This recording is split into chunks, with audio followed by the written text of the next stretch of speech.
now in the presence of a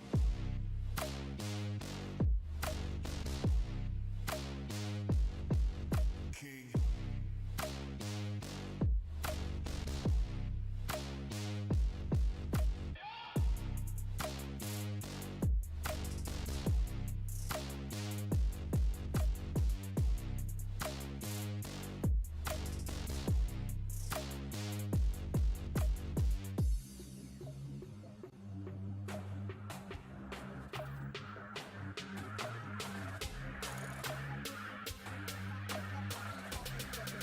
You are now in the presence of a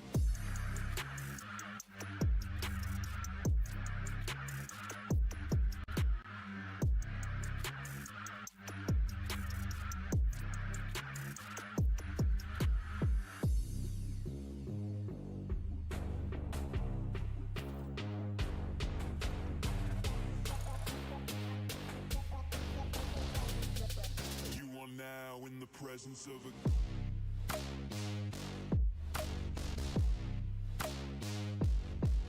king.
I'm on 10, 10, 10, 10, 10.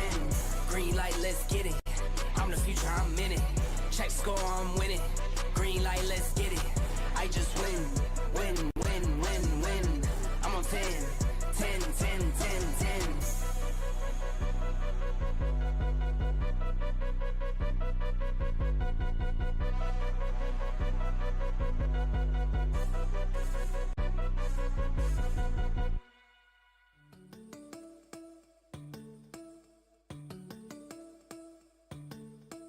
Everything around me looks a little great.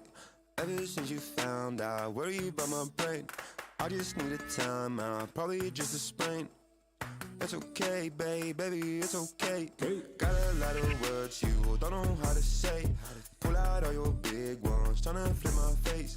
I give you a big hug, say I'm feeling great. It's okay, baby, it's okay.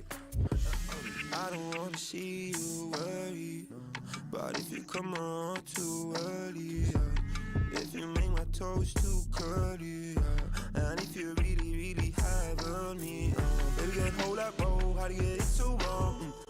Get it sometimes you cold, on a big problem though, yeah. Cause to me, you're an angel. If you ask me why, I say yeah, yo. Everything around me looks a little great. Ever since you found out, worry about my brain. I just need a time out, probably just a sprain.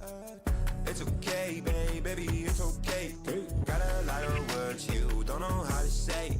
Pull out all your big ones, tryna flip my face. I give you a big hug, say I'm feeling great. It's okay, baby, it's okay. I'm alright, everything's fine, everything good, everything nice. Don't pull the curtain to something uncertain, just living your life. Taking a drive, stay in your lane. Don't veer off, might go insane. Think of your brain as a shelter in place, don't let no one in, just lock up your chains. Change to be feared if you hear what they saying. On the news, feeding us views. Them feel good to be tamed. Taking my feet, treat it as truth. Ooh, ain't it a breeze to forget how to speak and let them do the speaking for you. Ooh, don't it feel free and to give your freedom, decisions be made by the group. Mama told me safer folding, trying to carve yourself a space. Bend over backwards, let the assholes run us right down the drain. Everything around me looks a little great. Ever since you found out, worry about my brain. I just need a time out, probably just a sprain. It's okay, baby, it's okay. Got a lot of words you don't know how to say. Pull out all your big ones, tryna flip my face. I give you a big hug, say I'm feeling great. It's okay, baby, it's okay.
I've been giving you the worst. Now you wanna stay the night. Pretty how you work hard for me. We're forgetting how to talk. Nah, I don't like no humble beats. Just go and slice it up. Now it's time to marinate. And right after we're done, I like it when you're looking like that. Don't like it when you check. I like it when you're looking like that. Or shy to find, don't mind my reaction. I like it when you look like that.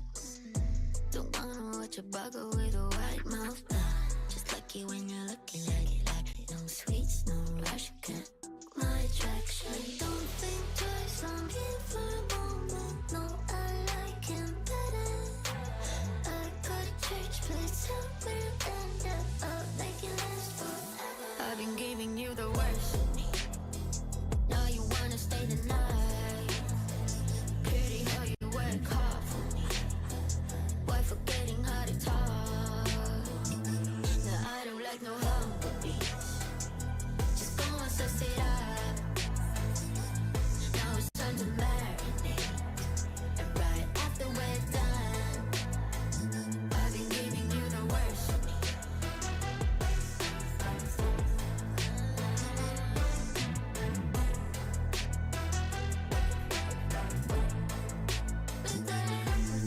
Give me a second, let me do weapon.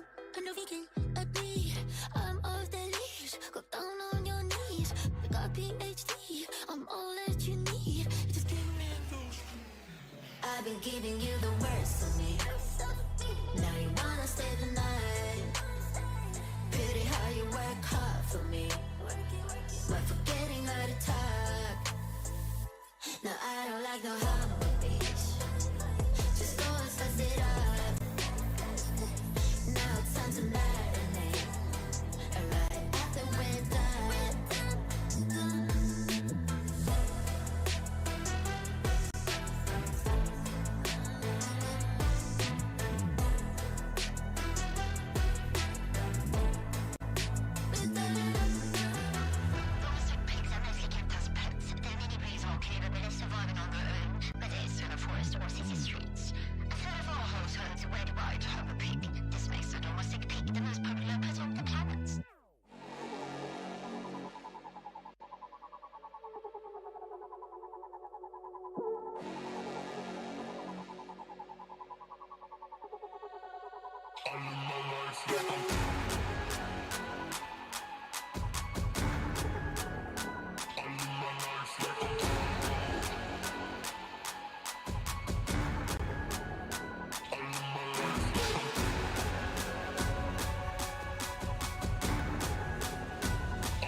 swipe, swipe, swipe, swipe. Swipe, swipe, swipe, swipe, swipe.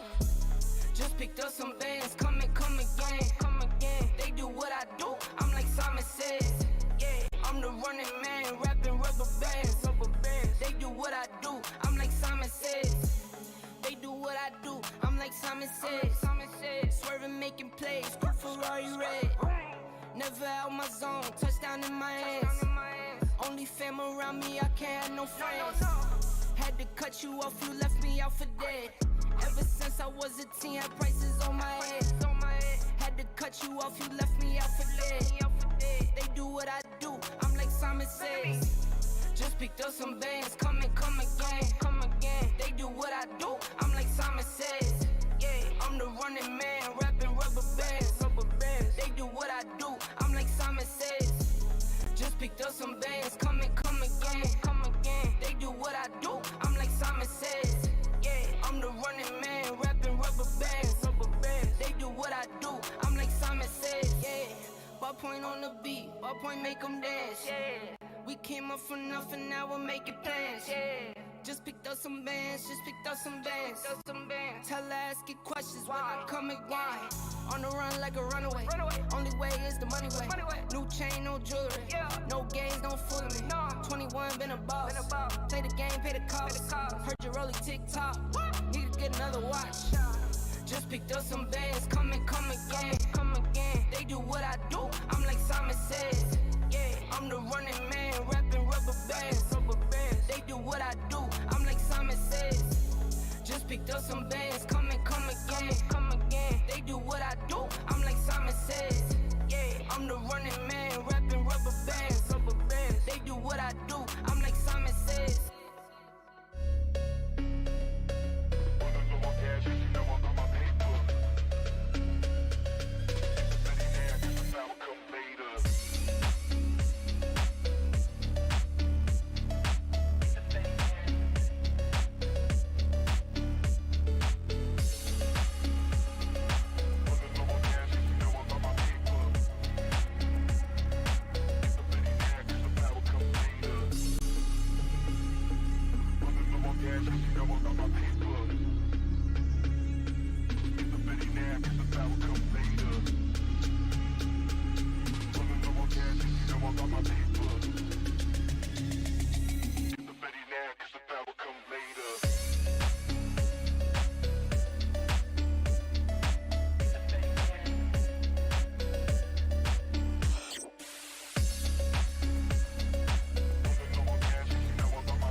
You are now in the presence of a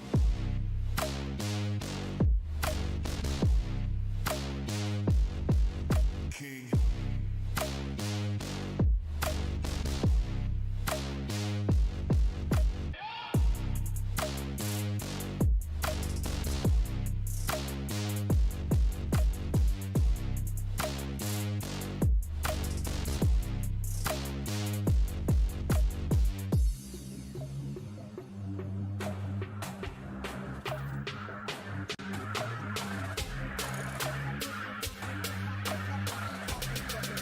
You are now in the presence of a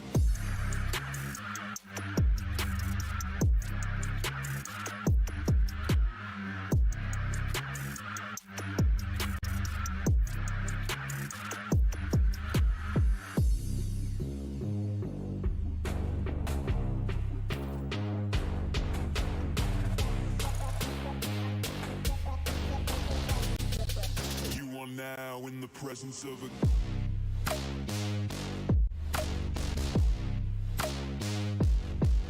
king.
Hello, everybody, and welcome to the PUBG Mobile Global Open Brazil. That's right, PUBG Mobile Esports is back. I am Hot Jukes, and making his debut on the global stage, my man DK, bro. How are you feeling today? Woo, Jukes, I gotta say, I am super excited to be here. I mean, I think we're in for an absolutely jam-packed day with so much coming out on the battlefield. Man, I feel like I've been hibernating for way too long. It's so good to finally see some PUBG Mobile Esports. And let's go ahead and take a look at the format so we can show you guys how this is gonna go down. Live in Sao Paulo, Brazil. So players have already been here. They have been playing for quite a bit here, DK. Yeah, I mean, they've been working, grinding all the way back from the 3rd of March, starting with those online qualifiers, working their way through round 1 where it was open to everybody that could participate in the region, and then we concluded with only the top 128 teams to see who's going to move on to be into the top 32. That's right. And then the qualifier started there on the 28th. We are now here on today, the 30th. So it has been just dwindling down little by little from 32 teams. We have now reached the top 16, baby. So that is where we are at today. And man, we have some monster squads here on the roster here, DK. Yeah, Jukes, I think it's going to be an absolutely insane day. As we know, we've got our top 16 teams that made it through the qualifier finals. Well, rather, that's here today, right? The top team, of course, who wins today's event is going to get that direct seat into the main event. The rest of the teams, though, they're still going to have to do a bit of grinding all the way over in the prelims. Yeah, I mean, you don't want to be there, right? So I think that this is what I love about this format is it's really a race for first place. Because in all honesty, there's no difference between 2nd and 8th. You definitely want to make top 8 at a minimum, right? But if you get that first place spot, you're headed all the way to the big show coming up on the 5th of April. So mark your calendars, guys. We're going to have 8 teams coming in from the prelims, 1 team that's that qualifier winner today, and then 7 more invited teams, DK. Oh, and I mean, the names just keep on stacking up as we progress further and further through this event. Of course, the team's also playing for that lion's share of $500,000. That's a lot of cheddar there. $500,000 on the line as these teams go hashtag beyond the top. So guys, it is gonna be one heck of a show here. You can see one more time, this is what the breakdown is. The prelims are gonna actually see some of the partnership teams coming in for the first time as well, DK. Oh, yes. I think this is going to be pretty interesting. I mean, we've got so many strong teams already represented within the partnership teams. And, I mean, adding them onto the main event potentially as well. This is just going to be such a crazy event. Oh, for sure. Yeah. So if I'm one of these names on the list, I definitely want to get that first place, but it's going to be hard because there are some big names here in the qualifiers. And for anybody that's been keeping up or hasn't been under a rock lately, it's all going to be Team Falcons, baby. That's going to be the big eyes on the prize that we're going to keep an eye on here because, man, dude, this is one heck of a squad if you want to break that down. Yeah, it is going to be an interesting one, definitely, to see what the teams are going to be doing. But of course, as we know, right, they are going to be playing for a share of that prize pool. The qualifiers alone is broken down into $64,000. We've got the prelims worth a little bit more, but it's the main event that the teams are going to be chasing, right, to lock in all that bank as much as they can find. Yeah, and basically all those teams are going to be just trying to get these points on the board, right? A winner chicken dinner is going to get you 10 points. 9th through 16th is going to get you the goose egg. So really heavy on the eliminations here. But if you look at those prize pools, divided up between, now the qualifiers and the prelims, that share of the prize pool is going to the teams that don't make it, right? So you really want to make sure that you just keep on trying to punch your ticket so you can get that big share of that prize pool come finals times. And you can see these are the 4 teams. Team Falcons, if you just look at that roster, is insane. And for those of you guys that don't recognize those names, that's right, that is the ex-Stalwart Esports team, the 2nd place qualifying team in the global championships last year. So this is the team to beat, obviously, by a hefty margin. I mean, talk about setting the standard pretty dang high, right? Going up a team that played PMGC, placing second, that is some pretty high stakes. But of course, we've got even more teams coming through, right? We can see Rook Esports also being represented here. We got the High Fives. We got Gizmo making their way through, the Royals of War. So a few interesting names, and I'm pretty excited to see what these teams are going to be bringing to the battlefield. Yeah, me too, because I mean, they want to make it straight to that finals. It's going to be really tough to go through those prelims coming up because we got a lot of those teams. The partnership squad's going to come in, and that skill cap is only going to get higher and higher and higher. Here's 4 more squads we got coming up. I see quite a few Brazilian team names that are mighty familiar. You got Intense Game there, Inco Gaming as well. These squads, they've had quite a few roster swaps here. So they've been faltering quite a bit in the past, but you know, hopefully we could see them return to might here in 2024. Yeah, I mean, you're talking about the roster swaps, right? Money makers, right? Those names look familiar. We've seen them in several other teams, and it's good to see, like, you know, a bit of a mishmash of teams grouping up to see what they can accomplish themselves. Of course, moving on, we've got Horror Esports also that's going to be represented here. We got the Zebra Master Squad rolling in alongside the Invictus team, as well as Faction Brazil. Oh yeah, big names here. And man, I'll tell you what, during the qualifiers, we saw some big squads not even make it to this spot here. So these guys have just been working tirelessly to get to this point. And here's the schedule that we're going to be playing today. That's right, we're starting off in Sanhok, baby. So we're going to go straight to the jungle. I mean, it doesn't get any hotter than that. And then we're going to go three Erangels and 2 Miramars after that. I kind of like this format because it lets teams adapt to the map a bit. You know, you're not having to switch back and forth. So it's going to be a true testament to see who deserves that prelim spot. I mean, talk about stepping it up, right? Starting on the smaller map out of the 3, then working your way up into a little bit of that desert action. I think it is going to be a hot and sweaty day while we get to the end of it.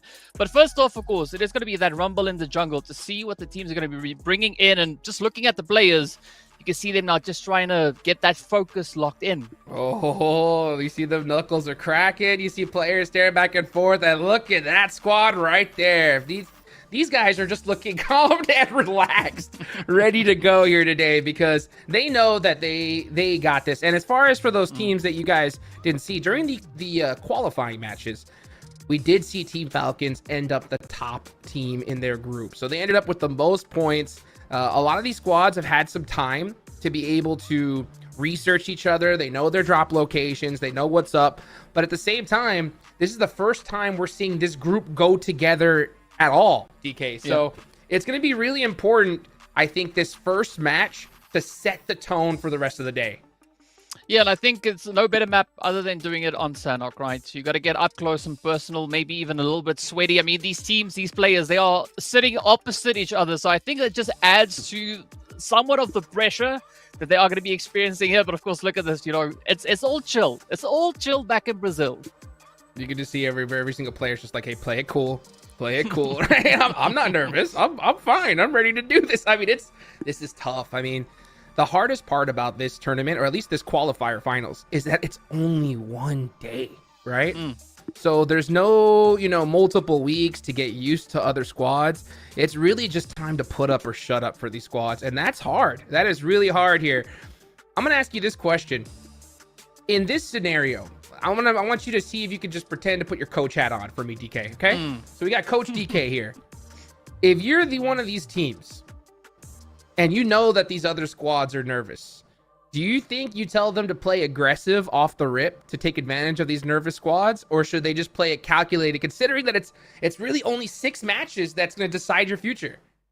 I mean, I would lean a little bit more onto the aggressive side, right? You might as well just capitalize on the available opportunity. If you know the team sitting across from you might be feeling a little bit of those nerves, go out and get it, right? Because there's a great opportunity to try and capitalize on it. As you've said, 6 matches, right? It's going to be make or break. Whatever you miss, that is not necessarily an opportunity that you'll be able to recuperate. 100%. I got to agree with that. I think especially the fact that we're going into Sanhok, which is an aggressive map already as it is, right? You got to make sure that gun skill is warmed up, and starting off strong in Sanhok, oh my gosh, is that going to be just like a breath of fresh air going into the rest of the day. Having those points on top is going to be huge. So I think that's what a lot of these squads should try to attempt, right? Is really just keep the pressure up. Keep the pressure up and just start strong. I mean, I think consistency is going to be key here. So there is a lot of opportunity. As you've said, right, the teams, they've had a bit of an opportunity to research the opponents, get a good feel for what they could be expecting to come through here. But as we've seen time and time again, making your way through the different stages of qualification, teams tend to change the way that they play. So I think today is going to be a super interesting one, having the top squads from both groups now having to bash it out. Yeah, I mean, they don't really have that, experience playing this entire group together. It's their first time really playing as a squad. So it's going to be interesting to see how this all plays out. And, the fact that we're starting off in the jungle, I think that the fact that it's only one Sanhok today, I think you can play a little bit riskier at the start, because you got 3 Erangels, you got 2 Miramars. That'll allow you to kind of just adapt and get used to what's going on. At the same time, man, going out early is going to be tough, because then your fingers are going to be cold going into that first Erangel. So I really wondering what's going through the minds of these IGLs, as it looks like we're getting these players are getting ready to go here soon. Yeah, they're getting ready to rumble, so there is going to be a golden opportunity just waiting around the bend for someone. But speaking about someone, right, I'm looking at that team in the top right corner. Okay. Right. The money makers. Money makers. Yeah. Good name. I want to see what heat they're going to be bringing to this jungle. Oh, I do as well. As we get started for the first match of the day, we're going into Sanhok, baby. Players are locked and loaded in the plane, and we're getting ready to start dropping here as we start seeing squads already head out the plane and get going. Let's get it going here. I'm excited.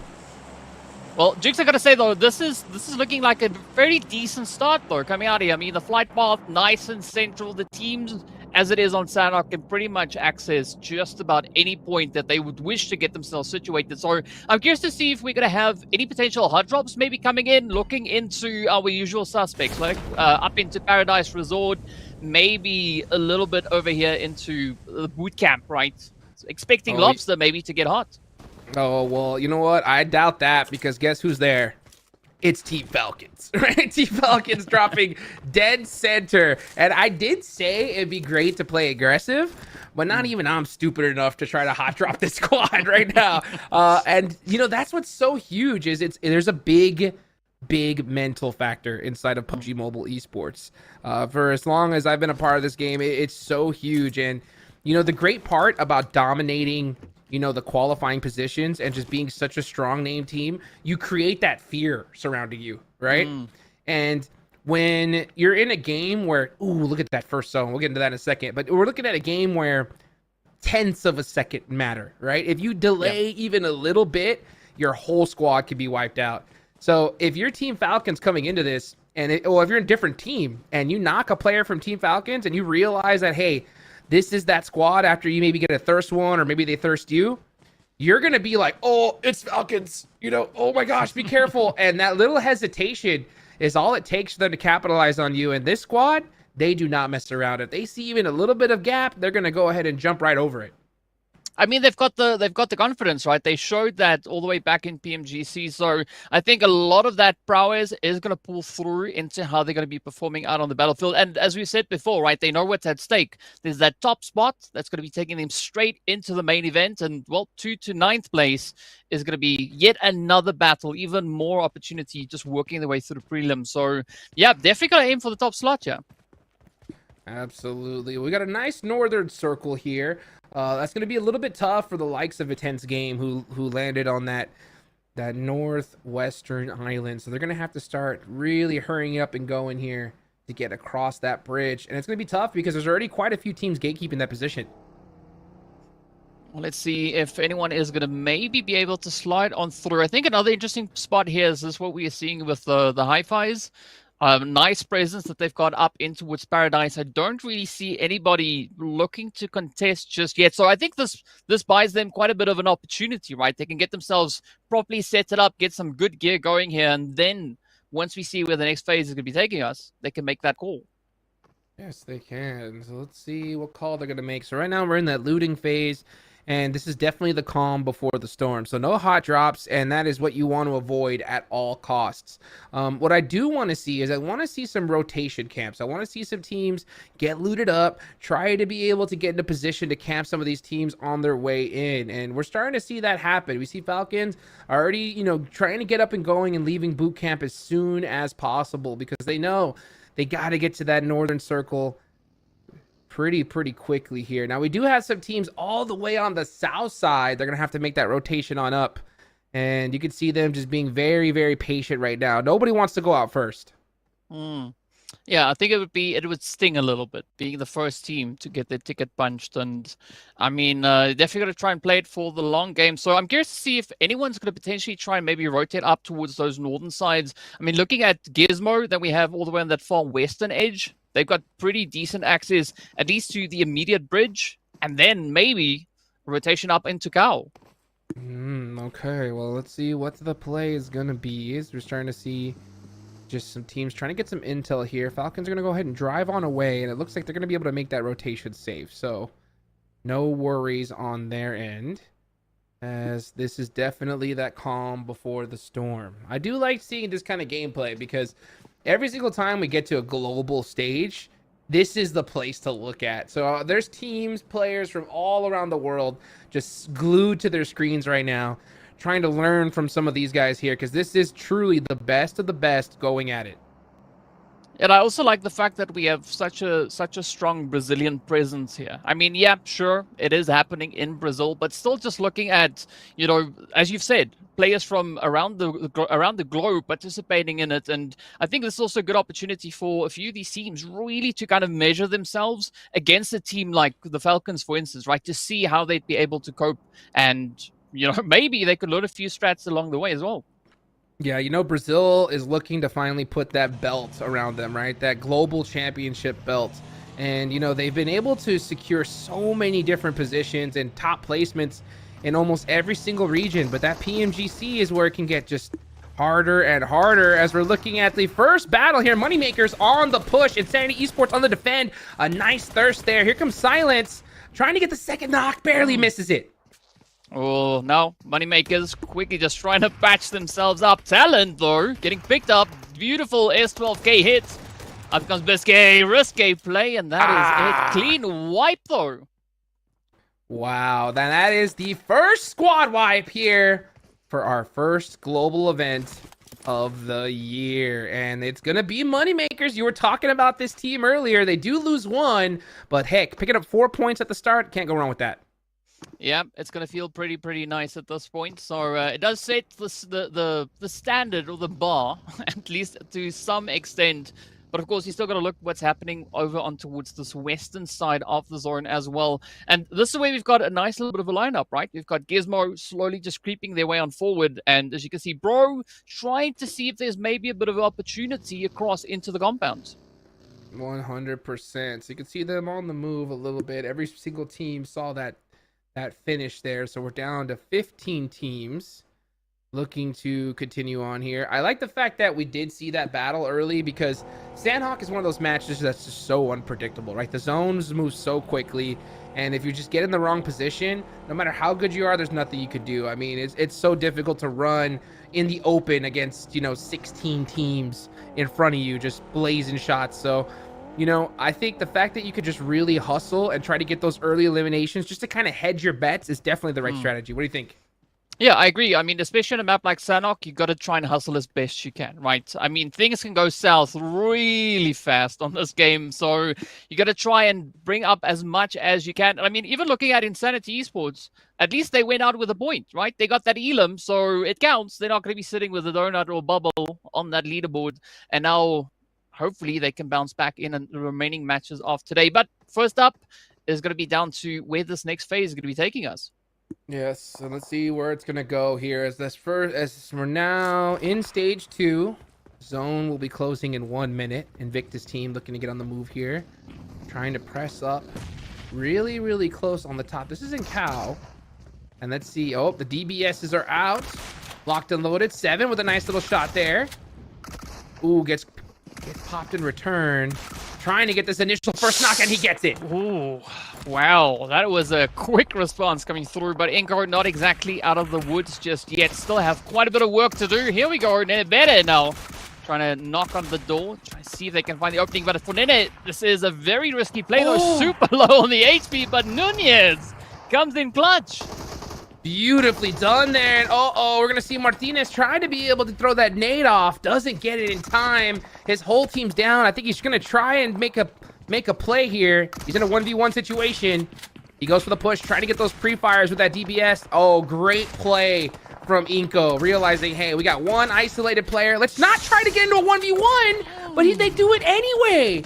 And they lose a player pretty needlessly, at least in my opinion. Yeah, I mean, that was a good play coming through from Vitali. Just closing that one up, of course, securing their second Elam. But as you've said, yes, they did lose a player in exchange. Sometimes you just got to pay the toll, I guess. I don't know about that one because, you know, I think Inko did a great player because we saw a potential 1v1 happening, and that player instantly realized, like, hey, there's only one left. Let me just back off. We'll all push together, and we'll get him 4v1. But maybe there was a little miscommunication as, you know, they end up having one player go in anyway, and they lose him right there. But you know what? They still got the squad wipe, so good for them. As we're seeing the Edge of Paradise Resort get finished out. Man, a lot of teams are going out here early.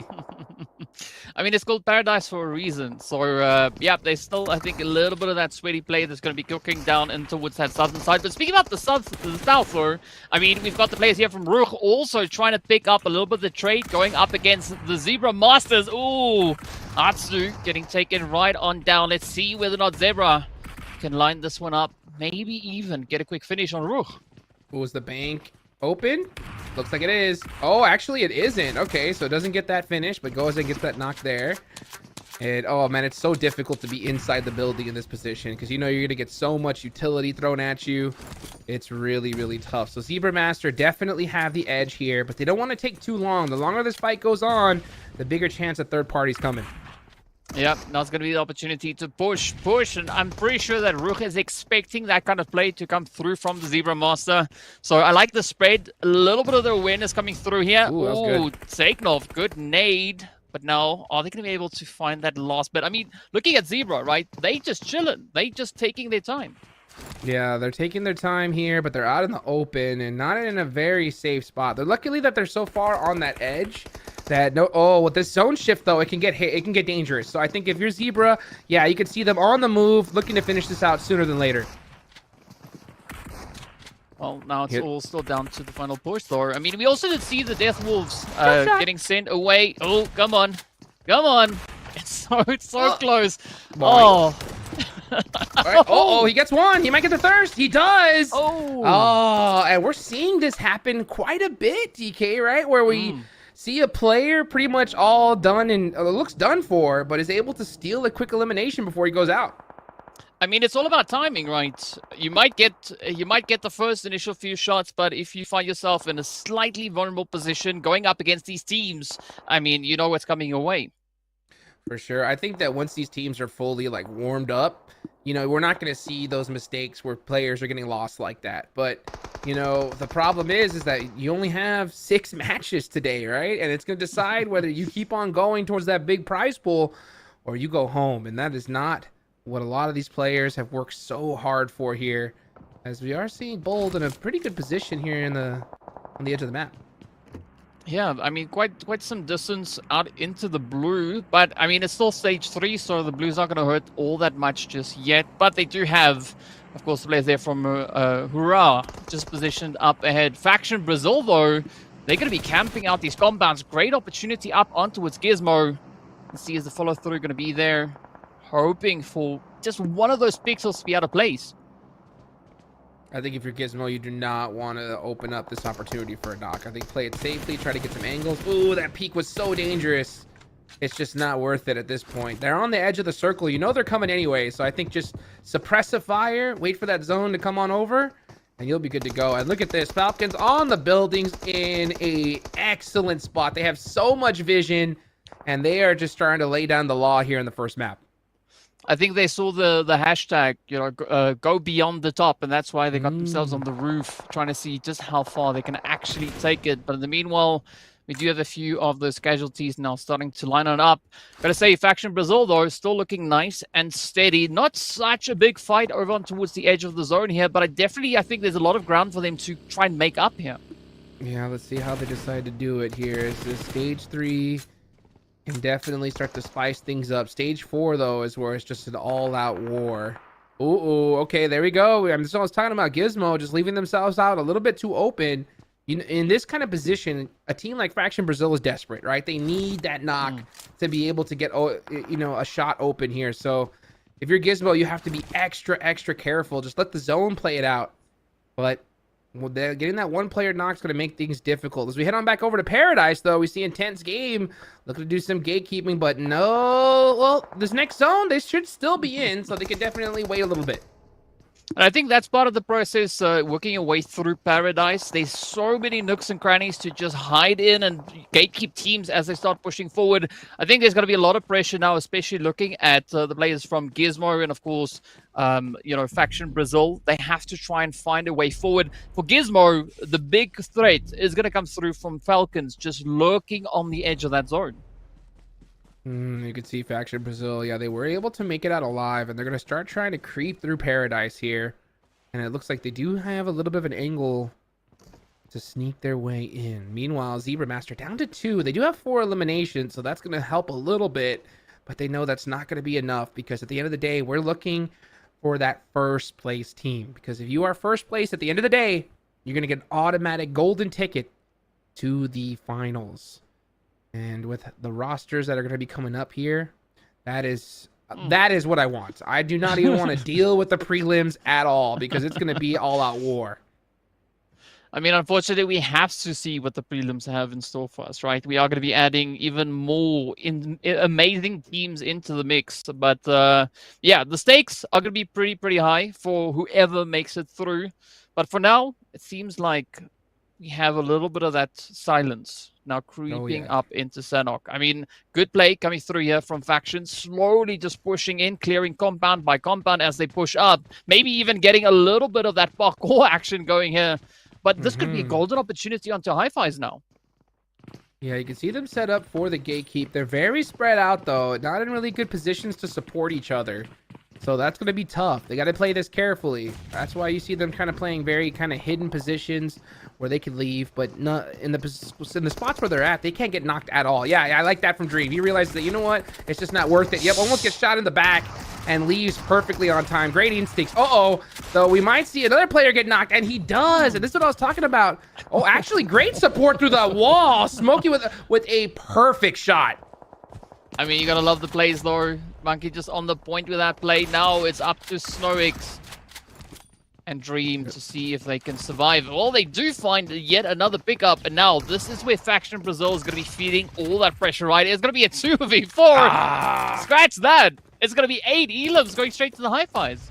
Wow, Hi-Fi's doing a great job of putting control there in Paradise Resort. They really collapsed on Faction Brazil. They got that one knock, but weren't able to make it happen. So some excellent knocks here from Hi-Fi's as the next zone does go on up here, and they are going to have to leave Paradise.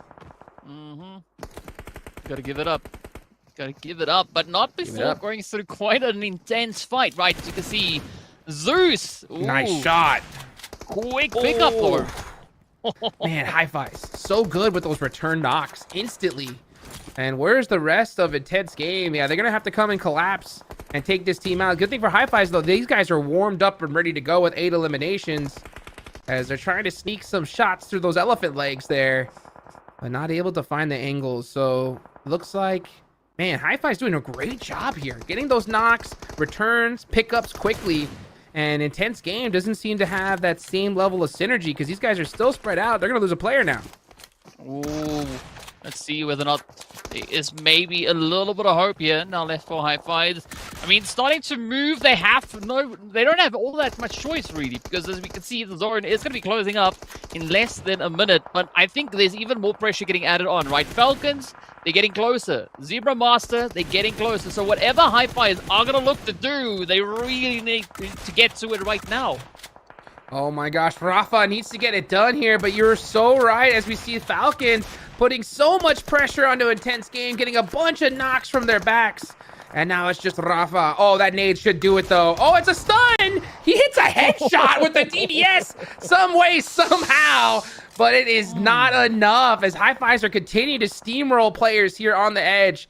Definitely opting for those eliminations. Oh, I wonder if we're going to see a player pick up and, throw them on your shoulders and run into this circle because somehow this team still has everyone up.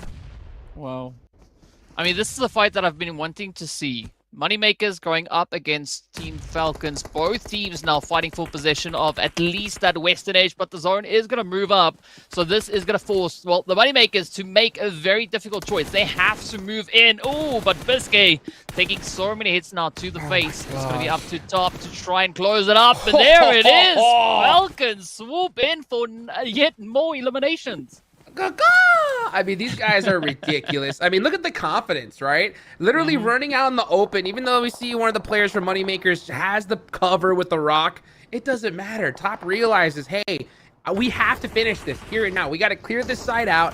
I don't care. I'm running out in the open and getting it done. That's exactly as what happens. If we smoke now on the defense here, DBSs are out in that close quarters combat. They're running a 2-1 split. 2 in the front, 1 in the back, and it did not work out as their remaining player is going to have to try to just hide replacement. Well, they're getting smoked, right? That's what happens. So we're all right there. Yeah, we're going to say goodbye to Sky pretty soon. Now it's up to No Fear, and I think this is where they really got to prove their worth, right? The name suggests that we are going to be seeing some pretty insane plays, but that is yet to be seen. Meanwhile, it's still going to be down towards the southern side, right? Zebra and, of course, then the players from the Hi-Fis now looking to score even more points. Yes, they are, as now we are reaching the top 4 here for the first game of the PUBG Mobile Global Open Brazil. So much is on the line. Only 1 day of play. For anybody that's just tuning in, it's only 6 matches. This is match number 1. Hi-Fis have been just dominating this match so far. 10 eliminations to their name and still have their entire squad up. Now they're going to start the push again. And look at this. They have the numbers here. They got that DBS out. Now it's all about just execution. One well-placed nade from the other team could wreak disaster. And they get the circle here. So they got to get this finished out quick. I mean, it's now or never, right? They got to try and just lock it up. But, of course, the Falcons are going to come knocking on the door. At least for the time being, Falcons taking a very wide spread, trying to cover as many different angles as they do ascend down onto the zone. But this is where the pressure comes for a team like Zebra Master as well as the Hi-Fis. But, I mean, Smokin', they just chilling up on the north. They also still have to relocate. Okay, I think that now Hi-Fis need to just turtle it up. I think they need to look at Zebra Master and say, hey guys, we got the Falcons on this side. We need to worry about them and we'll deal with each other later at this point. But they're starting to get pushed as well. This could be perfect opportunity for Team Falcons to start this push because look at this, Hi-Fis having an absolute all-out war and the Falcons are just watching this smiling as just chaos is happening inside these buildings. Hi-Fis are hurt. Yeah, and I mean, it's going to be difficult to contest the amount of elims that they've already been able to secure so far, but it does seem like Zebra Master are going to go do a little bit of cleanup in aisle 4 as they now make their way through the compounds, looking for a few cheeky pickups, but Falcons still winging it, still holding on to the edge of zone, and they're not going to relent whatsoever. Oh my gosh, I was about to say, speaking of cleanups, Team Falcons are licking their beaks right now, just ready to pick at these Zebra Masters. They have a full squad spread out. Hey, don't count out Monkey though, right? They're on that edge. I mean, he's dangerous. If Team Falcons, I don't think realize that he's in that position at all. I think they think the entire squad is in there. You can see them checking just to be sure, but if they run out in the open, Monkey could definitely come off from that off angle and disrupt them big time. So they got to play this carefully. Ooh, great nade though. That hurt.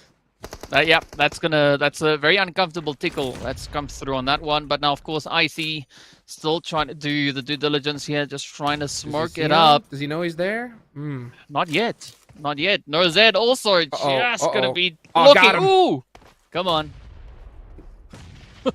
They have to know he's there. Yeah, they have to know.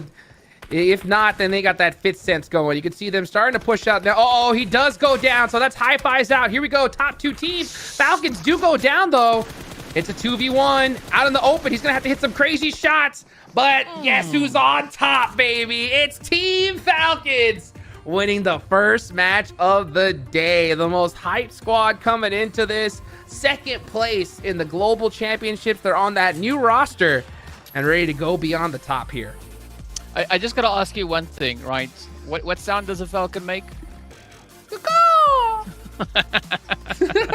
Or it's actually not gonna go. It's more like whatever, right? But you know what? Yeah. I'll tell you what. Whatever sound, every single team in the lobby heard it. Because I mean, it's just so crazy that not only do they win the first game, but it's on Sanhok, which is not even necessarily like their most crazy map, right? Yeah. So for them to start off with not just a chicken dinner, but a 14 elimination chicken dinner. Oof. I mean, these other teams are gonna pretty much have to rally together to take these guys down at this point. Yeah. I mean, talk about marking your territory, right? That is exactly what the Falcons did. They just threw feathers all over the place.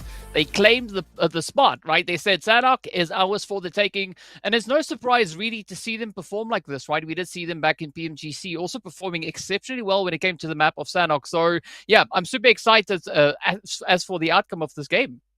Yeah, it's going to be interesting to see these next 5 games coming up because, like I said earlier, there's no real difference between second and 8th place, right? You want to definitely make it into top 8 so you could guarantee your spot in the future towards the prelims, right? But that first place gets you that direct invite to the finals. So it's going to be interesting to see because these teams know, right, where Team Falcons like to go. And it's going to be interesting to see where they opt to really put themselves. But you know what, guys? We're going to be right back after this short break. Don't go nowhere.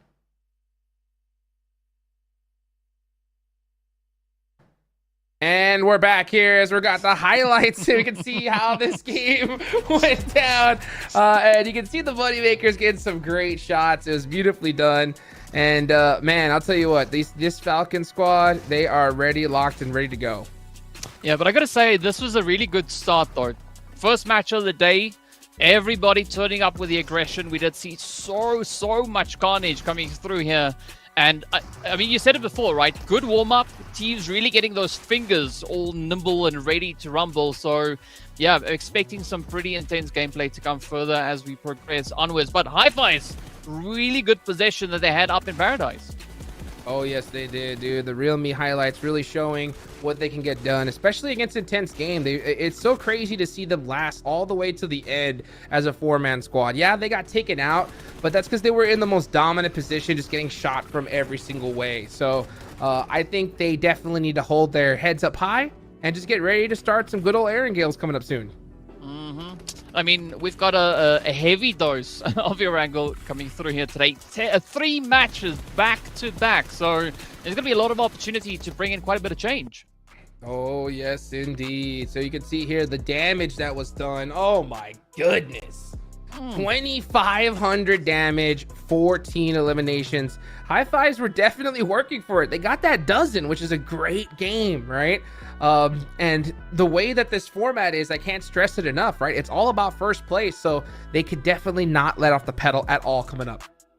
Yeah, I mean, the pressure is definitely going to be on. So good starting play here for the Falcons. I mean, Hi-Fi's, as you said, but also then we look at Moneymakers, right? Securing themselves those 8 eliminations. Zebra Master also bringing in a really strong presence here, securing themselves those 7 eliminations. And I love these damage counters. They are so steep.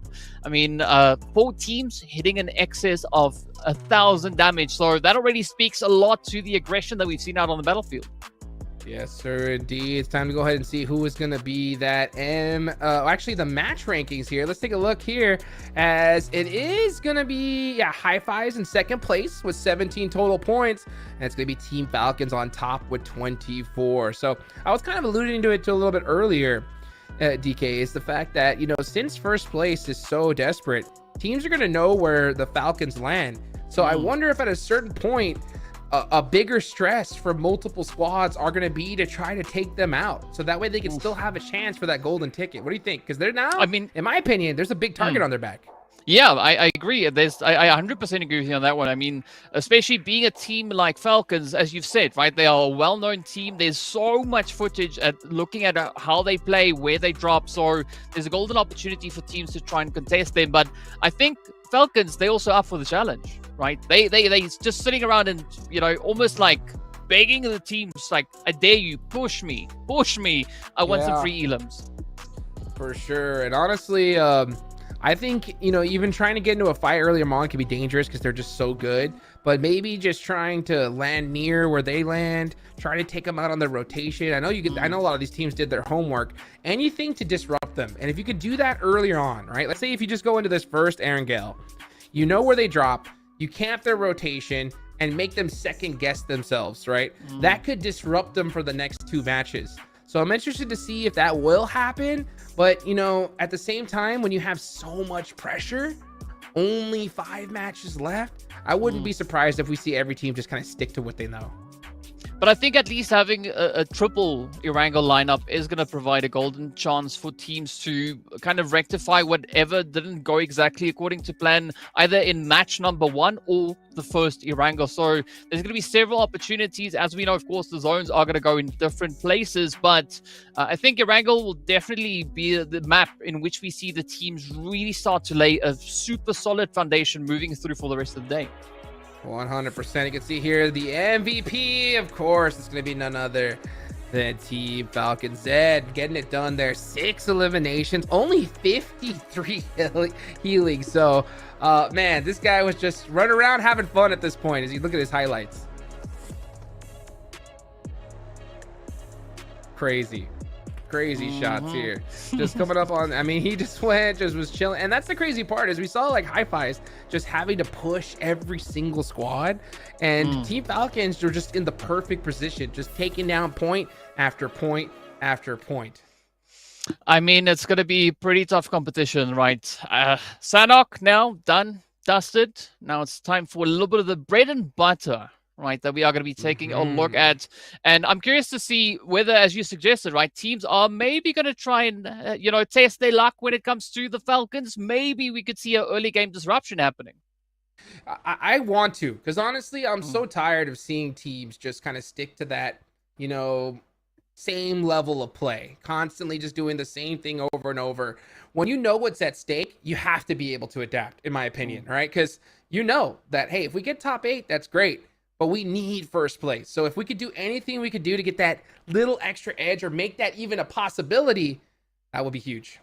That would be huge. But you know what, guys? Don't go nowhere. We'll be right back after this break.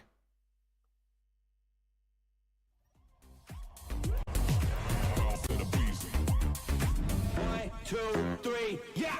Bounce in the streets, I'm a boss till I fall. Bounce in the beast, I'm a boss till I fall. I'm a boss on the beat, I'm a boss, spit it raw. I'm a boss, keep it G, and I walk in the talk.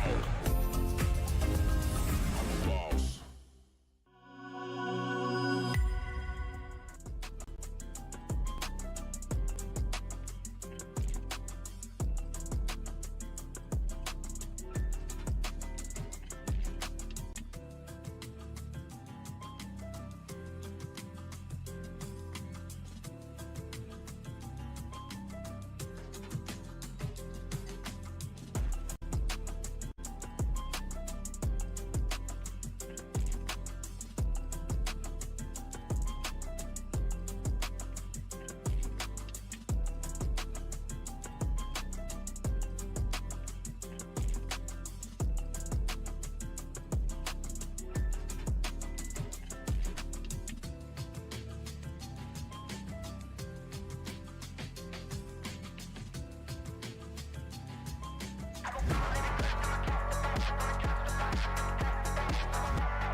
Welcome back, everybody. Here we go, getting ready for match number 2, and we're headed into Erangel. What you said earlier, right? It's the bread and butter of this game. So we're gonna really see who deserves that first place spot. But like I said, I want to see things get mixed up a little bit. It's only one day, you know. There's not a difference in prize pool between 2nd and 8th. It's all about just qualifying, right?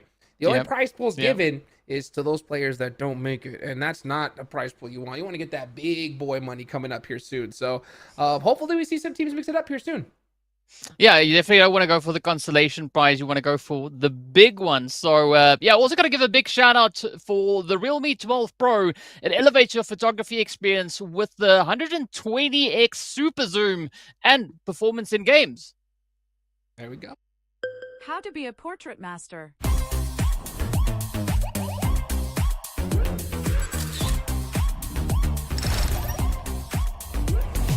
Bounce in the beast.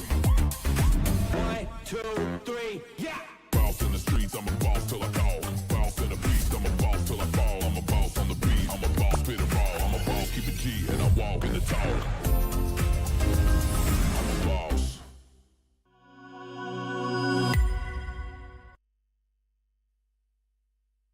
Make it real, baby. Make it real and get ready to go as we get into match number 2. Here we go. We can start seeing these teams start to head on out. So we're going to see 3 of these today and a couple Miramars to finish it off. So you know what? I will say this. I think that teams should definitely go for their tried and true here and now.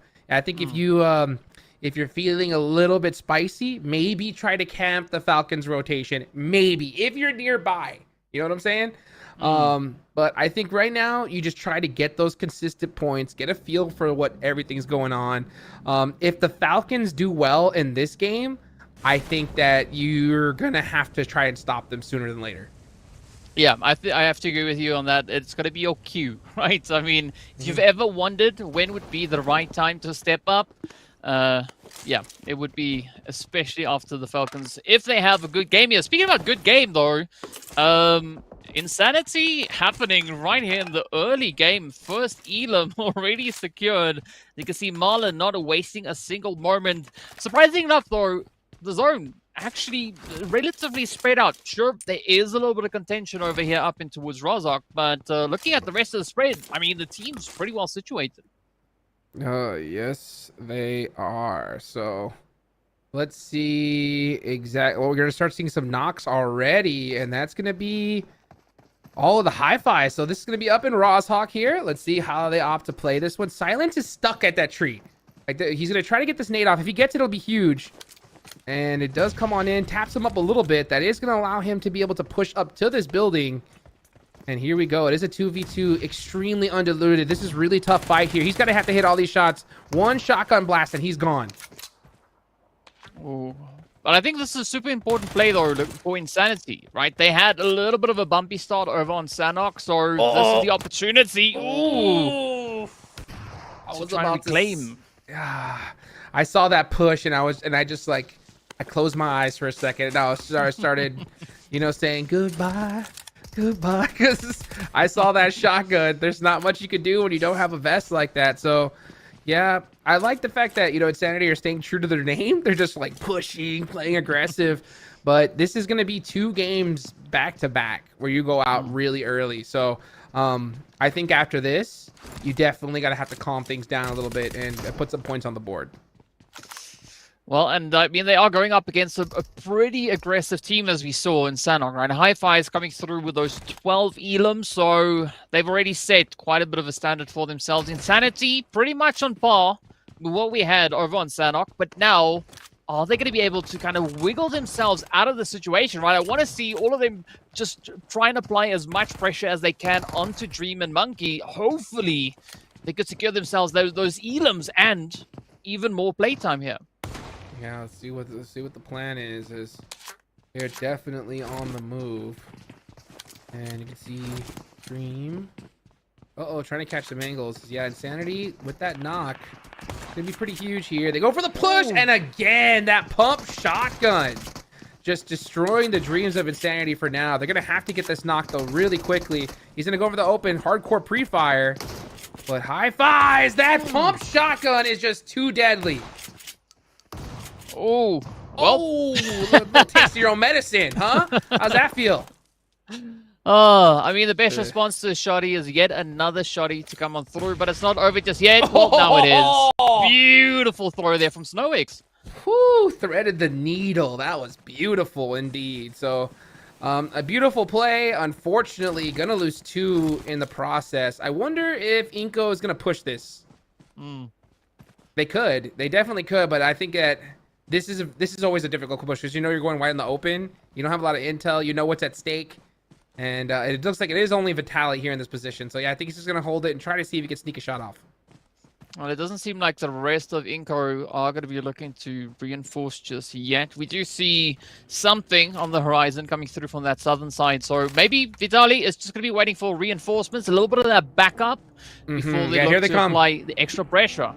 Yeah, here they come, and here they are. And if they were paying attention to the feed, which I know they are, there's going to be 2 players only left for high fives. And if they realize that, I will not be shocked if they push this. Honestly, they really need to, right? Any point that you can get is going to be huge. They know exactly where he is, especially on that back bunker. Yeah, here they come. Inko looking to take advantage of this play. And this is why we talk about trying to avoid those initial like head-on fights as much as you can. Because if you lose a couple players, you're going to get third partied and taken out. And Hi-Fi's, we saw them, right? Just a real scrappy team, able to kind of make it out of really tough situations. This one's looking really bad, and I think that's why we see Snowix already on the run. Well, I mean, either on the run or a cheeky reposition, because looking at where Snowix is going, I think that could actually afford them quite an opportunity here, while Monkey, of course, is going to be looking to distract Inko as they push in, but now it's going to be go time. Monkey now has to bear all, as Inko, they just going to break down doors and rush on in. You know what? I guarantee you, Monkey is telling him, I'm safe. Come to me. You know what I'm saying? Monkey's like, I'm safe, dude. Come here, help me out. I got him. You know, no, he's not. He's saying, run for your life, bro. Oh! No, he did say I got him! He did say it! He said, come on down. Oh, he gets knocked. He has to make it happen with a jump shot. Oh, and he gets another knock. So huge! 3 elimination. Oh, actually, no, Vitaly from the angle gets him down. Oh, but he does take a couple with him. Heck, I mean, that's the best case scenario, I think, when you know you're going to go out, right? At least get a couple points. I mean, that was a beautiful strat, though. I'm not going to lie. I mean, Hi-Fi's, they stepped it up. Beautiful off-angle play coming through there from Snowix, but Vitaly just taking it that extra little bit further.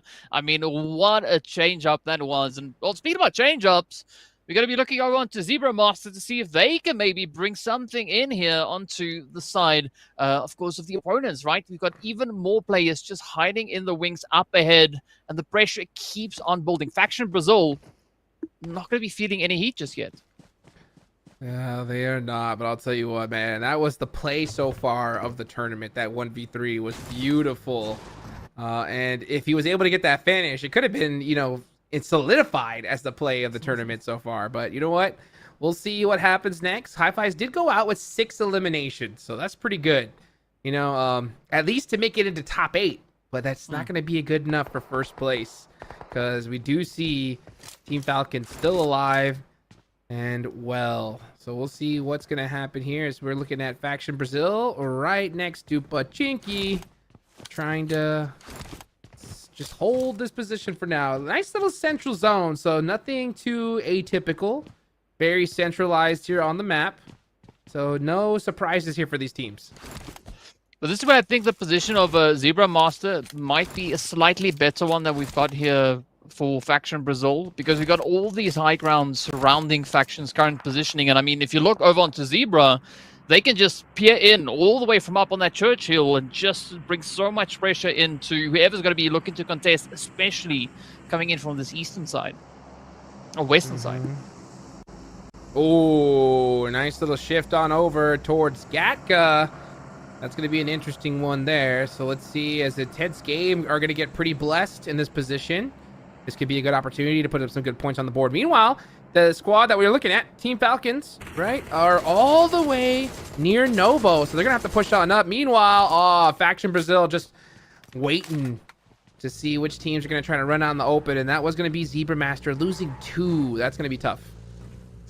Well, it is going to be a pretty hairy place still to go. As you can see, men are also just hiding that vehicle away. But now, up comes the opportunity for Faction to maybe bring an end to Inko. As you can see, Vitali just rotating on up. But I think this is where we are going to be seeing quite a bit of heat now starting to be drawn up into the lovely Picard up ahead. But here we go.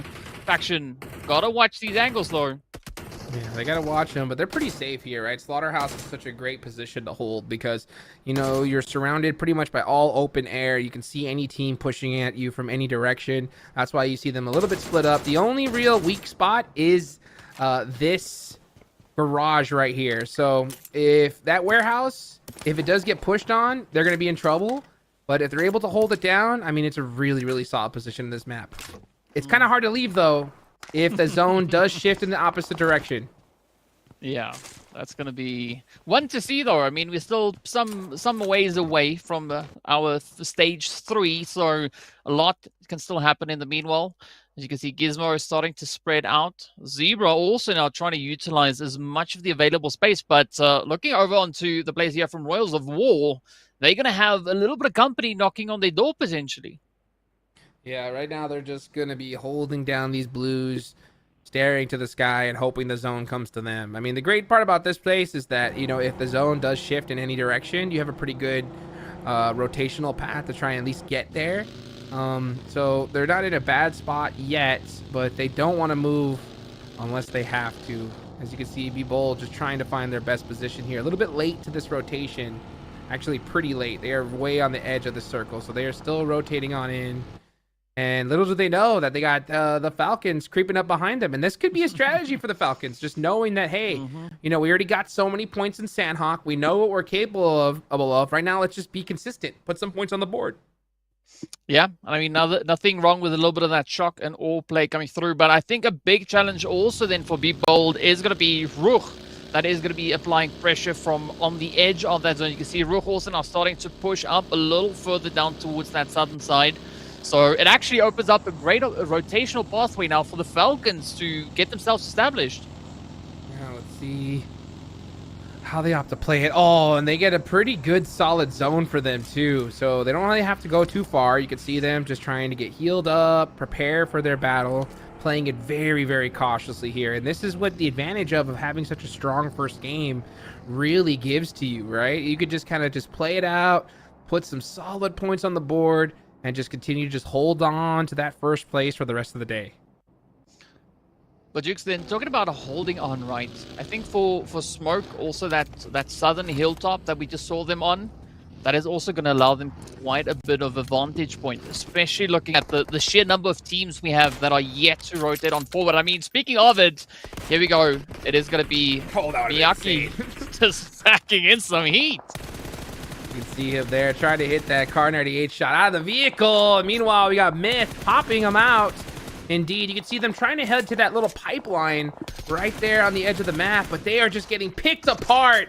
And Team Falcons seem to always put themselves in the right place at the right time. Gonna go ahead and steal one of those eliminations right there. Actually, yes, or maybe they don't. No, they don't. So I thought they did end up getting that, but it was Smoke. Yeah, they try to swoop in, but they just missed the play. Now it's going to be Miyaki Got up him. on the hill. Nice bolty shots raining in across the way. Icy. Lead him. Ooh, this could be tricky. Come on. Oh.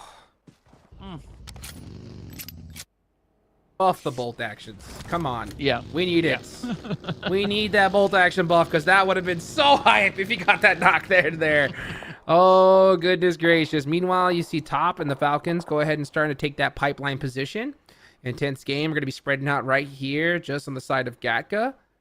These buildings are a very, very, very strong spot because if the zone heads towards Pachinki, you just head right up that hill, disrupt any team that's there. Let's see what happens, though. Where's that next circle going to go? Meanwhile, we do have quite a few teams, and it does look like Falcons, instead of going towards that pipe, are going to head into this outer edge of Pachinki. Well, they're going to have to really try and blaze their way to get a good foothold moving in here. I mean, I got to say, I honestly like the zone centering up like this up onto Pachinki, but a quick little trade going on to Be Bold out in the open. Maiki definitely looking to pick up as many pieces as they can. And of course, now Falcons just welcoming Be Bold up into the zone. Absolute carnage. All the utilities now starting to fly on forward. But, I mean, looking at Falcons here, Jukes, they just chilling, right? Looking so confident on the edge there. Yeah, unfortunately, they did lose 2 players, so that's going to be pretty tough. But at the same time, you know, they do have some major players still up, top being one of them. Oh, they are going to maybe even get this res off. So I thought that he was gone for sure, but he crawls his way up. Beautiful smoke wall there from Falcons, and they get a very favorable circle shift, so they don't have to move too far. That's going to definitely help them out big time. But all those teams... you can see them there on that northwestern side are going to have to start pressing up against each other. Yeah, I mean, talk about opportunities. I think Gizmo, they are just so primed for whatever the zone is going to be bringing to them. In the meanwhile, Death Wolves, though, knocking on the door, trying to get a beautiful play as they come in onto the plays here from Invictus. But, yeah, Inko also going to get backed up. So many teams feeling the pressure, feeling the plays. And with that, we're down to only 12 now remaining. Invictus, I mean, what a quick sweep that was. So fast. And that's perfect timing there. They definitely wanted to get that done quick because you can look, there's only 6 seconds left on the clock. And they are still outside of this circle. So they're going to have to push in here top. Using Blue Zone to his advantage. I love this. He's going to be throwing all that utility there. And he does get that knock.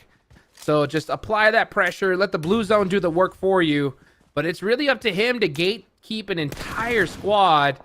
And they're gonna, if they come in one by one, they're not going to stand a chance. They really have to work together here on this push. Yeah, it's going to be safety in numbers, at least to some extent. But now it's going to be David. Oh my goodness. Ooh, getting picked up as well. So slowly, top just hacking away at the side here of Be Bold. I mean, talk about pretty tough position to play. Meanwhile, Moneymakers also going to be feeling the heat. As you can see, Icy taking quite a bit of damage here. Smoke Gaming trying to push in. They want those points on board. They do get yet another knock. And Moneymakers now down to a 2-piece. Just so much pre-fire here. Smoke do end up losing another player. So here's a 2v1 position here on this edge. Myth might even go for the 1v1 though. He does have the high ground, but he's got to be careful. Here come those crouch shots. That Buggy just doing such a great job of supporting him, and he does get that knock. Ooh. I mean, that was an essential play, though. I mean, especially for the Moneymakers, they were relying on that survivability to happen right there. And unfortunately for them, I mean, Smoke Gaming, right? They just got them out of that hole and sent them right on back. And meanwhile, looking up on towards the northwestern side of zone, it's going to be the Royals of War trying to get their way into this. But, I mean, I like this position here from Hurrah, right? Up in Headshot Hills. So many angles to try and play off of. 100%. That's what I love their position is, like, no matter where the zone goes, they're going to have a path on him, but they're definitely going to have to fight their way through it. And Royals of War, going for the run over. And it looks like they do end up getting it. And, the Wolves in screaming towards the sky right now as there's only one player left and he is done for. So great push there from Royals of War. Yep, that's what you got to do. You got to get the rush in. Speaking of rushes, though, intense game. Now also going to try and capitalize on a golden opportunity, but instead it's going to be CeeLo to get taken on down. Zeus Boy, Rafa, and the rest of the crew. Really got to watch these angles. But will they be able to secure it in, though? I mean, Royals of War, they just absolutely pumping on the adrenaline. You can see them now just moving all over the place, trying to get these angles secured. Who knows? I'm looking to see this fight now break up between the two. Oh yeah, Tonka looking to drive that truck around and take out some more players, using it to just get some angles, get some information, trying to play it safe as possible. They are outside of this circle, so they know they have to rotate, but this is the hardest part of PUBG Mobile is timing, right? You have to decide when do we decide to push into this edge. Do we want to go early? Do we want to go late? And I don't blame them for trying to go late in this position. Intense game with a crazy rotation. Do end up finding a spot safely, pretty central in this circle. So that's going to work out for now. And then now, meanwhile, Gizmo going to have to make a play here on top. As Intense game got their DBSs out and ready to take this building. Well, they're going to unpack all the gizmos they have in their bag. As you can see, bro, just trying to clear out that staircase. I mean, this is a tough play, though. Bro, they're going to have to make some magic happen here, right? 1v3 up in the compound. The rest of the team just holding up on that hillside. Not quite sure whether or not we are going to see Gizmo, well, have Bro survive this position. In the meanwhile, everybody else still trying to get themselves secured as they move in. Up comes the push, though. Intense. I mean, slowly making progression up the way. They're going to try to make a play here. Bro is going to come down and just keep disrupting them little by little. You saw him place that gas can right there by that door. So he placed the gas can right there near that for that door to blow it up in case they do try to push up again. Meanwhile, you got Zebra Master applying pressure to both of these teams. I think if you're intense game, honestly, at this point, I wouldn't even mind having Gizmo on that roof. Just have him on the roof. Just focus on everybody else. Deal with him if the zone shifts. Because right now, you got to worry about just every other player in the wake. I mean, even Faction Brazil also now starting to get involved. They slowly tap across the way. Their teammate also, NTS, also trying to just make up for a bit of ground there. But Zebra Master now getting the play up on towards Zeus Boy. This could be that opening for Bro. But I'm not quite sure if they are aware of what is unfolding down below. Setting out the utilities. Frog going for the pickup. No change up, really. Nothing change up. Yeah, this is going to be, it looks like some good old central gameplay here as we're right in the middle of Pachinki. I do love urban finishes because it just gets so intense here. We're going to see a lot of teams try to make plays. Wow, Miyaki making it happen there. That's going to be 3 eliminations for him. Team Falcon still up. 1 elimination so far, 3 players. And that's going to be on that other edge of Pachinki. Bro still up here trying to survive. And Rolls of War now with 4. Putting some work in here. Oh, actually, but yeah, that is going to be them going out. And so we're going to see 9 teams remaining. And here comes the push from Intense Game. Bro holding down this angle. Trying to make something happen. An Intense Game. Every time they push, they just lose a player. So it just gets delayed time and time again. Yeah, but I mean, just looking at this whole position here, the rest of the Gizmo team, they're going to have a pretty tough time, I would say, defending if Intense were to maybe make up some ground here. But they still have a little bit of the safety barrier that is coming through from those shots there from Zebra. Of course, the rest of the Gizmo team are going to be focusing their way up on towards the north, now trying to halt any advances coming through here from Faction Brazil, potentially even the players there from PMGO Esports. But still, nothing changing up here with Bro. Now it's going to be Intense, pushing up onto the roof. The play is there. The first trade is in. Oh, my goodness. 2 down. Oh! Got him, though. They end up taking him out from across the way. So Gizmo able to ruin Intense Game. And let's see. I think they're going to go and try to make that cross and pick him up. Here they come in that buggy. Full sending it. This is very risky. And it looks like he does get knocked in the process. And sometimes you just have to take the sacrifice, and unfortunately, it just became a little bit heavier. Yeah, sometimes you risk it, and you get no biscuit at the end.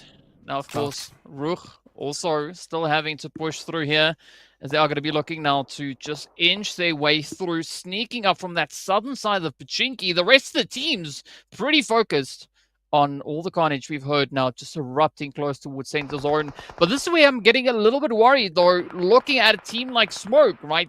Exposed on the edge, and they still have the players from Be Bold yet to move in behind them. Let's see what the play is going to be. As we see Miyaki. Oh, nice shots. Quick peek. That's going to be 8 eliminations for Smoke Gaming. Good one for them. And now we're going to see the Falcons. They've been creeping their way up ever so slowly, very sneakily, into this Pachinki position due to that zone shift. They do realize that if the zone keeps going in this direction, they're going to probably have to take that church up on top. But at the same time, they have to keep an eye on their back. So their ears are definitely perked and getting ready to go here as we are about to head into Stage 7. Still quite a few teams up here. Yeah. A lot of teams, not a lot of action at the current moment. Icy, got a few nades in hand there. Maybe prepping for a little bit of a surprise play. As you can see, Top also just manning them ears. But Falcons, as you said, right, inching their way forward, coming through on this eastern side. Still a lot of opposition up ahead. Zebra Master, I mean, they've been just playing such an opportunistic position here. Every time they spot an opportunity, they get up, they lay the shots, they drop back down. So I'm curious to see whether or not anyone's going to be able to maybe just push them out of that building. But maybe the zone could have some other plans for them. Yeah, it's gonna be tough though. They only have 2 players up, only 1 elimination, so they do have a great position, but they don't really have the players to support it. So I think they're trying to play just very, very quietly here, just get some consistent points on the board, and then come back here for the next one, because these teams up on top are very, very well set up. Meanwhile, yeah, I mean, Hora's gonna be one of them. You can see top trying to get those shots. Oh, gets beat up quick, peek back, and survives a little bit longer. This next zone, perfect shift for all of these teams pretty much. So they don't got to move a muscle. It's just some more hurry up and wait. Yeah, unless you part of the Hura team, right? You still have a little bit of ground to cover moving in from that northern side. And I think looking at the angle that they are taking to get in here, there's a few limited options, right? They're going to obviously try and play for that church position, as I think that would be a very wise call to make at this point. But looking at Faction Brazil, they're going to look to contest. Hugo from Gizmo definitely will not want them rushing up onto that position. Hoorah indeed. Yeah, Gizmo, last player up. Unfortunately, if they would have just kept all 3 in this position, they would have been so set up. But you know, sometimes you got to take that bet. You know, you really want first place. You want your whole team. But that 2-2 split was going to be tough. And hopefully that's a lesson that you learn. You know, it's just unfortunate that it has to be learned here at the highest stage. And right now, Faction Brazil looking really good. Lots of angles, 3 players still alive. Looking to make things happen here. So, hoorah, they do have the most players up. The only team with 4. And they're going to start pushing here in a couple seconds on to Gizmo. Last player up is Hugo. If they're able to secure this church, they're going to be in a great position for the rest of this match. 100% agree with you on that. But, yeah, the pressure is now on for Hugo. Plays coming through. Hurrah, starting to do their due diligence. 1 nade could end it here for Gizmo. You can see Hugo about to get pushed. Up comes Sky. Oh, quick step. DBS in hand. This could be it. Oh. Oh, wait, he got a double? Wow. No way. This is crazy. We're seeing this happen time and time again, where it's just 1 player up against a full team and they're putting in work. That just goes to show you the level that we're playing at, folks. You know, just because it's just 1 player up, you cannot slip. You know, because any team could just think, oh yeah, it's 1 player, go in 2v1, we'll cover the backside. You know? Ooh. No, send the whole squad just in case, because if they sent just those 2, both of them are gone. Thirsted instantly. Yeah, no, that would have been the end right then and there. But speaking about the end, though, that zone shift pulling in favor of Zebra Master. I think Falcons, they are also going to be smiling from ear to ear, because now they know that Hurrah and the teams surrounding them will have to just creep their way even closer up in towards the zone. So I think Faction Brazil, Hurrah, they're going to be in for a very tough ride. Yeah, you know, Team Falcon's always so dangerous. You can see Top up on top of the roofs. So he's in a really good position here. The only problem is that with Hurrah's spot right now, you know, if they got knocked, they're able to get the res. The problem is though, they can't get knocked right now because the zone is starting to creep up on them. They have to leave, and it's going to be tough. Yeah, they're going to have to do it with some vehicles. That is going to be the way, because they got to push down very rapidly, and they're most likely going to break into one of those buildings where the Falcons are. But if the Falcons are smart, they'll be ready to gatekeep little by little, and that's what they do. They apply that pressure. They don't let them push onto them, but to that little blue building right in front of them. Yeah, and I mean, they can just have their way with him all the way from here. As you can see, a beautiful nade here from Noze, just peeking in. Next one going up top, not quite finding anything at this point, but this is a great opener now coming through for the Falcons. Oh yeah, they're going to stick this out. They're going to gatekeep this team until they're all done for. They realize they're the greatest threat. There's Top getting a huge nade elimination, and that's just picking off the squad with the most players up. And just like that, it's now even with Team Falcons. Man, this squad is so good. at just having one player go up against an entire team and just disrupting them entirely. We're not even surprised to see that happening at this point, but let's see just how far the Falcons are going to look to push this one. As you can see already coming into this match, they sat on 24 points, only 2 eliminations for now, but we've hit stage 9, right? No more zone, no more closures other than the blue. That is it. This is the final push for everybody left in this lobby. That is right. This zone is going to dwindle down into nothing, and you can see it starting to close. Here they go. It is Zebra Master. They do have the most central spot, so they're able to gatekeep a little bit, but one wrong step, and you're getting knocked. This nade could be huge. Lay down nades are so deadly. He goes, and he does hop up a little bit, misses the nade, panicked at the last second, and now he's going to have to do it with his gun skill. I mean, talk about a oops, right? That was a oopsie right there. Not quite sure if Zebra Master is going to be able to recover from that now. It is going to be up to Smoke, also still trying to pick up a bit of ground as they push up on that southern side. Up comes the blade, or Zebra looking to clutch it. They do find one. Top is down. Now the rest of the Falcons have to clear this compound. Here they go. We're seeing players go down like flies, eliminated back to back. Hoorah still on the other side there, being a thorn in everyone's side. Meanwhile, Zebra Master gonna go ahead and just start popping down, taking out players with that DBS. Team Falcon still alive. He's trying to get those reses off, but it's not gonna be able to happen as they come on down. He goes for the knocked player, gets knocked in return as the Team Falcons still survive for now. It's now to Hoorah's time to push, and they do, only to get knocked by Faction Brazil. Falcons not out of it just yet, right? Still stepping up to the plate, but now it is down to a 1v1v1. Hoorah! Getting ended. Icy moving up. Cool. Calm, and down they go. What a finish! I thought Icy got to that car. I really thought he got there safely, but just gets shot at the last second, and a huge chicken dinner. You can see the relief on Faction Brazil's faces. These guys are pumped, and this was a must-need win for them. You can see that, a little fist pump right there, and that exhale. That just lets you know what these guys are feeling. I mean, what a bounce back though, coming in through Faction here, right? They got a 1 elim in game number 1. Now they end themselves in spot number 1. What a bounce back. But what an insane play. I mean, down to a 3v3 to have the chicken decide a 1v1v1. Insane. Oh my gosh, you saw him just go. That's just so like, yes, and then oh my gosh, that was tough, you know. And that's what these players are feeling. But it's still so crazy to consider that, you know, we saw Team Falcons in that top 2 once again. It's just absolutely ridiculous as we go ahead and take a look at the highlights from this first Erangel match, match number 2, and there's only 4 more left to go. Oh, there was actually a knife finish. Wow. That was in the beginning. Yeah, right at the get-go. I mean, you got no weapons, right? You got to make a plan. But yeah, I think this was a very, very exciting play that we had right here up in towards the edge of Razak. I mean, upset upon upset upon upset coming through here.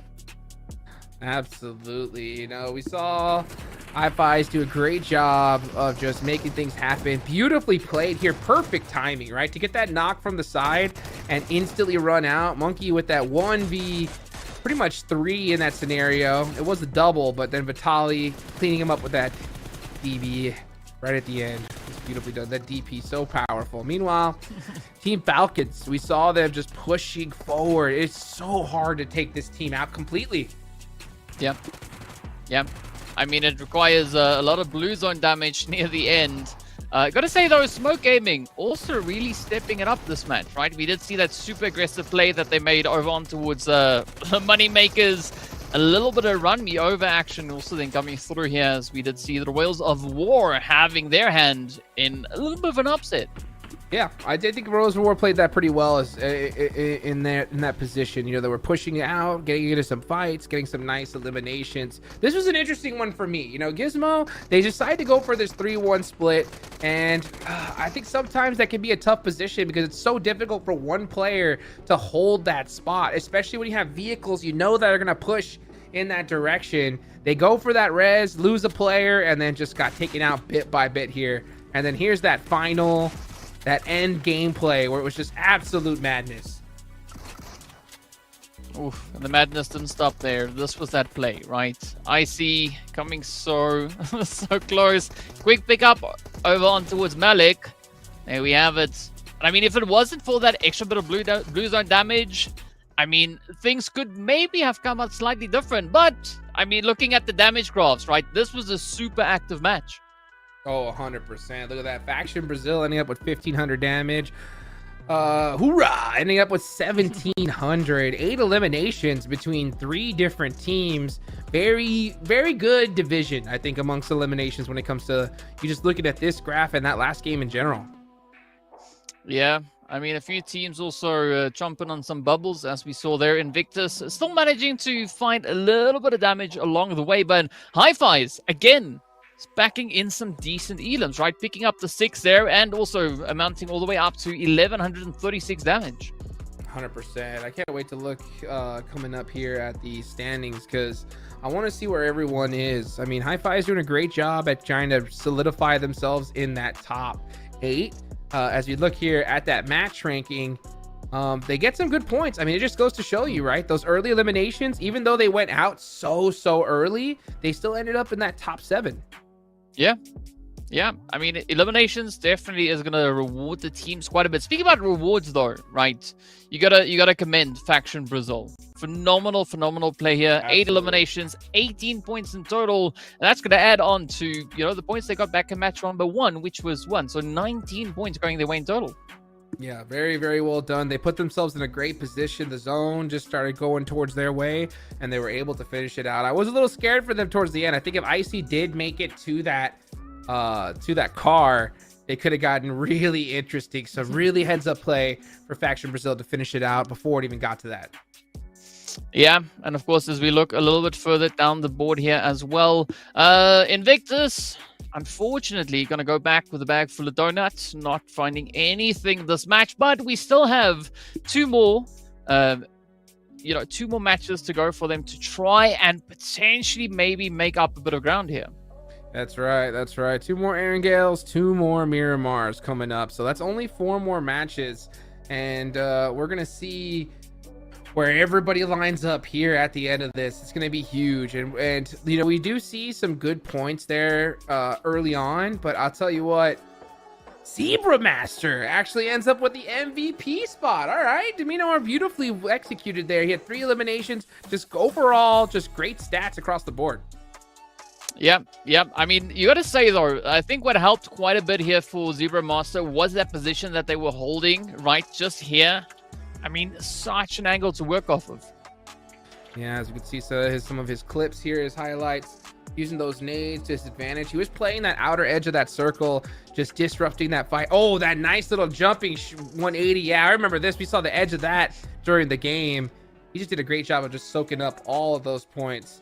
And you can see here again, you know, the last matches of the day and of this qualifier finals coming up. It's always tough when it's only one day, right? Because, you know, if you're just having a little bit of an off game, you're done. You go home and you got to wait for the next event, you know? So hopefully we see some teams able to rally their squads. You know, that's what the leader is being all about, is when you have a first couple of rough games, how do you bounce back? And honestly, now's the time or never. Yeah, because I think especially once we hit match number 4, whatever they haven't been able to achieve at that point is just going to become even more difficult to do, you know, leading into the final bit of the day. As we take a look at the overall standings, and you can see right there, right? Hi-Fi is able to get into second place with 23 points.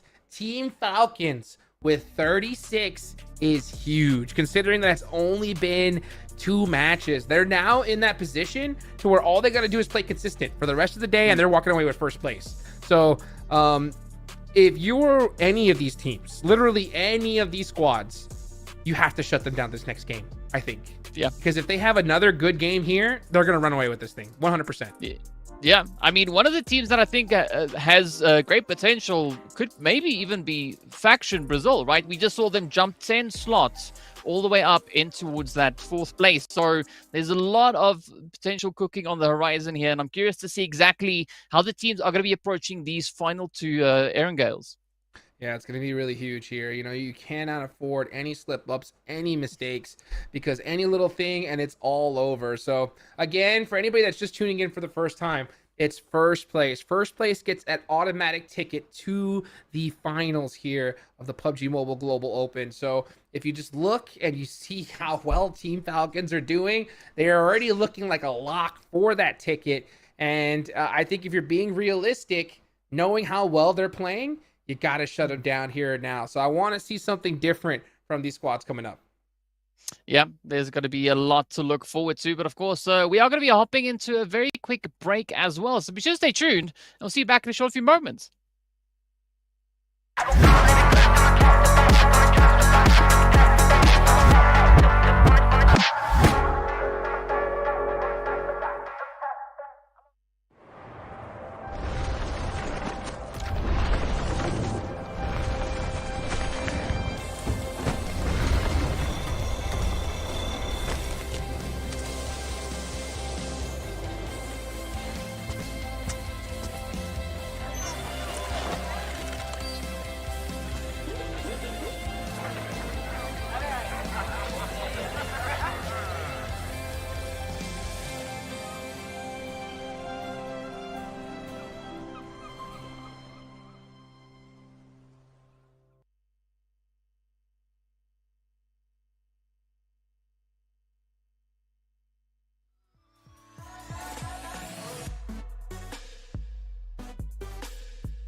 Welcome back, everybody, to the PUBG Mobile Globe in Brazil. We're at match number 3, and we're headed into Erangel. And I mentioned it a little bit earlier. Team Falcons are on top, looking to go ahead and head into the finals. And I will not lie, that is where they belong. Okay, this is a team that definitely I want to see in the finals. You know, one thing else that I really love seeing is I like to see teams that have the ability to adapt mid-tournament. You know, I think that's something that we've been lacking in PUBG Mobile Esports. We haven't seen it in a long time, right? We see teams just like no matter what happens, they just continue to do the same. And it frustrates me because I want to see a team that's like, let's say that you're a team in the last game of the day, right? Last game of the tournament, you need 20 eliminations and you need a team to go out first. Okay. If I'm them, I'm like, hey, we gotta either hot drop the squad or find them early and take them out. And then we need to just push everybody, right? Because that's the only chance you have. You can't just sit back and do the same thing, you know? So I want to see teams start making those adjustments. And honestly, if you're being real and you want that main event ticket, you're gonna have to look at the Falcons and be like, hey, you guys, we have to slow them down eventually. Yeah, I think getting that direct ticket, ooh, nice zone, beautiful melee base. Wow, love it.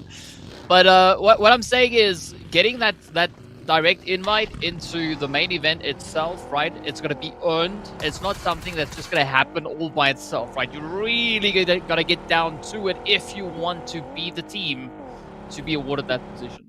100%, dude. And honestly, a big opportunity right now is going to be on the side of Death Wolves, right? They're going to be down in that military island all by themselves. So they're going to be looted up to the teeth, to their fangs, and going to be waiting for teams to creep on up towards them. So calm before the storm, nothing really too crazy.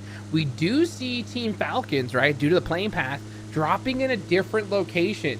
So I do like this from them, right? Because if they realize what's at stake here, which they do, they're so smart the way they play, you know, they're going to mix things up on these teams. They don't want nobody surprising them, trying to take them out early. So I like the fact that they're mixing up their drop spots.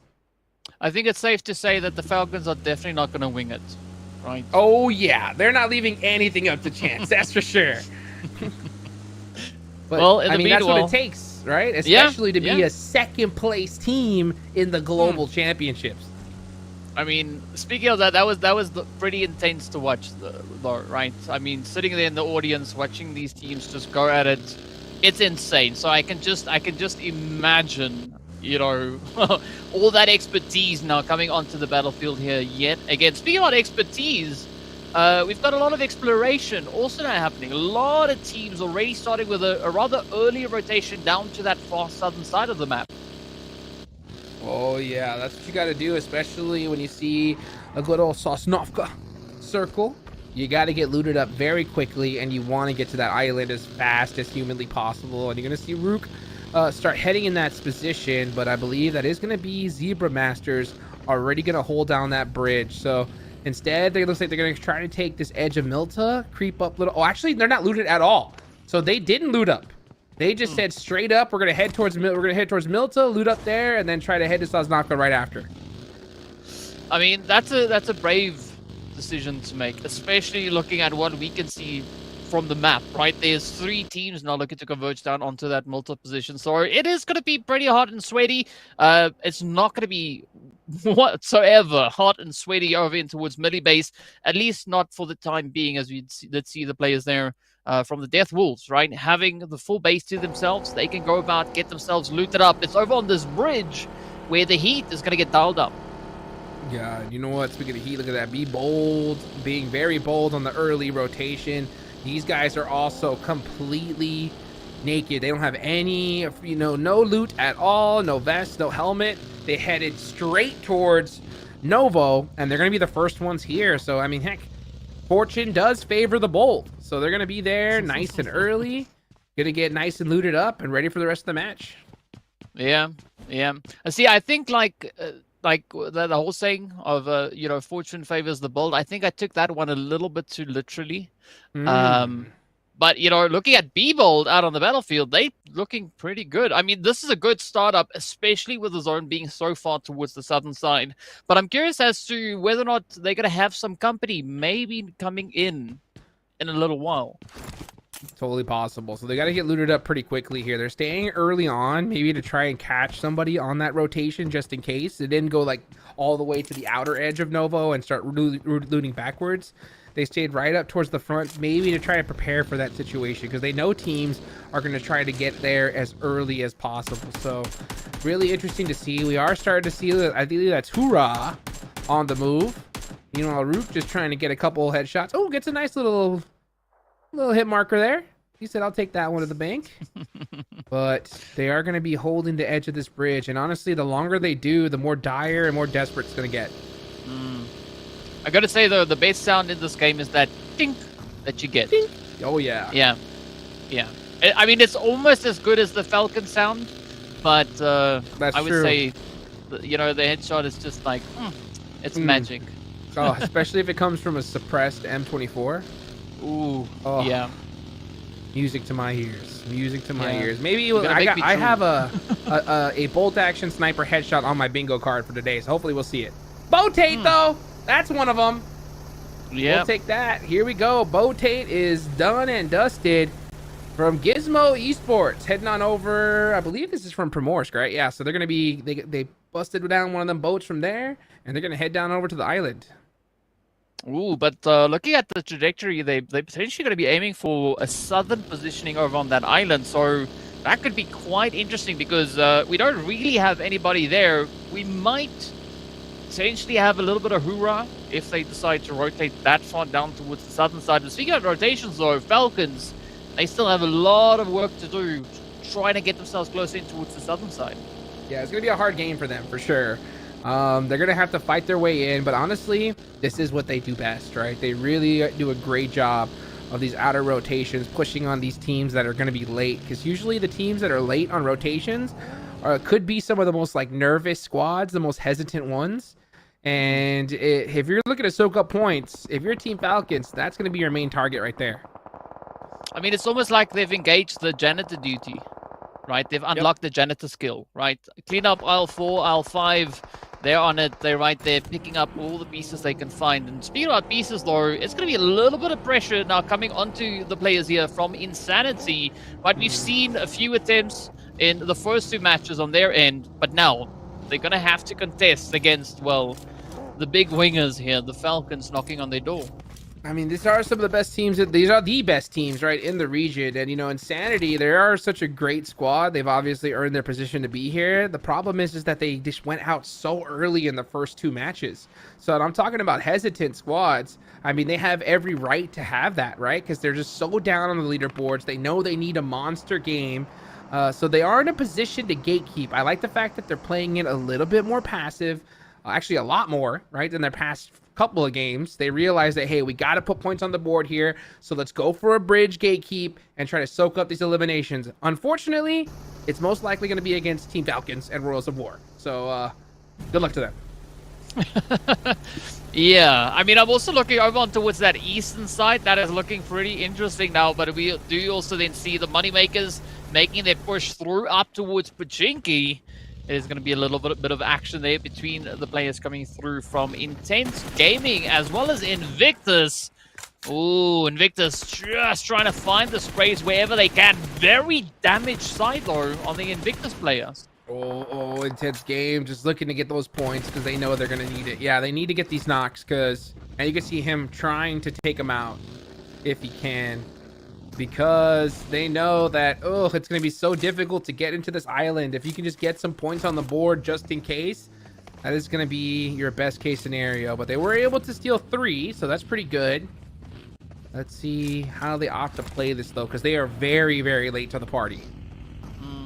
I mean, already we do see a lot of those prime positions being occupied, and even just looking at the coastline, it is going to pose quite a threat, especially for Intense now to get themselves situated.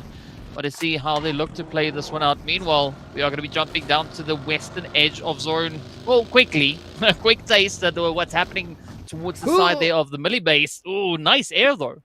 Yeah, they got a little bit of airtime there. Meanwhile, Rook's looking to get some airtime on that roof. Looking right towards the direction of Hi-Fi. Meanwhile, here we go. Team Falcons looking to secure this bridge. Where did Insanity go? Where'd you go? They said, see ya. We are out of here. We're going to cross this bridge. The gatekeeping idea was fun, but we smelt some Falcons in the air, and we're out of here. Smart play. Yeah. Yeah, but I think it's also a good spot to, looking at where they got themselves situated over on towards that island, right? So whoever makes it off this bridge is going to be running into Insane. So there is a great opportunity for Insanity now to pick it up. Speaking of pickups, yeah, the Death Wolves now losing even more players. Oof, tough. Yeah, anytime you have, of course, a melee zone, it's going to make things interesting. Falcons are going to be...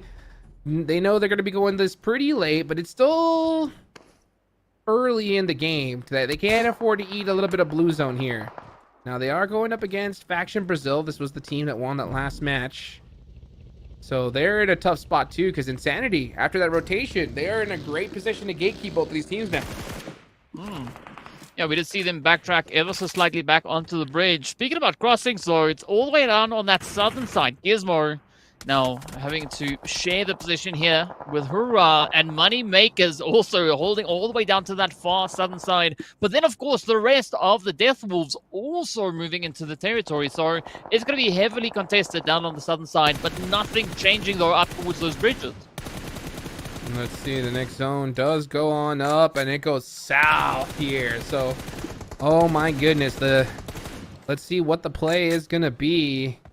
As Team Falcons eating a good chunk of blue zone. Every single time the zone closes, it hurts. I think Faction Brazil are going to go in the other direction. They're going to give up the bridge entirely and try to maybe circumvent. But, oh my gosh, Team Falcons are going to punish them for giving up like that. Yeah, and I think also the blue is going to cause quite a bit of damage to them, so I'm not quite sure how to feel about that rotation. I mean, it's not the entire team that has moved out. We still see a few morsels of them just hanging around on the edge. Meanwhile, it's going to be the Moneymakers now having a bit of a splash, trying to cool down, relax, enjoy the drink out in the open. But Gizmo, I love that setup for Gizmo, though. I do as well. And look at this. I mean, the timing from Team Falcons just beautifully done, because Insanity has given up on that gatekeep. They knew that that it's just better to take that position in circle. I do like their rotation, but it works out for the Falcons as they're going to have a free reign on in. Meanwhile, intense game, putting in some work in the blue zone. That's 4 eliminations for them. Gonna have to start boosting quickly, because this zone's gonna start hurting once it closes. Yeah, and still Faction Brazil trying to alleviate a little bit of that pressure over on the bridge. We did see Top getting stopped in their tracks, but is this now the opportunity, or at least, well, what's left of Faction Brazil to get themselves back into zone? Moneymaker's now going to be feeling a lot of that heat as Icy gets hit, but Bravo! Down they go. Old boy, M24. Bingo card, baby! Check it off the list. Unfortunately, I didn't get to see it from the sniper's perspective, but I don't mind viewing it from the other end. Beautifully done there. As Gizmo I mean, so many of these teams are still in the blue zone here, trying to make the best decision. Oh boy, come on, give it to me one more time. Bro, don't you dare. Don't you dare. Yeah, he knows better. He said, I'm not looking in that direction. Old boy is not messing around. And if I even peek my head out in the slightest, I'm about to get punished. Uh-oh. Old boy's just waiting for it. Come on. Nope, they're not. Gizmo not trying to risk it. Don't blame him. Yeah, but I mean, this is a good play coming through from Allenson, right? Just capitalizing on a little bit of a sneaky play here. But still got to watch out. I mean, Old Boy is there, is looking, is prepping, waiting for the opportunity to get that tink to go. And then that could be the opening for the rest of the Moneymakers. Oh, it'd be huge. It'd be huge. You can see Allenson trying to be able to get him maybe with a nade. Icy's looking at Insanity being, oh, just so silent. Look at that discipline. Trigger discipline big time. He realizes I don't want to give up my position. I only have 2 players. I'd rather just stay, get that intel, and move later on. Very smart. 1v1, though. DBS is out. Gonna get it done there. Yep, that's it. Allen for the finish. We do also say goodbye to Faction as they get sent away. Row Gonna be following hot on their heels. But let's see whether or not Koa can relay enough information back to the rest of the crew. I see though now not gonna be laying on that trigger discipline. Instead, gonna be digging into the side of Nenebete. Beautifully done. Hey, you know what? Soak up those points if you can. And guess what? It got stolen. Insanity gonna go ahead and take it just like that. So, yeah, you try to get that secure, you get the knock, but you got to get that finish. Otherwise, that, you know, these other players and teams are going to soak up those points big time. So now that their position's gone, they're going to go for the wide wrap. Probably going to head towards that as south as they can.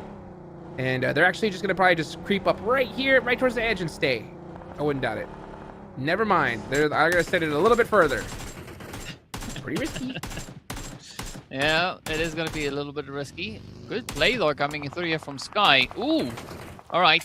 Does get the one confirmation right there. The rest of the smoke now going to be trying to lock it down. Meanwhile, Insanity also trying to find a bit of a foothold. Inko feeling so much hit.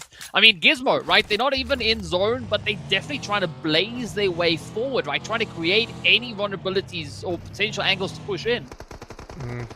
Let's see what they're looking to do. Insanity just playing it very concise here. They want to get to an end game, and they're already in it. So trying to make some plays. Especially, they got to get those fingers warm after going out early twice. Meanwhile, Smoke Gaming, they had a very interesting rotation. They just went straight down from the north side and just swam right across and were able to make it into this island nice and early. So sometimes that swim strategy does work. They did lose one in the process, but with 3 up, pretty good central and military, you can't blame them one bit. Yeah, I mean, sometimes you just got to pay the toll, right? It's That's right. It's part of the cost of living. But in the meanwhile, Hi-Fi's going to be looking to just connect on through here with Smokes. You can see Myth moving up, quick response. Oh, even with a suppressor, they get found out and picked off. Instantly. I mean, at this level, it's like you can only take a couple shots from the same position and you got to move. Otherwise, you're just going to get absolutely beamed from another spot. And look at that trigger discipline, right? Bro, just chilling, waiting. Say, nope, I want this confirmed. He's going to go for the reload here. Is he going to get the finish? Blue zone's coming. He's going to run. Oh, Inko. Wow. I'll take that one. But that's the second time we see Vitaly doing that, right? Previous match, exactly the same thing happened up in Rozhok. Beautiful cleanup going through here from Vitaly as they do capitalize on even more of the upsets. But now it is up to Hura, right? As you can see, slowly trying to get themselves in, but even Gizmo applying pressure from the backside. Vitaly's so smart, just soaking up those steals. I mean, those are crucial points right there. He realizes it, especially with having only 2 players up. Stealing all those points are going to be huge. Next zone does go on over towards Insanity, so this is their chance, right? They're in that playing graveyard right there, very centered up. They just got to be able to get that gun skill and keep teams away from them. Meanwhile, Bro trying to make it happen. Doing a little peekaboo game here, gets the shots. Actually, yeah, no, that was Bro. Gets the knock on Vitaly. That's what you get for stealing my eliminations, buddy. Can he take out 7 though? That's gonna be the question. Ooh, you gotta watch out for Higgard as well. Just chilling on the edge. I mean, at least for Bro, it's not the last hurrah. They were able to send them backing, but the Inko, they have a little bit of backup. So let's see. Can Bro find the play? He's looking for the toes. Come on, get it. No, gets Bark instead. Yeah, maybe he's trying to go for some tires. Maybe trying to take out that vehicle. I don't think it's blown up just yet. Oh, I think it's on fire. He's going to have to run on the open and make a play here. He's going for it. Oh, he lost his perspective. We're going to watch Rook heal up for a second. But here we go. Now we're going to see Bro pushing on up. Oh, it's 7 said, nah, let me just shut that down real quick. Easy claps, right? Easy claps. But now, Inko, right? This is where the hard work comes, because now they got to get their butts back into that zone. Yes, there is a big gaping hole onto that southeastern side of the zone, but we've got so many teams held up in the vicinity that I don't think it's going to be a very easy point to enter on. Oh, not easy at all. You know, I mean, you know what? Insanity does have it easy. They have so much real estate here, so much vision. All they got to do is really just play it correctly, hit their shots. But they do have to worry about that backside. Intense game could definitely disrupt them, and that's why you could see them kind of splitting their resources a little bit. But they can't split themselves too far. They got to be prepared for a push because they know it is coming. And you can see Death Wolves and the rest of these squads are just looking for that little bit of an opening to take it away from them. Vitaly running out in the open. Uh-oh, he's putting on his dancing shoes. Nice return shots. That forces Rado to go down, but you know what? Oh, the Death Wolves saw him as soon as he gave up his position and said, give me that point. I'll take it. Yeah, got to end it right then and there. Now, Zebra Master also going to come knocking on the door. It's going to be CeeLo about to feel the heat, the spray, and down it is. Quick reactions, though. Love that spray. Smoke, though, also getting sent away. Ruch. Going to see if they can maybe get into a little bit of the opportunity. Yeah, Ruch. I mean, that's the sound I make after I miss a shot, dude. You know what I'm saying?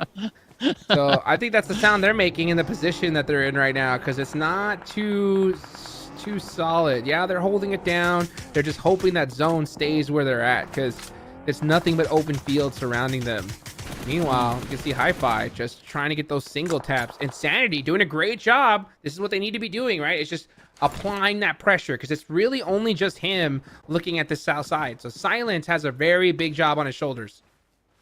Yeah, it could be golden for Silence at this point, so we got to see whether or not they can line that one up. Meanwhile, Rook still now having to do quite a bit of work. I like the fact that we've got those Death Wolves also starting to make a bit of a play as they take a run for the southern side of zone. But now, Insanity rather, could be looking to make it quite challenging for the remainder of Rook now to get themselves in zone.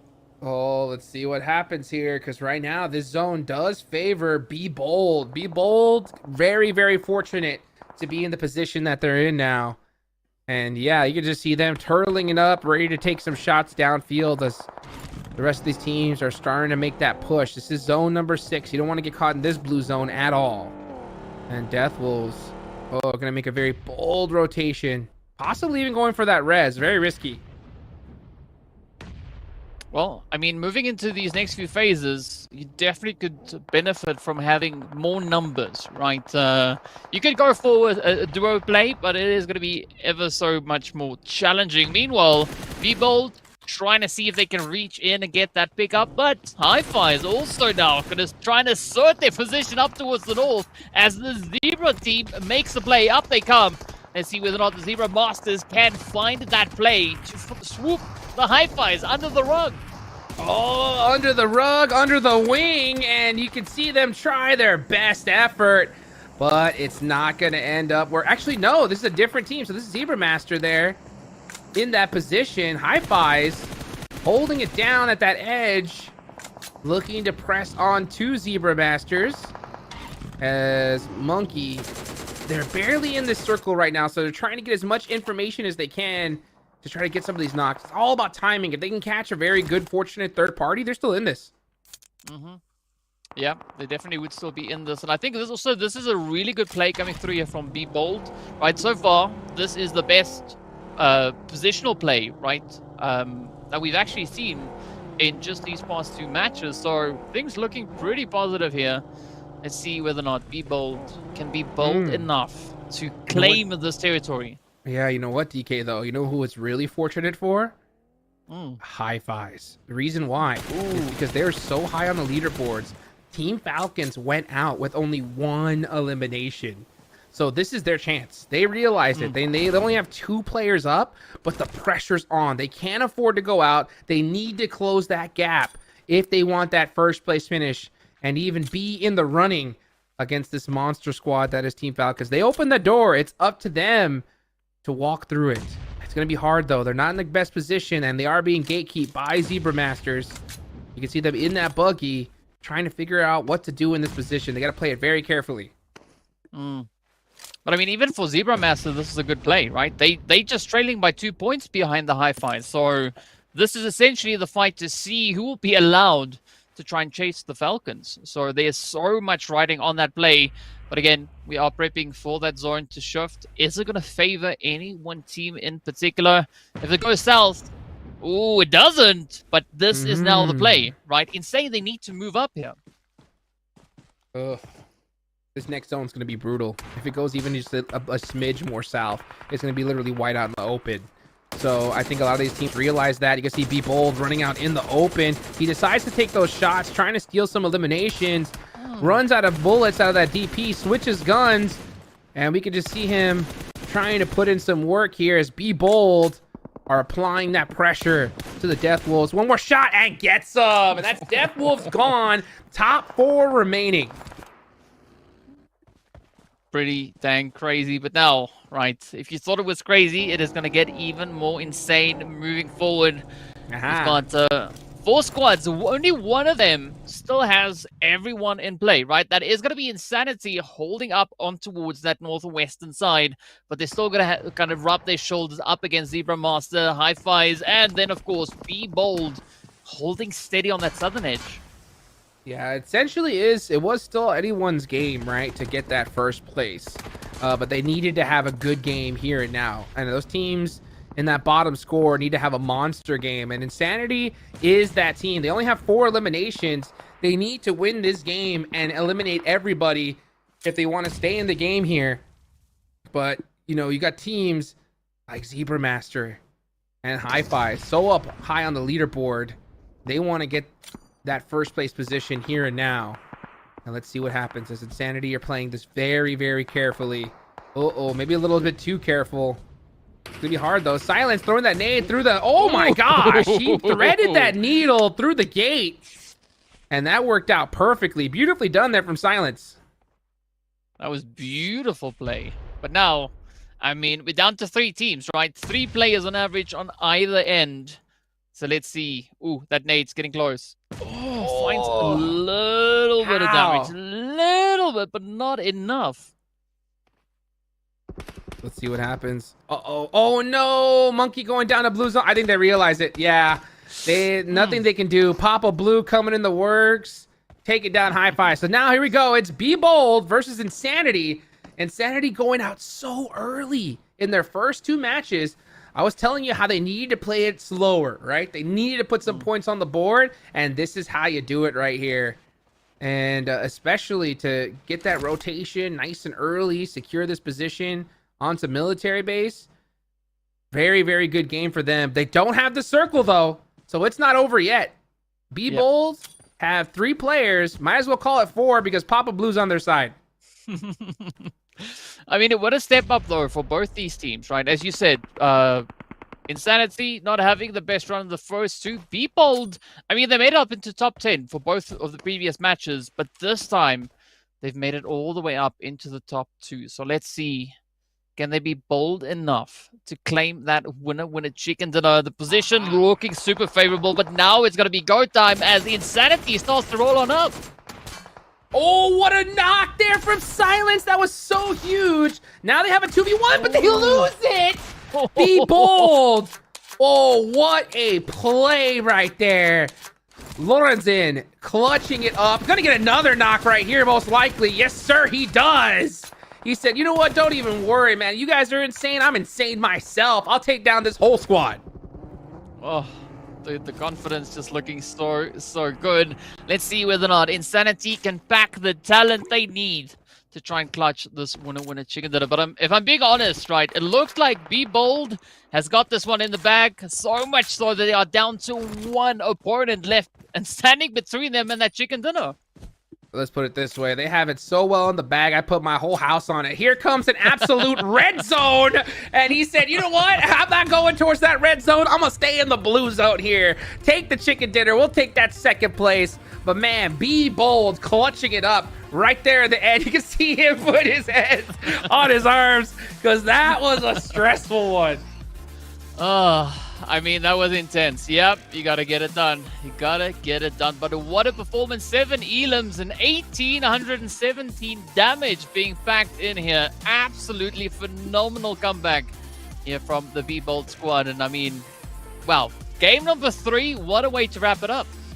It was huge. It was a huge one, right? We saw Team Falcons go out early.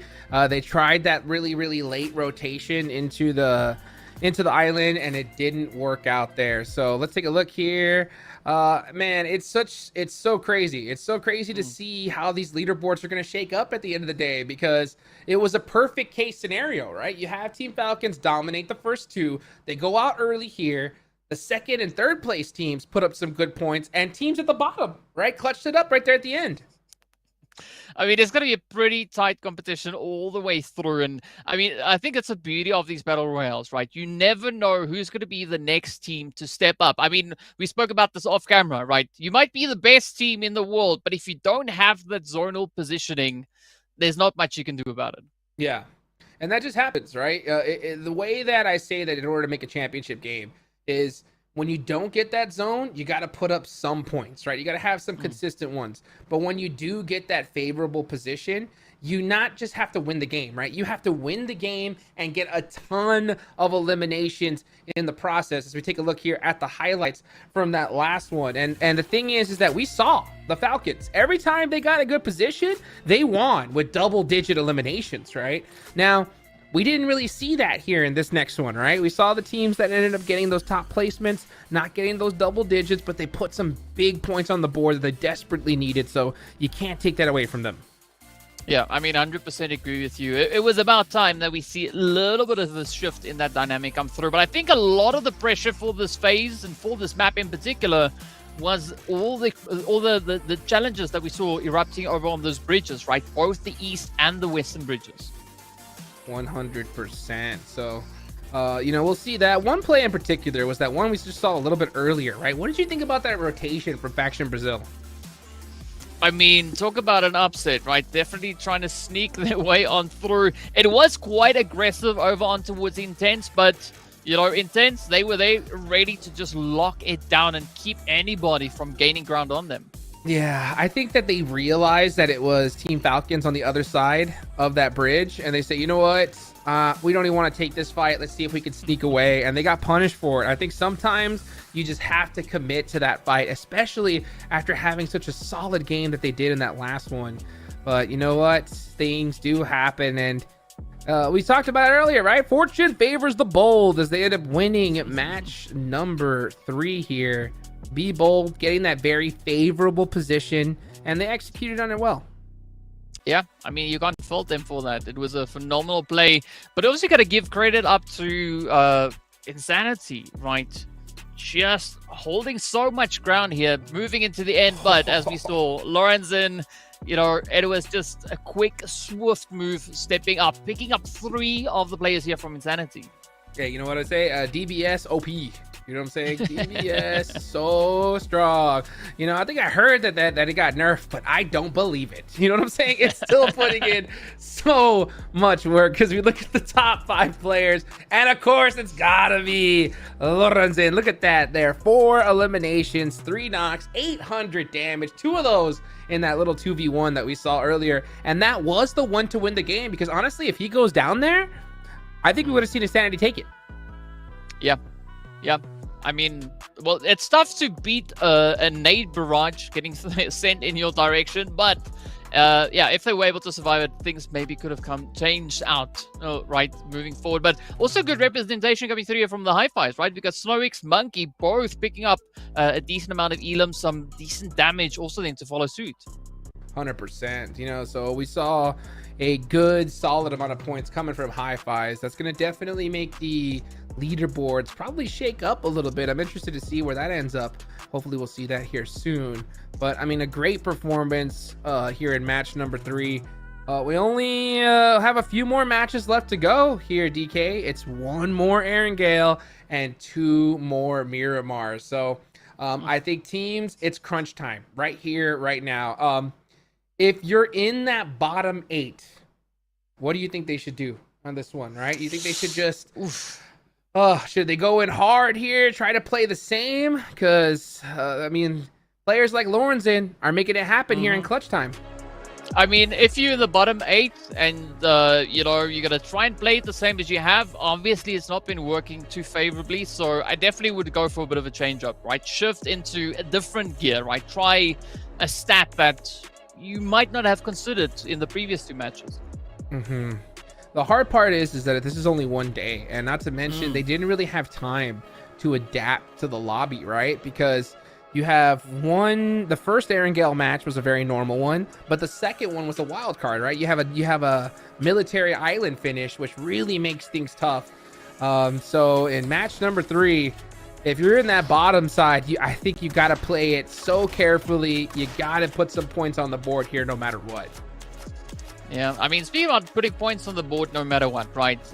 It's no surprise that Lorenzen is going to be our MVP for this game, right? Just played such a phenomenal position here. And as we saw, just going absolutely ham on the edge. But of course, it's going to be time for the match rankings, right? B-Bolt securing themselves 17 points with such a beautiful chicken. Oh, man, that was massive right there. And one that they desperately needed. I mean, we saw that player put his hands in his arms and just...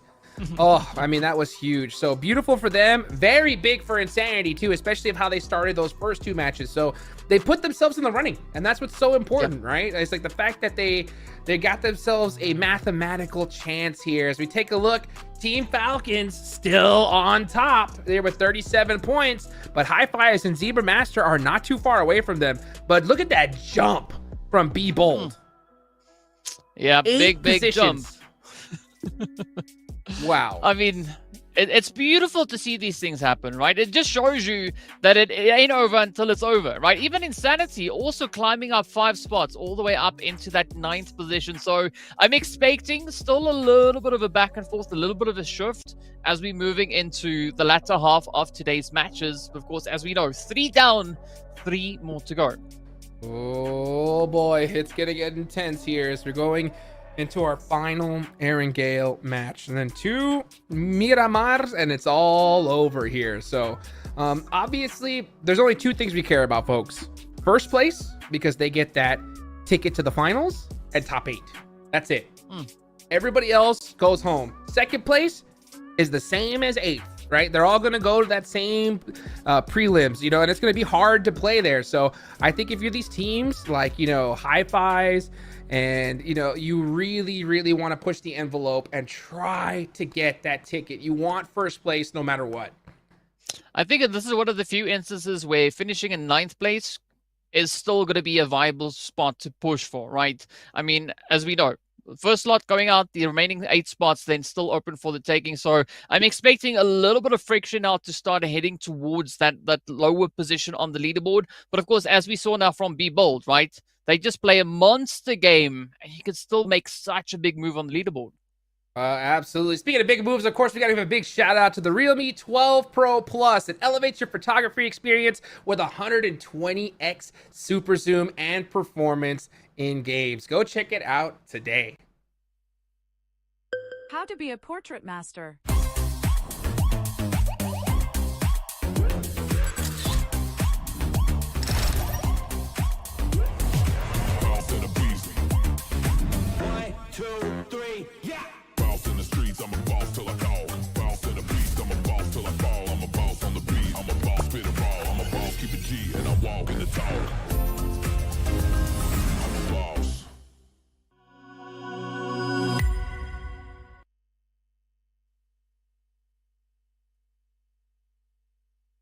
And we're back here, guys. Of course, we got to give a big shout out to the PUBG Mobile 6th anniversary version. It's available now, guys. Make sure you guys share your memories on social media with the hashtag PUBGM 6th wishing and experience the anniversary now in PUBG Mobile version 3.1.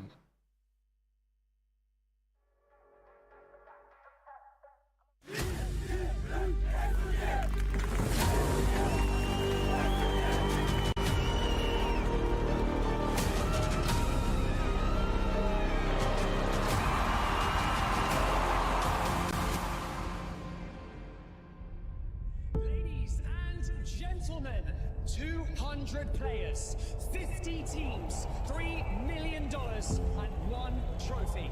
Welcome to the 2023 PUBG Mobile Global Championships.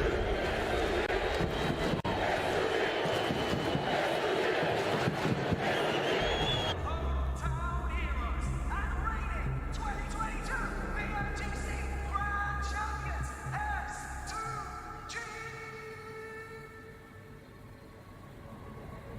PMGC'ye 3 defa katıldık ve bu sefer Türkiye taraftarının karşısında olduğu için daha inançlıyız. 2 kez dünya şampiyonu olup yani rekora, üçüncülüğe daha yaklaşmak, bir adım atmak istiyoruz. Yani onu düşünüyorum, başka bir şey düşünmüyorum. Gue udah 4 kali di PMGC dan baru 2 kali di final, dan ini tahun apa ya, kayak PMGC pertama kali setelah 2 tahun kemarin gue nggak lolos, dan mungkin perasaan gue berada di PMGC lagi di final tentunya itu apa ya, semua tim itu udah merata sih dari segi skill dan apapun itu, dan gue rasa PMGC ini bakalan PMGC yang seru banget karena semua tim itu udah jago banget. Mungkin momen yang nggak bisa gue lupain itu waktu jadi World Champ di Malaysia tahun 2019 itu salah satu yang apa ya, momen yang paling gue inget banget karena semua orang juga tahu kan kalau tim gue dan gue bisa buktiin kalau kita tuh bisa loh juara dunia, nggak cuma di region kita doang.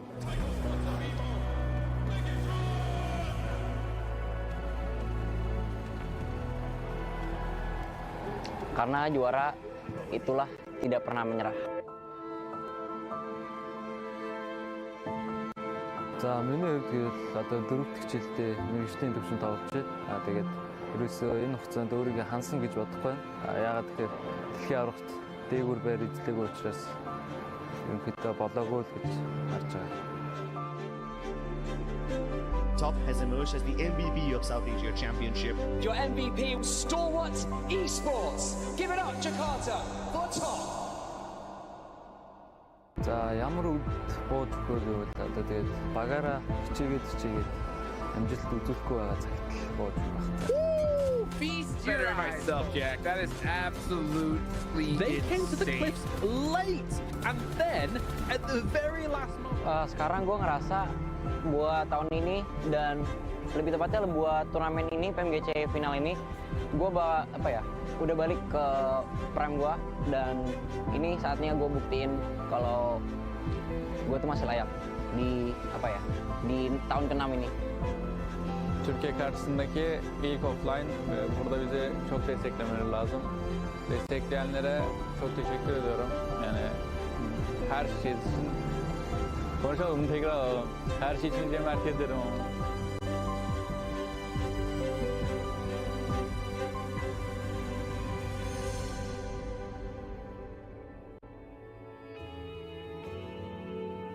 因为训练赛其实大家都在乱玩，训练赛大家就没有太认真嘛，因为大家都在练习打架，所以说训练赛拿个第一只是因为我们活得比较久而已。Sẵn khoản có mẹ tới lời đấy.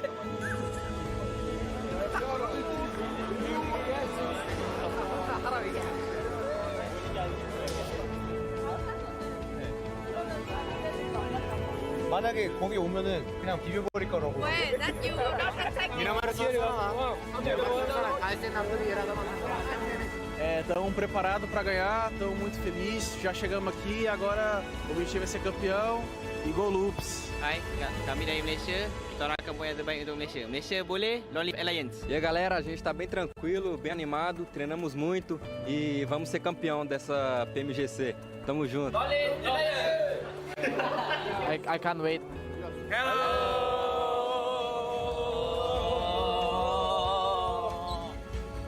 I will bring the chicken dinner. Just play the game.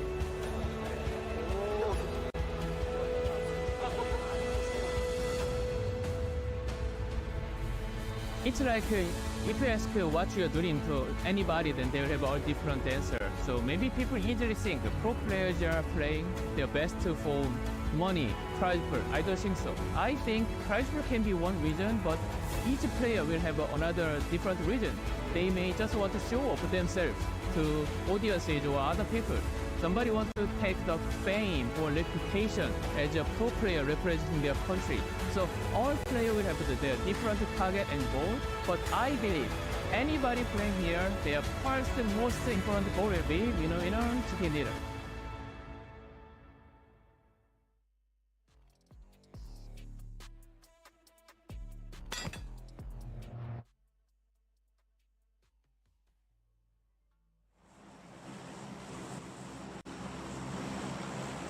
luck, everybody. Here we go to the PUBG Mobile Global Open Brazil. Of course, done in partnership with Real Me. Guys, this is going to be a big match here because we are now into the second half of this tournament here, right? This is the qualifying finals. This is it here for the day. We're going to see quite a few teams go home, 8 in total, and they have worked so hard to be here. So it's time to put up or shut up. These are those championship rounds, DK, right? You got to get it done here now.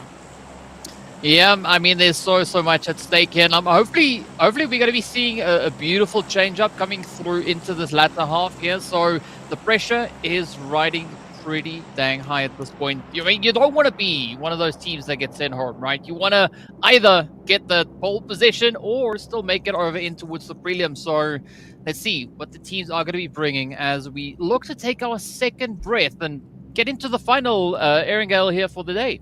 Yeah, we're going to see a nice southern playing path. Not so nice for some of these teams, but most of them are going to be able to get into the position that they normally drop. We're going to see Team Falcons go to that Novo area. We saw them do that in match number 1, so nothing too surprising for them. We see Death Wolves heading on over to Millie as well. So this zone, very, very familiar here. This is pretty much the same circle we saw in zone number 1. So no excuses here for these teams. I mean, you got to be able to make concise plays, get it done. I think if you're in the bottom 8, it's all about survival at this point, right? You just need to make it into top 8. You want to make sure you're able to make it into those prelims. Honestly, it's going to be hard because if you make it into those prelims, you got what, 1 day off? If you have that day off, you need to be working overtime because it's going to be a tough one. There's some monster squads coming here in the next just a couple days. Yeah. I mean, it's just around the bend, so you know, you got to get all the prep play in that you can find along the way. But still looking at it, I mean, we can see so many teams really close to hitting it up into the top 9, right? Insanity, they're going to be the gatekeepers at this point in time. 14 points is going to be the requirement. So Ruch, Moneymakers, Inco, all just 2 points away from getting a spot up into those prelims. Yeah, so gonna have to put in that work for sure. Meanwhile, there's that battle for first place. Who's gonna be able to make it straight to the finals? Still don't have to even worry about those partnership teams until a little bit later on. So we will see what happens here as we're looking at Ruch over in Milta holding it down over there. Meanwhile, we got Inco hit over in apartments and school doing a little split, getting looted up. I like that Ruch you said with the Spanish flavor coming in on the side. Oh, yeah. Man, dude. We don't want to hear them making that sound at the end of the day, though. You know what I'm saying? We want them to be hyped up, ready to go into the prelims. So, man, look at where they're standing right now. They're in 10th place with only 12 points. This is a pretty much a make or break game for them at this point. Yeah. If they're able to get a good game here, they're going to be pretty confident going into top 8. If not, they're going to have to just go absolute desperate time into Miramar, and that's not the place they want to be. You know, speaking of that, you know, teams like Intense Game, you know, they were such a strong squad before. You know, they had a lot of roster changes, but, you know, we haven't really seen them really shine to what they have in the past, and they're currently in 14th place. We know this org has potential. Hopefully we can see them live up to it here. Another team, another name I recognize very well is Inco as well, down in 12th place. So this is that time right here, the last Erangel of the day, and it could be of your tournament life if you don't do well here. Yeah, it's going to be pressure, right? So, I mean, as we know, at least one or two of the players in the current Inco squad, we also did see them at the PMGC. So we know that they have that experience, right? They've been there, they've rubbed shoulders with all these intense teams. So it's definitely going to be a case of whether or not they can actually muster that talent and just put the work in. Because, I mean, 2 points, right? It's not that much they need to just get up into the top 9. Of course, that being said, Insanity, they are going to be looking to just lock it down. But also a team like Moneymakers, right? Regardless of what happens for them here, their name is still going to hold true because they're going to make money, but obviously you don't want to make just that. You want to get into those late spots. And, well, you got to work your way on through. Royals of War, though, I like this. Bringing in a bit of an upset, and this time around, Vitaly is going to be the first one down on his knees. Yeah, he's gonna get thirsty here, 100%. So, absolute brutal loss. Vitaly was making some crazy plays that we saw in just the last game, right? So, for Inko to lose him early on, ooh, that's gonna hurt big time. Well, it's part of the game, right? You just gotta find another way to keep on pushing on. Meanwhile, the Falcons are also gonna start now to disengage from that far southern drop that we saw over in towards Novo, as they slowly make their way further up towards the north. I'm curious to see how they're gonna look to rotate, right? Are they gonna maybe opt for that eastern bridge, or are they gonna go the long way and make a move for the western bridge? It's really interesting. You know, different teams have different strategies on how they decide to rotate. You know, I don't really get to talk about it too much, but there's a perfect distance in between when you're trying to do like a 4-vehicle rotation. Because if you're too spread apart, if you find a team, that first person gets thirsted and the rest can't support, right? If you're too close together, your whole squad can get wiped out, right? So there's that perfect distance where you can still spot and support teammates in case they get hurt. Team Falcons, though, they just said, you know what? We're going to send Icy out on a bike. Icy, go get our spot, figure us out where we're going to be, and we're going to be fine with that. So a lot of trust in your scout there to get that rotation going.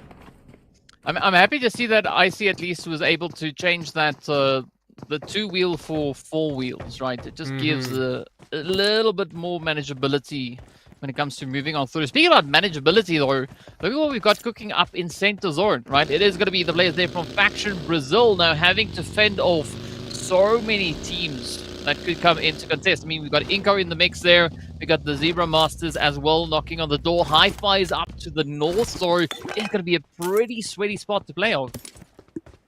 Oh, yes, indeed it is. And you can just see Icy just trying to get a little bit more loot. He only has a level 1 helmet on right now, and he's rocking an M16 DBS. So you can see him just desperately probably trying to find an M4, something to spray for some distance. There's that helmet. There you go. Nice little upgrade right there.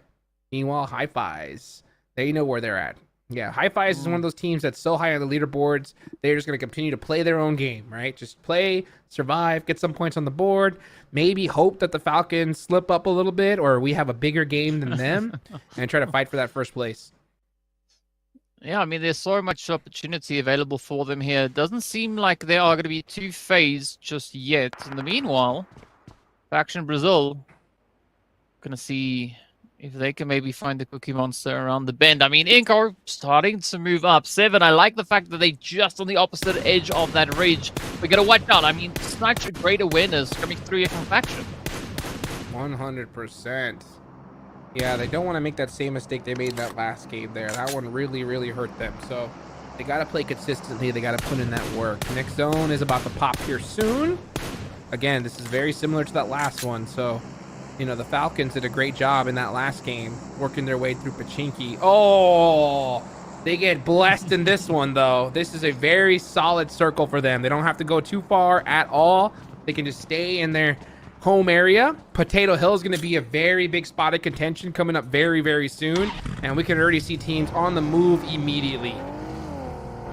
Yep, one of those teams, of course, being the players from the side of Invictus team. So we are yet to see Invictus climb up, right, and get more than a single digit there next to their name. So hopefully this could be a match in which we see a little bit of that action now start to unfold for them.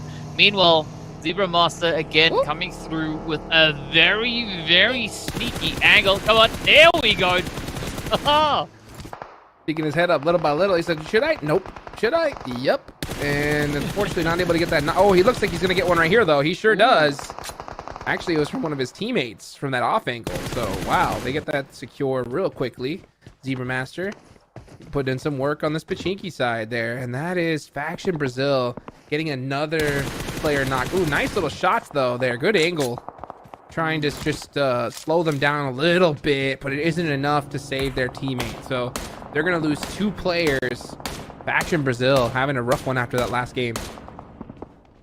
Well, and I mean, to add to it, look at this. Icy just going to work, finding Grog and the rest of Gizmo out in the open. Hugo is like, no, get me out of this corner.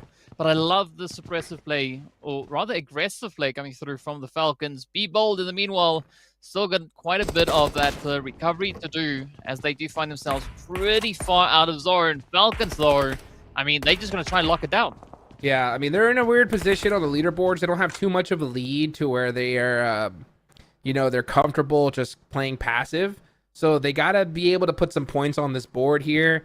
But they don't want to have just a regular game either. So they're definitely in that position of where they just kind of have to play it a little bit slower. But I don't want them I don't want that to make them second guess themselves. If they see an opening, they got to take it. Yeah, I mean, looking at the stakes, there's not a lot of opportunity for any hesitancy to come through. So you got to commit to it as quickly as you can. Now, speaking about commitment, Sky going to be looking to pop a few in over towards B Bold. But I like this widespread that they are using to get themselves situated. But of course, not out of the woods, right? We still have Hoorah also trying to regain a little bit of ground. But I think slow, steady steps on their end is going to pay off. Let's see what Inko is going to do. Inko losing the Vitali early on really hurt them. So you can see them just kind of lolling around trying to figure out what's the best thing to do here. Faction Brazil gonna hold it down for as long as they can. Zebra Master, though, are not content with just him staying there. They're gonna push this and try to get that next point. And he's in big trouble because he doesn't have any support. They're coming for him. Yeah, it's pretty sad to see Faction Brazil taking such a wide split at this point in time. I mean, we've got Lutz really far away as we take a look at whether or not Zebra Master can get themselves in here. I mean, it's a 1v4, so this could be a very easy clap now for Zebra. They just need to find that utility, put it in exactly the right spot, and with that, almost locking it in. Oh, nice pre-fire through the smoke, though. Tries to get that confirmed, and he does it. So another mistake from another team in a full squad versus one, losing player by player. That nade could be dangerous. Oh, doesn't get the knock. Instead, tries to go for that heal. Gets taken out just like that. So, heck, does go with 1 point, but Zebra Master gonna go ahead and get the better of Faction Brazil. Yeah, things are looking a little bit challenging on the Zebra Master side of things, but High Fives, though, I mean, they've also been able to just get themselves positioned right there up into that center zone. So I think this could be quite a favorable spot. Yes, not the best defense, but a great opportunity to find some rotating teams in the process. Of course, looking at Inko as well, I think this could also provide them a bit of an opportunity, especially over towards this eastern side. 100%. You can see Inko in a battle with Rook. Let's see what they decide to do. High Fives on the other end. They're in that spot where they need to put some points on the board. They want that first place position. And honestly, I'm going to tell you right now, if you're any of the squads going to come into the prelims, those partnership teams, I don't think you even want to deal with the Falcons at all. So I think you're rooting for them to just make it on over to the finals, because that squad is going to be coming for that top 8. Meanwhile, Hoorah with that DBS, putting in some work. Be Bold trying to have a repeat finish, but they lost all their players. It's up to just Fran to make something happen. He's trying to do it with some nades. Yeah, trying to make that difference happen here, but let's see whether or not it is going to be on the cards for them. Nice little utility through the window. And that is Hoorah showing no fear as they get yet another Elam on the board. Through the wall, man. That is how you do it. So Hoorah finishing it up. 4 eliminations for them. And they are sitting, actually 5 total. So they're sitting really pretty so far. You can see them starting to make that push into the next circle. And where are we headed? Tell me, DK, where are we going? South. Go south. South. Oh, south of the island. Almost. South of the island. We'll take it. We'll take it there. So that is pretty much one of the most southern island zones. Pachinki is now out of play. So Zebra Master, man, they're pretty upset with you on that one. They're gonna have to go ahead and make that rotation on South. Falcons outside of the zone, gonna go down there as well. Meanwhile, Death Wolves in a good position again in this circle, but they gotta put some points on the board. They need some eliminations here. Yep, the pressure is going to be on their shoulders. Ooh, nice hit though, all the way up on towards the Falcons. I mean, I think this is a good play for Zebra Master, just alleviating a little bit of the pressure, trying to open that away, moving forward up into a zone, but still got to watch out, because there's still quite a few dangers lurking in the shadows. Speaking of shadows though, I mean, Icy getting ready for action. They do get that knock player up, so they are chilling right now. Let's see, it's Rafa trying to figure out what he's going to do here. Oh, the run over! Nenebete! Get eaten up alive, but Nunez getting that revenge. And he should be able to get this res off. So Nenebete crawling his way on over. Smokes come out quick from Nunez. And he's going to get that res. Yeah, their actions pretty on point. Gosh, let's see whether or not Hugo is going to bust this one out. Ooh, sneaky play. But Icy's Icy, body so... awareness is crazy. The determination is insane here. He knows how to just stick his body out just a little bit to where he's like, if I get shot, I'm going to get shot at my shoulder. I'll be okay. But he's still just trying to hunt down those angles. Then he realizes that, you know what? It's better. We're out of position. Let me just get with my team and get ready to try to push into this next zone. And you can just see them moving little by little. They don't really need too much cover. They're just going to get it done with their gun skill. Yeah, and I mean, Falcon's really good at playing the bait and switch at this point, right? Just luring the teams on the edge, trying to get them to fall for the trap that they've got set for them. But I mean, Smoke Gaming, they're not going to be budging, right? They're just listening on, just paying attention to what's happening around them. Meanwhile, Gizmo now starts to push on forward. Up comes Bro. Quick dip up behind the rock, but Frog now going to be risking it all as they push on forward. Quick, making quick work off them. Down they go. Top also getting found. Malin is down as well. So now all the pressure is going to be riding on the shoulders here for Bro. And this could be the play now for the Falcons to get yet another quick elimination on their side. Oh, the Bro's going to have to make something happen. He's going to have to do it quick. He's going to be eating up a lot of blue zone here. So he's going to go down pretty much no matter what. Because they're going to shoot that buggy. I was about to say, they're about to shoot that buggy. Make sure he can't go move. And that's how you do it there. So beautifully done. Team Falcons are going to have to go for that quick move. They're going to pick up that player, put him on his shoulders, run him into the next zone. Look at the support. I mean, it gives a whole different meaning to baggage, right? It's just picking a teammate up and moving them on forward. But there we go, Falcons back on their feet. Now it's going to be Smoke Gaming. Looking to see if they can get a slice of the action. Doesn't seem like there's any clear way to find it just yet. But also, we are going to be seeing our next phase now being delivered. Dude, that's why Team Falcons are so tough to beat, man. These guys are just you have to take them out on their first try. Otherwise, they're just going to keep rezzing and finding angles and just taking you apart second by second. Next zone does go on up. Very similar. Pretty much centers up from the last one. So nothing too crazy. Smoke Gaming are on the edge. But meanwhile, all these teams are going to have to get moving. And that is not a good shift for Inco. Yeah, the pressure is going to be pretty tough on this one. I like this from Ruchlor, having a pretty close angle onto Inco. And I mean, even the players there from the Death Wolves could definitely pack in quite a bit of pressure onto the side here. Nenebete, Nunez just holding nice and steady, waiting for any opportunity to present itself, but nothing as of yet. Yeah, Death Wolves just happy to hold this position for now. They're just trying to put some points on the board. You can see them trying to look down, trying to figure out as much information they can get. I'm kind of shocked they didn't try to hold that hill and just get some gatekeeping going. Instead, I think they're going to just try to prioritize this little tiny dip. It's not a very good one, though, because this next zone, all eyes are going to be on them.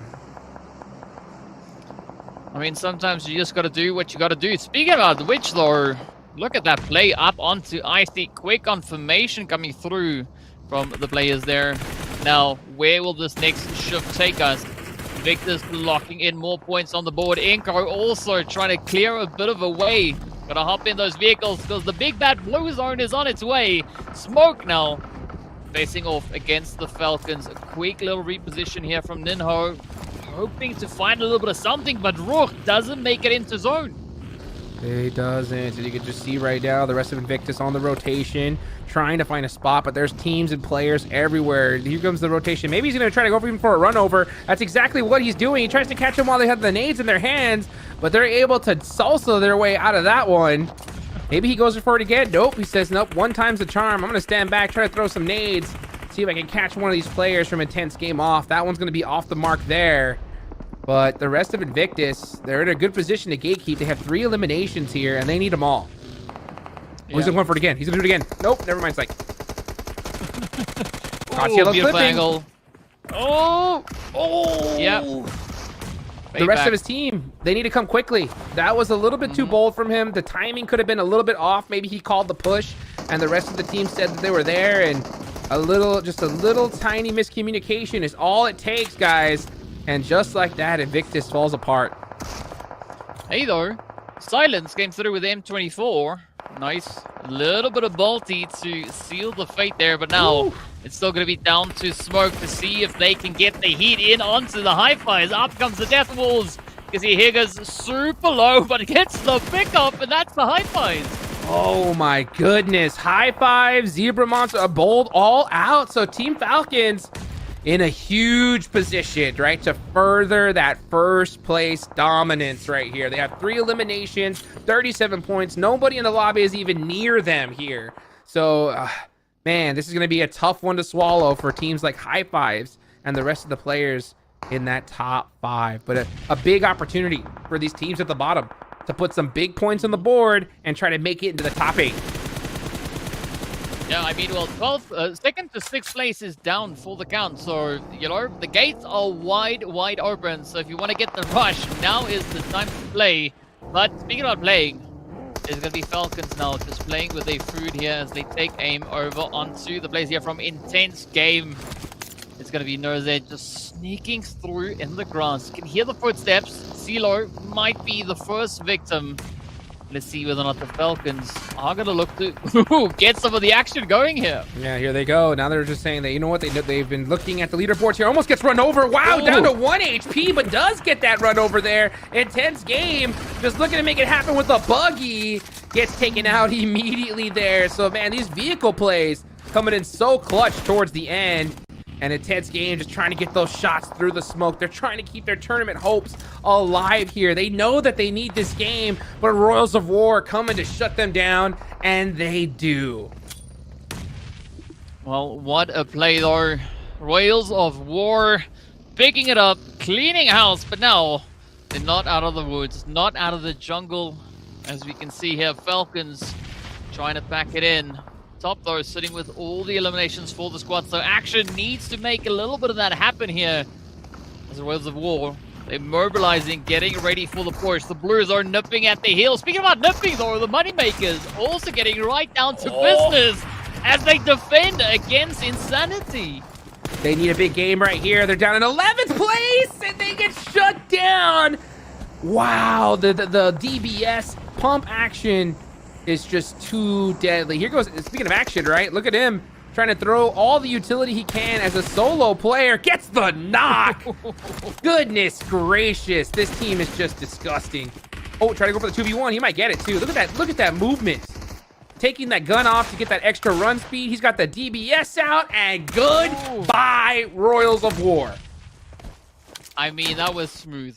That was so dang smooth, but of course it's not over just yet. We still have Tonka and Teammate now coming up the rear, looking to see if they can avenge their squad. The Blaze just following through all the way. Even Smoke will be feeling the heat, as you can see Marlon speaking in through the window. Action getting spotted out on the reach, but so far managing to evade the majority of the hits, but not the needed ones.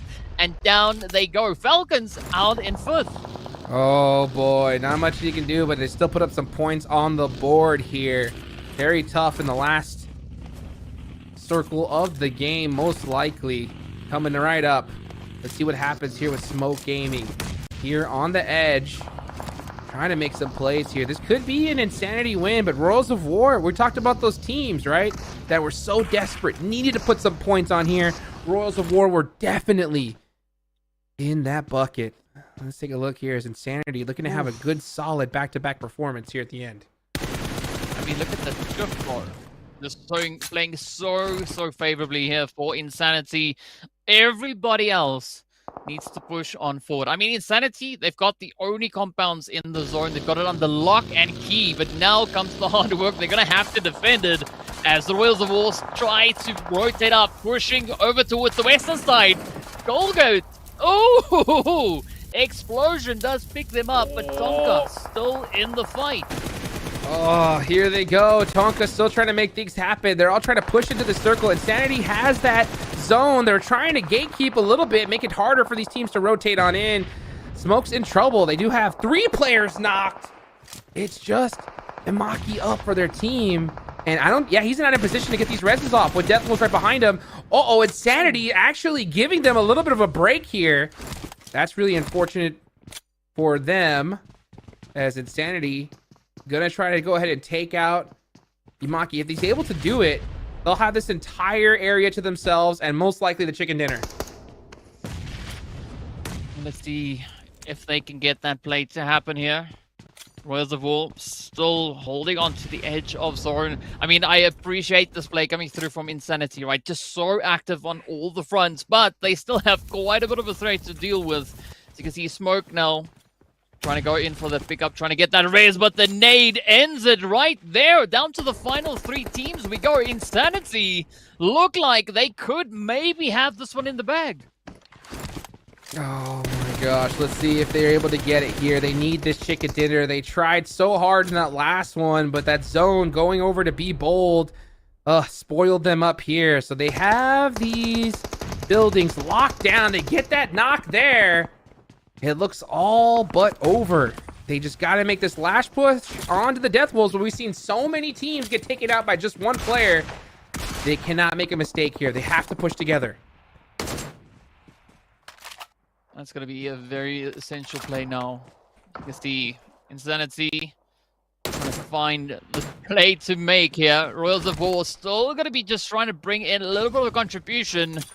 But I mean, they have a golden chance. There we go. Insanity closing it up for the Death Wolves as they get shipped on out of here. And we're down to the final 2 squads. Huge game for Insanity. 8 eliminations on their side. That's going to put them in a good position to get top 8 and make it on over to those prelims coming up in just a couple of days, folks. Royals of War were almost out of this tournament. They were all the way at the bottom of the leaderboards. And with a top 2 finish here, that'll put them in contention, but they're going to have to get it done in Miramar coming up. Only 2 more matches right after this.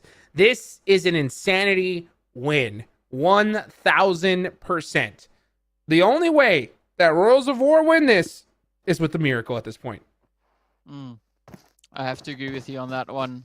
But let's see. Can they get that? It's going to be a pretty tough play. Tonka already taking damage. Yeah, there's nowhere left to move from this rock. It is going to be a tough angle. Here we go, Insanity. I mean, they came pretty close in the previous match. Now they're going to try to double down. Might not have that chicken slip from their fingers. As it's 1 down, 1 more to go. One play could give them exactly what they are so looking for. Beautiful nade. Oh, almost on the money. Marlon, here he goes. 4-3. Hey! And they are out of here. Let's go. Beautifully done right there. A big game on the side of Insanity. You can see their excitement here.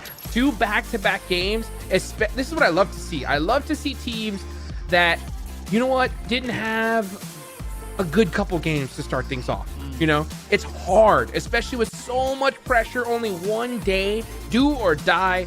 Have a conversation with each other, change up their gameplay, and come back strong. And that's exactly what Insanity does. Very hard to do at this level.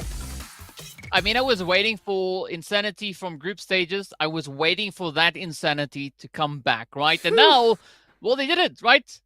Game number 4, they stepped up, they came to the party, and what a party it was. Also still ending with those double-digit elims. Man, beautifully done right there. Double-digit eliminations and the chicken dinner, especially coming off of a 2nd place finish, was just absolutely massive for them. So hopefully they can continue to do that same strategy. If they're able to do that here, we're going to see them in the finals. But you know what?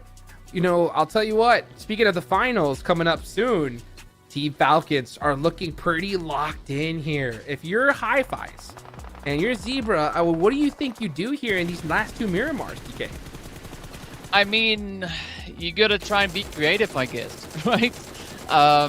Because I mean, there's so much here, right? So I think for like Zebras, they just gotta do what they were doing, I would say, back in game number 2 and 3, right? Things were working out quite well for them. They were able to still keep a lot of that consistency going. I mean, even just looking at the aggression that they showed up here, it looked pretty good, but unfortunately, you know, they gotta try and just add on top of that. Yeah, I mean, honestly, if I'm in their position and if I'm on their coach, I'm saying you gotta have to find Team Falcons at this point. Like, you can't let them run. They can't be trusted. They're too good. They are too good. They're too consistent, right? They're gonna put points on the board almost no matter what. The only reason why they didn't today was because of a military base finish, and they were in the complete worst side of the map, you know. So that was fortunate for the rest of the teams, but you could just see them here. I mean, we just saw what Action was able to do all by himself, right? Yeah. These guys are so tough to take down. It's like one player is almost two. So I think at this point, Hi-Fi's, Zebra need to do something to slow them down if they want to take that first place finish. Otherwise, just get ready for the prelims coming up.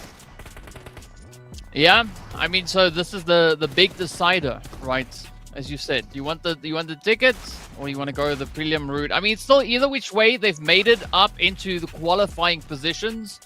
It now just comes through as to for which thing do they want to qualify directly. So yeah, but I gotta say, intense, really crazy plays that we had coming to the end of this match. Insanity, I love how they just stepped it up, and again, numbers going a really long way. Oh yeah, 100%. I mean, and going in at the perfect time too. That's what's so great about it, is I love to see teams that have that clutch factor, and that is something that they do for sure. So I'm gonna take a look at the elimination leaders here, see who was able to frag out the hardest. And wow, look at that. Zebra Masters, 10 eliminations, getting it done here. Yeah, and I mean, that's just their one player, right? Vitin getting the insane double-digit play. Of course, followed very closely with their teammate there. As we can see, Niels Dada just locking in right on their heels. No Fear, though, from Hura, playing a really good position. I mean, we did see No Fear also really clutching up in this match, and I think it was very well-deserved from their end as well. Yes, it was. So let's take a look here also. Who's going to be the MVP at the end of this here? It's going to be very interesting to see. It's going to be Marlon from Insanity Esports, 6 eliminations. We saw him right there towards the end make some really sick plays with that nade. 222 healing as well. I mean, once they got this position, the zone came here and they really executed perfectly. So that's what I like to see, because they needed to win that match 100%, and they did. Yeah, I mean, I think it's safe to say that Marlon strong-armed their way to victory, because the last 3 elims we saw come through here from Marlon was all with those utilities. So, you know, definitely has the range. And of course, well, nothing wrong with a little bit of strong arm play to get yourself that winner chicken dinner. 100%. Take a look here at the match rankings. That's 20 total points. Oh my goodness. So we saw Insanity. I think here at the top of the day, after match number 2, Insanity was in 14th place. Okay, so they were in 14th place. They had a really bad 2 games. They literally had 2 total points after 2 games. So after this 20-point game here, I wonder just how far they rocket launched themselves up the leaderboards. I think that is going to be a really good question to see. And of course, well, we are going to be taking a look at those points to see exactly how much of an impact that chicken can bring to the plays. And I mean, 6-spot jump. 3rd place?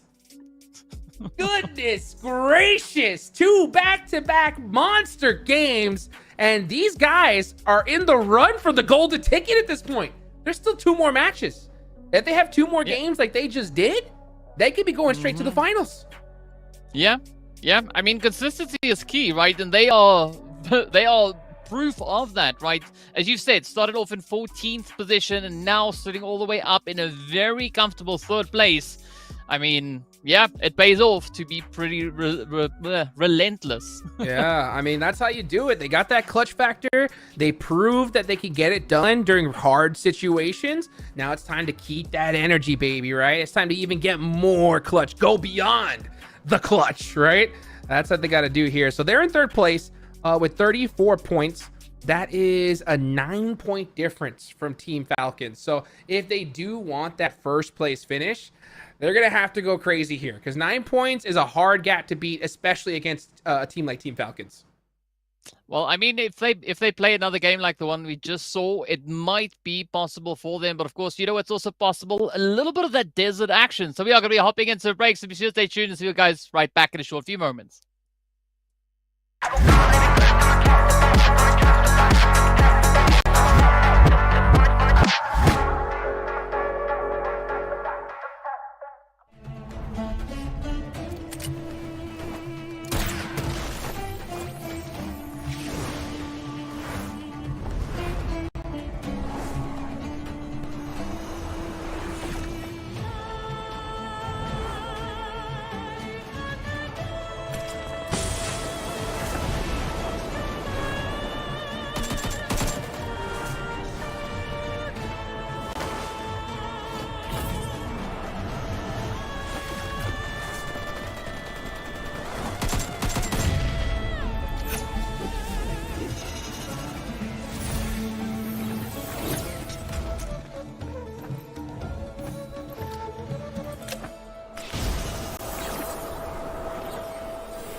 Welcome back, everybody. Of course, guys, do not forget the anniversary crate event surprise launch.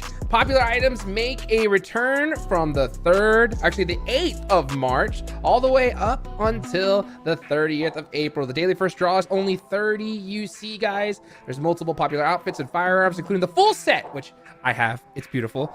The anniversary set, that M4, of course, drop the base, Scar L, and loads of other items await. So get in the game, pop some of them crates. Hopefully get some of them nice skins. But you know what?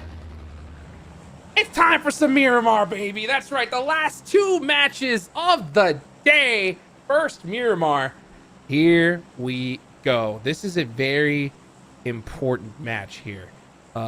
Because those teams on that bottom of the leaderboards, this is their last chance, in my opinion.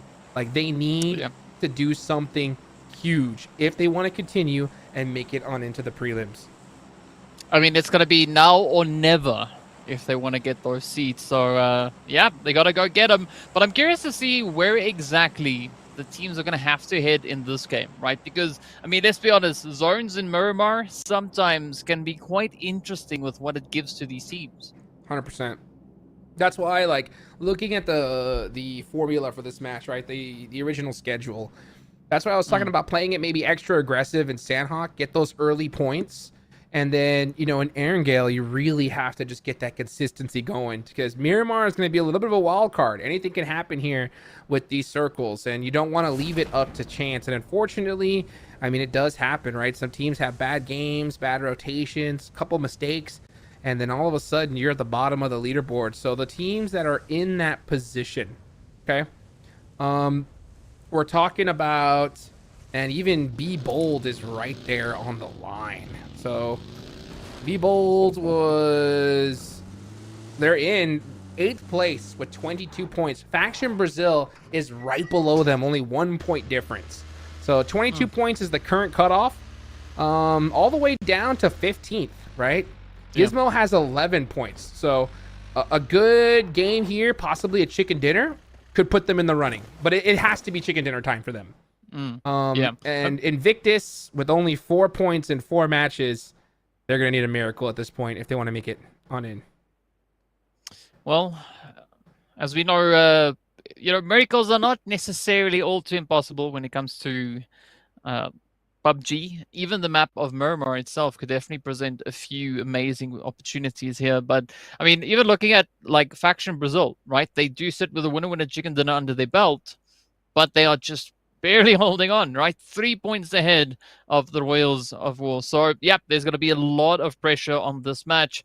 But talking about pressure, though, I think the zone also looks exceptional, right? All the way over on towards El Pozo. So it is going to allow for quite a bit of a playthrough for the teams within that eastern side of the zone. Yeah, let's see what happens. I mean, we talk about miracles. I will call this circle a little bit of a mini miracle on the side of Invictus, because they were dead center of the circle here.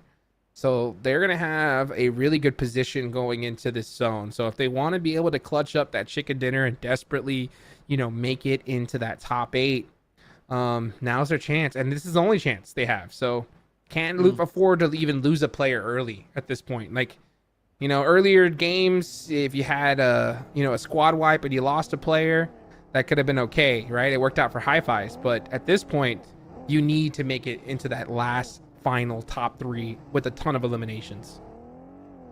I mean, that's going to be the way to go, right? You can't really try and play it any other way. So, yep, focus is going to have to be on the foreground in this one. At least for the Royals of Wars, we can see up in towards Los Leones. They do have Ruch just towards their southern side, but this being Los Leones, they're still quite far away, right? And obviously, as we know, looking at the map, this is one of those maps where things appear much closer than they actually are. So there is a bit of hope still for teams to get themselves pretty well situated. I also like this angle coming through here from Hura, all the way between La Cobreria as well as the Crater Field. So there's a lot of spread opportunity for them to really try and hunker down, get the loot, and then make a potential shift into, I don't know, either southern zone or maybe even a bit of high ground.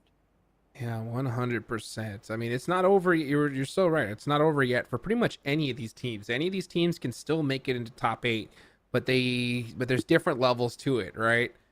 These teams at the bottom, like Invictus, they need a chicken dinner with monster eliminations to even stand a chance at this point. Some of the other teams at the bottom are going to need something similar. And of course, those teams in that top 8 just need to stay consistent. Now, you know, the other thing that we're focusing on, of course, is that first place, Team Falcons. In your opinion, which teams do you think have a chance to possibly unseat them at this point? Well, I mean, looking at what we saw come from Insanity just in the last match, I think they have a pretty high probability of potentially bringing in a disruption to the Falcons. Hi-Fi's, they've also been pretty consistent across the board. So maybe they could be a little bit of something to come through. So I would say, yeah, I would maybe rely a little bit more on the side of Insanity. And yourself? Yeah, you know what? I think I'd probably be in the same boat. I mean, they've shown that they can definitely clutch up when needed. They have the most momentum coming into this match. That's for sure. I mean, they just jumped up all the way from second to last to third place, right? In just a couple of matches. So no, you don't just do that if you're an average team, you know? So hopefully they can capitalize on that, keep that same energy, and just continue that little hot streak that they got going on. And we could definitely see something happen here. In order for that to actually be a possibility, though, the Falcons have to go out early here. They have to, because you really need them to put up a donut, you know, or maybe 1-2 points, and you have to have a good game, because with how they're playing right now, just seeing, you know, one player pretty much, you know, gatekeep an entire team by themselves, they're going to put some points on the board and going to be very, very tough to catch. Yeah. I mean, once they start finding that momentum, it's so challenging to put a stop to that. I mean, we've seen that in a lot of the matches here today, right? When the Falcons get that ball going, there's not much that can disrupt them along the way. But another team that we've also seen that's been quite consistent so far today has also been Zebra Masters, right? So they placed in the top 5 in the first 3 matches, and it's only in the last game where they ended in 10th place as opposed to, you know, finishing well within that top 5. 100%. Well, you can see the calm before the storm. I mean, this is very much, you can just almost feel the tension in the air, right? Teams playing very, very carefully right now, very tight.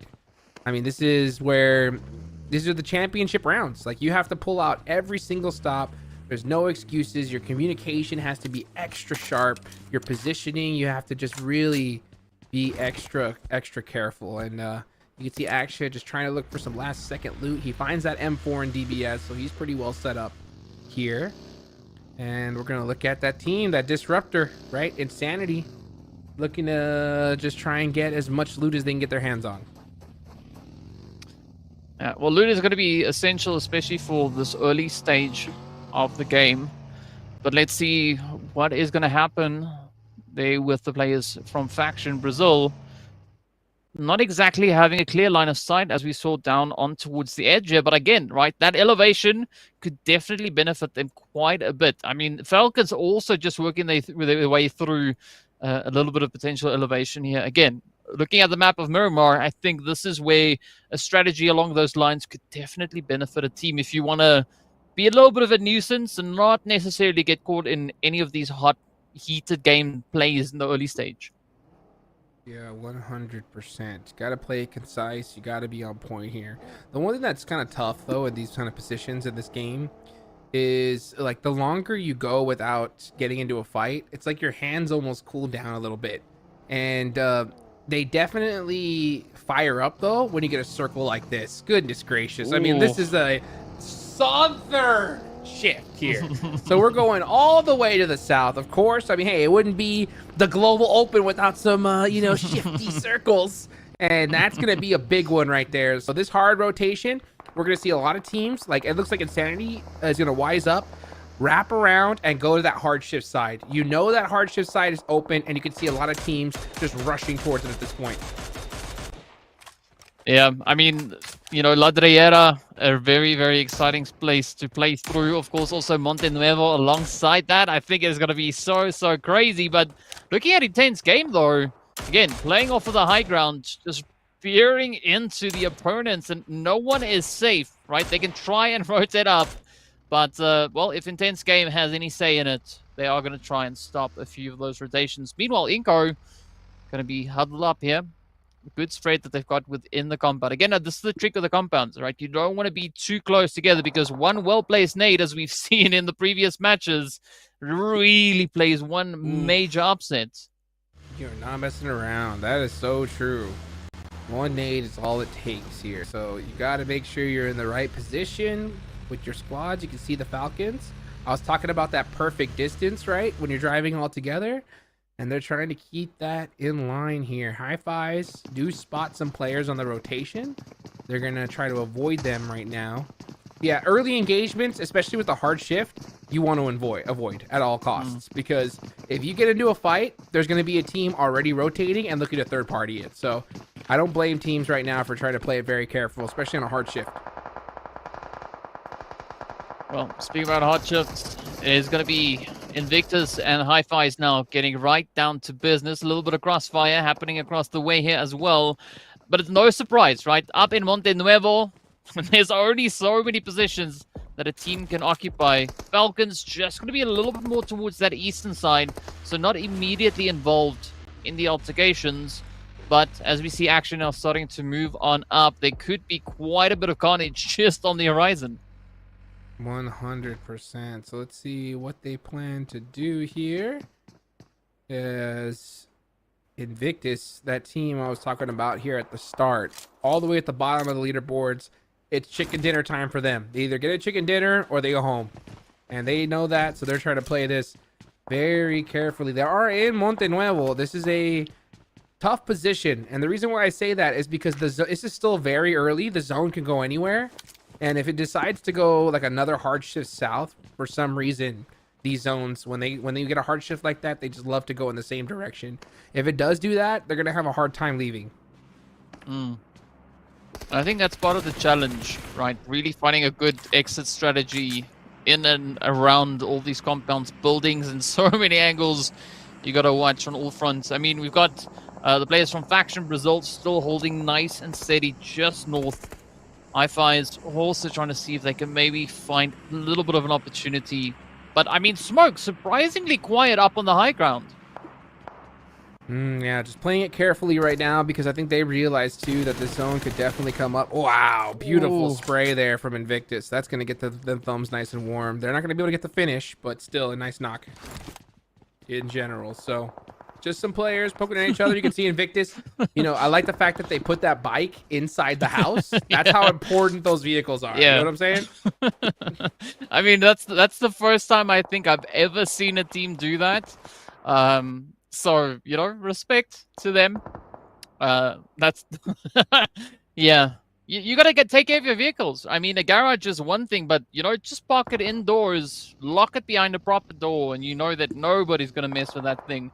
Also curious to see what the Death Wolves are gonna be doing here. I mean, it seems like they're getting a little bit unrestly, right? They're just starting to move about, getting that mobility going, waiting in anticipation for someone to present the opportunity. Well, let's see what opportunity we're gonna see here. Coming up, Hi-Fi's just kind of holding some angles, and Invictus doing the same thing. He did end up losing his helmet, so he's going to try and search for one here. Ugh, that's the unfortunate part about these kind of like poke shots. All you're doing is just losing armor. So I don't know why some teams opt to do it. I never understood it because you're just losing armor, wasting resources when you know you're not going to get the finish. You know what I'm saying? Yeah, it's a interesting strategy to use. Sometimes it works, other times, not so much. But, you know, each to their own. Speaking of which, though, the players here from B-Bold also still have to cover a little bit of ground to get themselves nice and snug into that zone. They are going to be looking at Bruno, looking for change. I don't think Bruno is going to find any change, though. Yeah, I don't think so either. Moneymakers trying to get some intel. Just to go, we talked about how important this game was, right? We are about to hit stage 4. Not a single player eliminated. Not a single player is out the game yet. So they are playing it very carefully. Oh, we might have our first, and we're gonna. So Be bold, losing a player, and it's to the play zone. That's how much these teams want to avoid fights at all costs. They need to get into that end zone, and they need to put some points on the board. Well, that was an interesting play then coming through there, as we did see Bruno falling to the blue. Beautiful nade though, but a little bit of that molly heat rolling down onto Malinzin. Let's see whether or not Gizmo are able to contest. They still need to just ensure everything is nice and dandy. Yes, they got the pick up in the building, but that's one thread out of the way, right? Still a few more to go before they get themselves securely in zone. Yeah, I was about to say, speaking of heat, the blue zone's going to start hurting. This is stage 4, and once it hits stage 5, it just starts chunking you. You can't really stand in there too long, so you can see them trying to hurry it up. They only have 20 seconds on the clock. They're on the thin side of that circle, so it's going to close just a little bit slower for them, but still, they need to find that position, and they need to do it quickly. We're going to start seeing teams drop like crazy now. Even Death Wolves are nading each other. That's how excited they are for this match here. Meanwhile, though, they do get the nade onto Nenebete. Death Wolves. Oh, the triple, baby! That is how you do it. Looking to get the finish. Come on, you got to get the squad wipe. You got the moves. You got to get the dunk. He misses it. The rest of the team, where are you? No, 7 survives just a little bit longer. Oh my goodness! You can't. When you break the ankles, you gotta get the dunk, DK. You gotta get the dunk. Oh man, well, I gotta say that was one hell of an impressive play coming through from the team there, Inkar. I mean, such a phenomenal defense. That was just crazy. So you gotta love these plays that the teams are making here. But speaking about plays though, it is gonna be up to the players here, right? Faction Brazil. They are kind of the gatekeepers on the edge of that zone. Still has to get themselves snugly positioned. But, yeah, they've got a little bit of pressure just right behind them as well. So they got to be really, really careful with how they play this northern positioning. Oh, yes, they do. So they got to play it very careful indeed. You can see Gizmo. That's actually Be Bold out. That's the 8th place team here, DK. That is huge. So every team below them now know that there is a spot wide open here. Faction Brazil, now we're going to pretty much catch up to them. So I believe they're tied already with that one elimination they have. But the rest of these squads, they need to put some points on the board sooner rather than later if they want to continue their tournament life. Well, let's see who's going to pick it up, though. Ooh, Zebra Master going to be moving in. They do find one, but Faction Brazil not going to be backing out of it just yet. You can see Nelsino just steadily on the edge, hoping for the angles, praying that they get that play. Oh, the opportunity comes around. But Zebra Master coming in with a beautiful sweep, and, well, off they go. Yep, off they go indeed. So they're in the hunt for that first place as well. They're not too far off. If they can have a really good game here, they're in it. But this is the team to beat, and they have the high ground. These guys are dangerous. You can just hear those shots. I mean, if they even see a speck on the map, they're taking you down, and that's exactly what they're going to be doing to the moneymakers. Let's see. They're starting to press the action here, as Action himself has that nade locked and loaded. Oh boy, at the bottom, sees it coming. Weaves that one. Can he dodge another, though? Action trying to time it perfectly. Oh, that one was really close. And meanwhile, he's just trying to hold that position to buy some time for his team so they don't push. And that's exactly what he's doing, and he's doing it well. Yeah, well, they're going to have Just to continue survive. with the dip diving, dodging as best they can. Moneymakers. Yeah. The dip dive, duck and dodge. There we go. Correct. You got to hit all 4 of them. Otherwise, it doesn't count. But what is going to count, though, is for the moneymakers to get that pickup secured and regain a little bit of ground. I mean, they still have a long, long way to go. Smoke Gaming. Yeah, beautiful play, though, coming through from the hi-fis. Yeah, beautifully done. I was surprised he ran away. He should have let that smoke kind of bloom for a second and then try. But that jump, hi-fis just instantly said, no, sir. I'm going to get that knock and finish. We need these points bad. And look at that. Wow. Hi-fis just clutching it up. These guys are so good under pressure situations, right? Really tough plays when they're running out in the open. They're able to get it done. And that is one of the attributes of a championship team. So let's see if they can disrupt the Falcons and make it to the finals. But it's going to be hard because Falcons have a 6-point lead going into this match. And they already have 4 eliminations and counting. I mean, like, where's it going to end, right? Yeah. Falcons, again, starting with that momentum. I said it earlier. I think that if you really wanted that first place, you had to stop them yourself. You know, because like, look at this. Yeah, we're gonna see, you know, Rook get one of those knocks, but are they gonna be able to get the finish? No, I mean, like, the zone actually is closing, but they have the US, they have the res. This is gonna be a little bit risky. They're gonna have to do kind of a blind send in that vehicle, as Icy trying to do what he does best and hold off an entire team by himself. Well, I mean, is it not exactly unheard of, right? We've seen some pretty intense plays come through here, but Rook, they really want to try and, I mean, just disrupt everything up for grabs. I mean, if they pull this one off, right, there might still be an opportunity for them to lock in the necessary points to make it up into the top 9, because that's where we know the cutoff is, right? Yes. The players from Faction Brazil, sure, they are also then sitting on 22 points, but that's it. So it's a tie for 8th and 9th place with regards to the total points. So there's so much riding on this for Rook and, of course, the Royals of War. So let's see whether or not Rook can actually get themselves into the points play.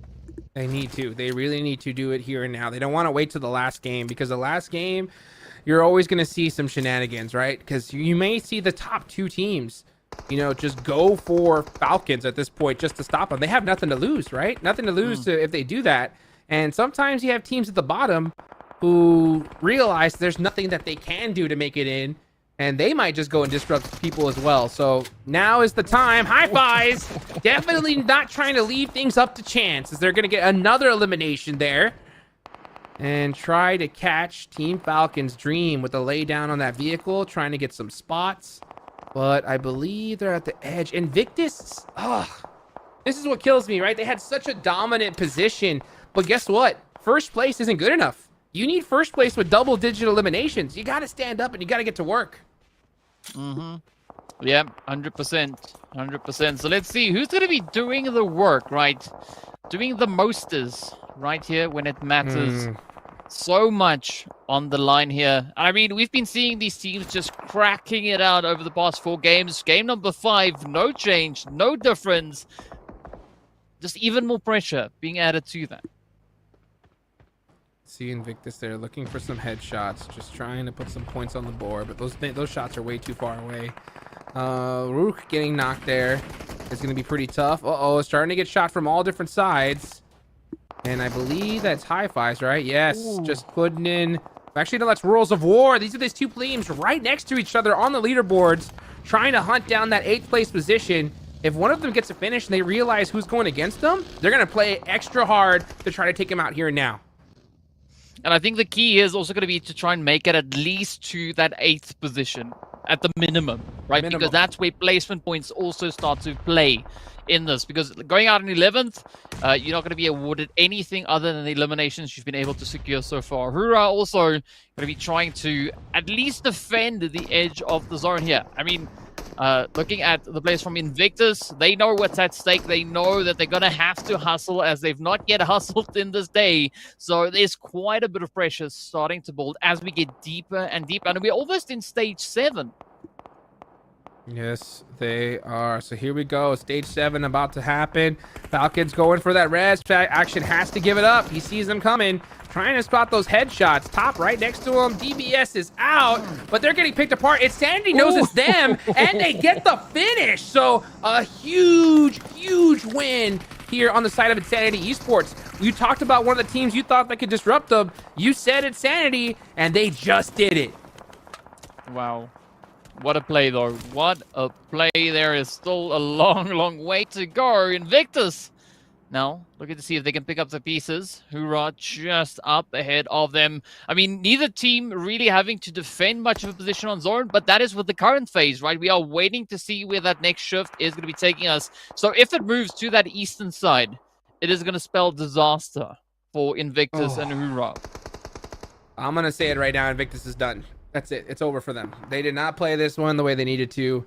Their tournament life is over. So now I think it's time to focus on these teams that are going to be hunting down that top 8. Royals of War still in it. Inco, they have 5 eliminations, 2 players up. With a good game here, they could stand a chance in that last game. So it's really, I think, Inco on up, just fighting for their lives right now to make it into the prelims. And then, of course, you have Hi-Fi's and Insanity just trying to go to that main event right off the rip.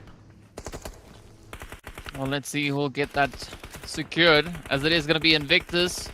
Now trying to maybe sneak in a few points at the expense of Hoorah as they make the break for zone, but someone's got to do it, right? And of course, looking at what we've got, I mean, Hoorah, they do make a successful push on towards the southern side, but they've got no real cover. A slight dip maybe to trying to utilize, but that is not really going to suffice. And meanwhile, it's going to be Insanity now also just trying to play the catch-up game, focusing down on Hoorah. Beautiful angle there. And here come the Molotovs, and they have that high ground, so he's going to be able to have that arm to reach all the way down there. You can see him throwing out some smokes because he knows he needs to be able to make it into that blue zone.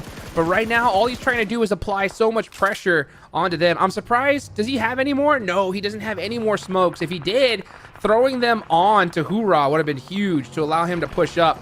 But he's completely out of utility. He's going to have to get it done with that scar there.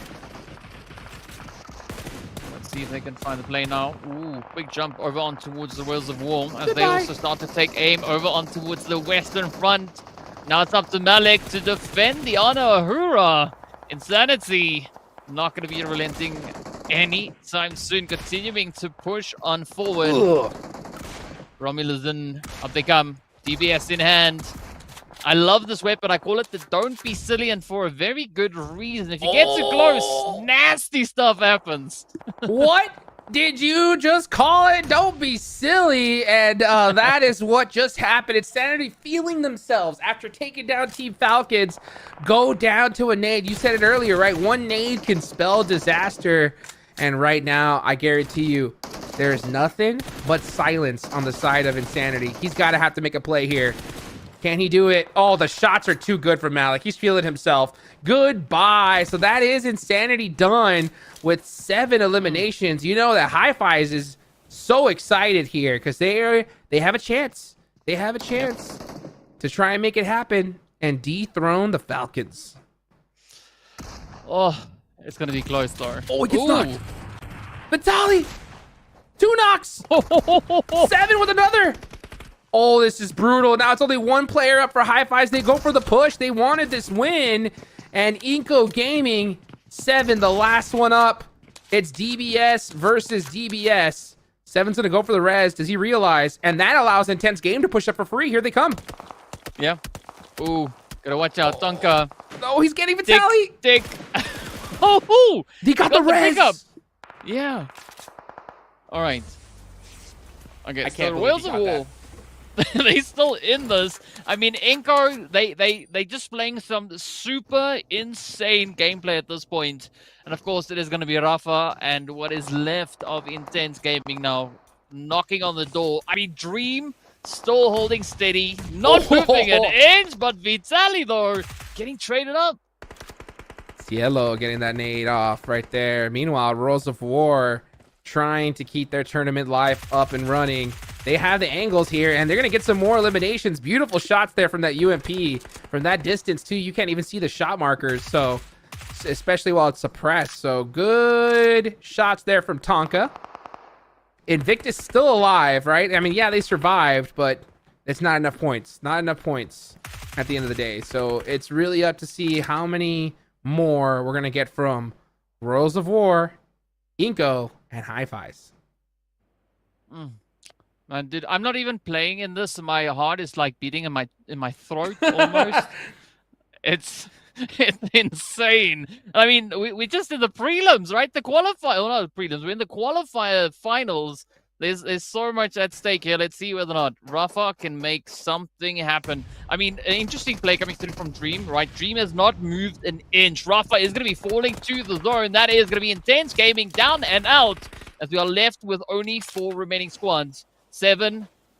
Oh, there could be a big cook just happening on the edge there. Yeah, all those players are done for. Hi-Fi's going to go out to the play zone, just try to deny the points at this point, and I don't blame them at all. So let's see who's going down. That's Invictus. It's Royals of War with the chicken dinner there, getting that beautiful position and just taking advantage of it. Man, what a way to get it done here right at the end. Before going into this game, guys, Royals of War was in 10th place, so just below that cutoff, right? And with that chicken dinner, 7 eliminations as well. Look at that. Oh, he's like, we go into the prelims, baby. We go into the prelims. You know, well, that's a different way of celebrating, right? I mean, that's a cool way to do it. Just popping on them sunglasses. I mean, maybe the sun's still shining in Brazil. I don't think it is because it's a little bit. Well, maybe it is. Yeah, it might still be shining. But either which way, I mean, there's a lot of you know, a lot of excitement now here for the Royals of War. Yeah. I'm curious to see what game the last Miramar will hold for them. I love it. I love it. He had to put them glasses on because he's like, my future's too bright, son. My future is too bright. Need some shade. That is how you do it. Beautifully done there from Royals of War. I said I love to see teams who are just down and out, really looking like they need to clutch it up, and they do it, right? Royals of War, I will say, they did get very, very circle blessed in that one, right? But you still have to be able to take advantage of it, and they did. Yeah, I mean, there's not much that we can fault on that one, right? Royals of War getting crowned the victors, and of course, you know, what better way than to celebrate a few of the amazing plays that we had in this game. A lot of crazy plays, like this one here coming through from the Death Wolves. I mean, I was expecting that clean sweep, but Inco being Inco just said, no thanks. They sure did. They said, no, sir. I mean, I thought that was done for, but 7 said, I ain't going out like that. TBS to the head. I mean, we saw so many clutch plays from single players in this tournament, right? We don't see any of them just like lay down and go out. Every single one goes out with a fight, steals a couple eliminations. I mean, it's so crazy, especially that nade that we're about to see here in a second. Oh, let's hope it comes up. But again, I mean, we also had a very contentious fight for the high ground, right? So many teams trying to get themselves situated, but this was a beautiful clutch up coming through here from Insanity. You know, just getting that play in onto the Falcons, but this was just such a difficult rotation, especially for Hura. Yeah, I mean, they would have had that, but you know what? That beautiful, beautiful nade there from Hura just shut down Insanities. All their momentum they had just gone in an instant, and that's going to be tough because if they finish this game the way that they were running it, I mean, they could have won, right? They could have won this game out, been in a great position. But now with them, that one nade that could end their chances, right, of going to the finals straight away. As we take a look here at the damage graph, and Royals of War with the most damage from that position, 7 eliminations in total, and only 47 damage more than what Insanity was able to accomplish in this exact same match, also with 7 eliminations. So I think like 7 was kind of the name of the game here. Hoorah! Hey. Also picking up the 7, but Inco, they just got to be different, right? Get those 8 eliminations in as well. Yeah, let's take a look here. Team Falcons, right? Still, even though they went out so late, still put up 5 eliminations on the board. So I was saying, right, if you really wanted to pass them up, you had to take them out yourself. And Insanity did it, but just maybe a little bit later than they wanted to. And the MVP is going to go to 7, rightfully so. This man was definitely clutching things up towards the end. 6 eliminations is insane. Yeah, I mean, also looking at that damage, right? We got the 7-6-7 right there. So beautiful, beautiful performance. And I mean, we did see Inco a little bit earlier today also just sneak in a few impressive plays, right? So 7 just keeping that consistency flowing. And I think it's really going to boil down to what Game 6 will have in store, because I think at this point in time, it could still pretty much go either which way. Yeah, 100%. It could definitely go in any direction here. Again, folks, we're looking to see which players are going to go first place, because that's going to go straight to the finals, and then the next 8 teams. So we're going to go to the prelims. And so we're going to see quite a few teams go home here today. And one of my questions is, yeah, we just saw Seven and Inko clutch it up right there, right? Get some nice points, good position. Was it enough, though? Do you think it was enough for them to make it into the prelims?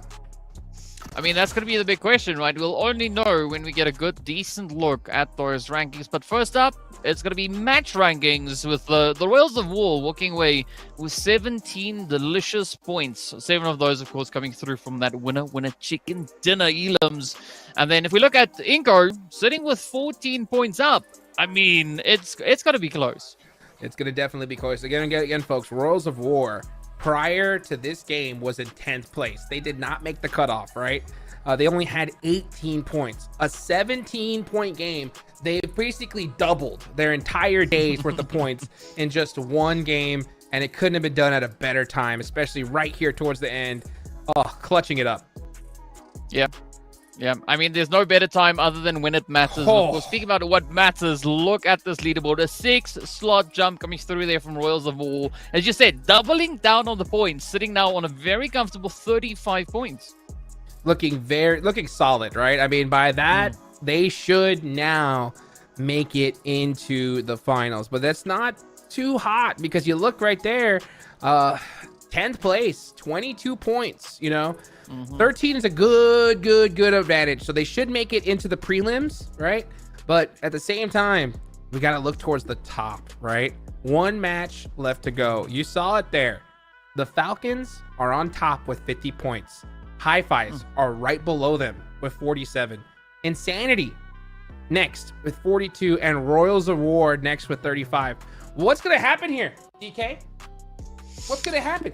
If you're any of these teams, I think you have to go for Falcons. There's no difference. There's no difference between 2nd or 8th. You know you're going to go to the prelims. Why not do everything you can to sneak into the finals? Because I'll tell you right now, you don't want to go against those partnership teams, man. Those guys are going to come in hot in the next couple of days. I mean, all I can tell you, it's gonna be so dang tough to see. But of course, speaking about tough to see, also got to give a big shout out, right, to Realme 12 Pro. As we've been seeing some amazing things on that. So the Realme 12 Pro elevates your photography experience with 120x super zoom, and of course, performance in game. So be sure to get your hands on that. Go take a look. Just go see it. What amazing features this phone has. And yeah. How to be a portrait master.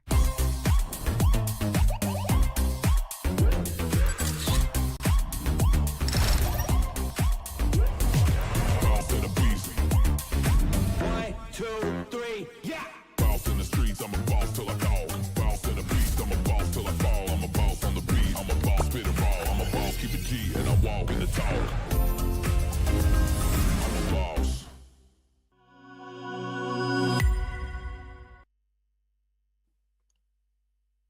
Welcome back, everybody, guys. Make sure you guys go check out the 6th anniversary here for PUBG Mobile. It's available right now, so enjoy the new theme gameplay, the sky-high spectacle, a magical world of with the gigantic Nimbus. I don't know if you guys seen that. The flying carpet is absolutely insane. Go check it out today.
And it all comes down to this. The final game of the PUBG Mobile Global Open Brazil Qualifier Finals.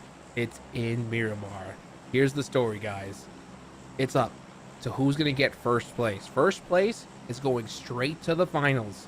The next 8 teams making it on over to the prelims, and the rest after that are going home. So let's see what happens here, DK. Now, before I get your opinion on this, I asked the chat, who's going to do this, right? Are Falcons going to win the whole thing, or are we going to see a team disrupt them, right?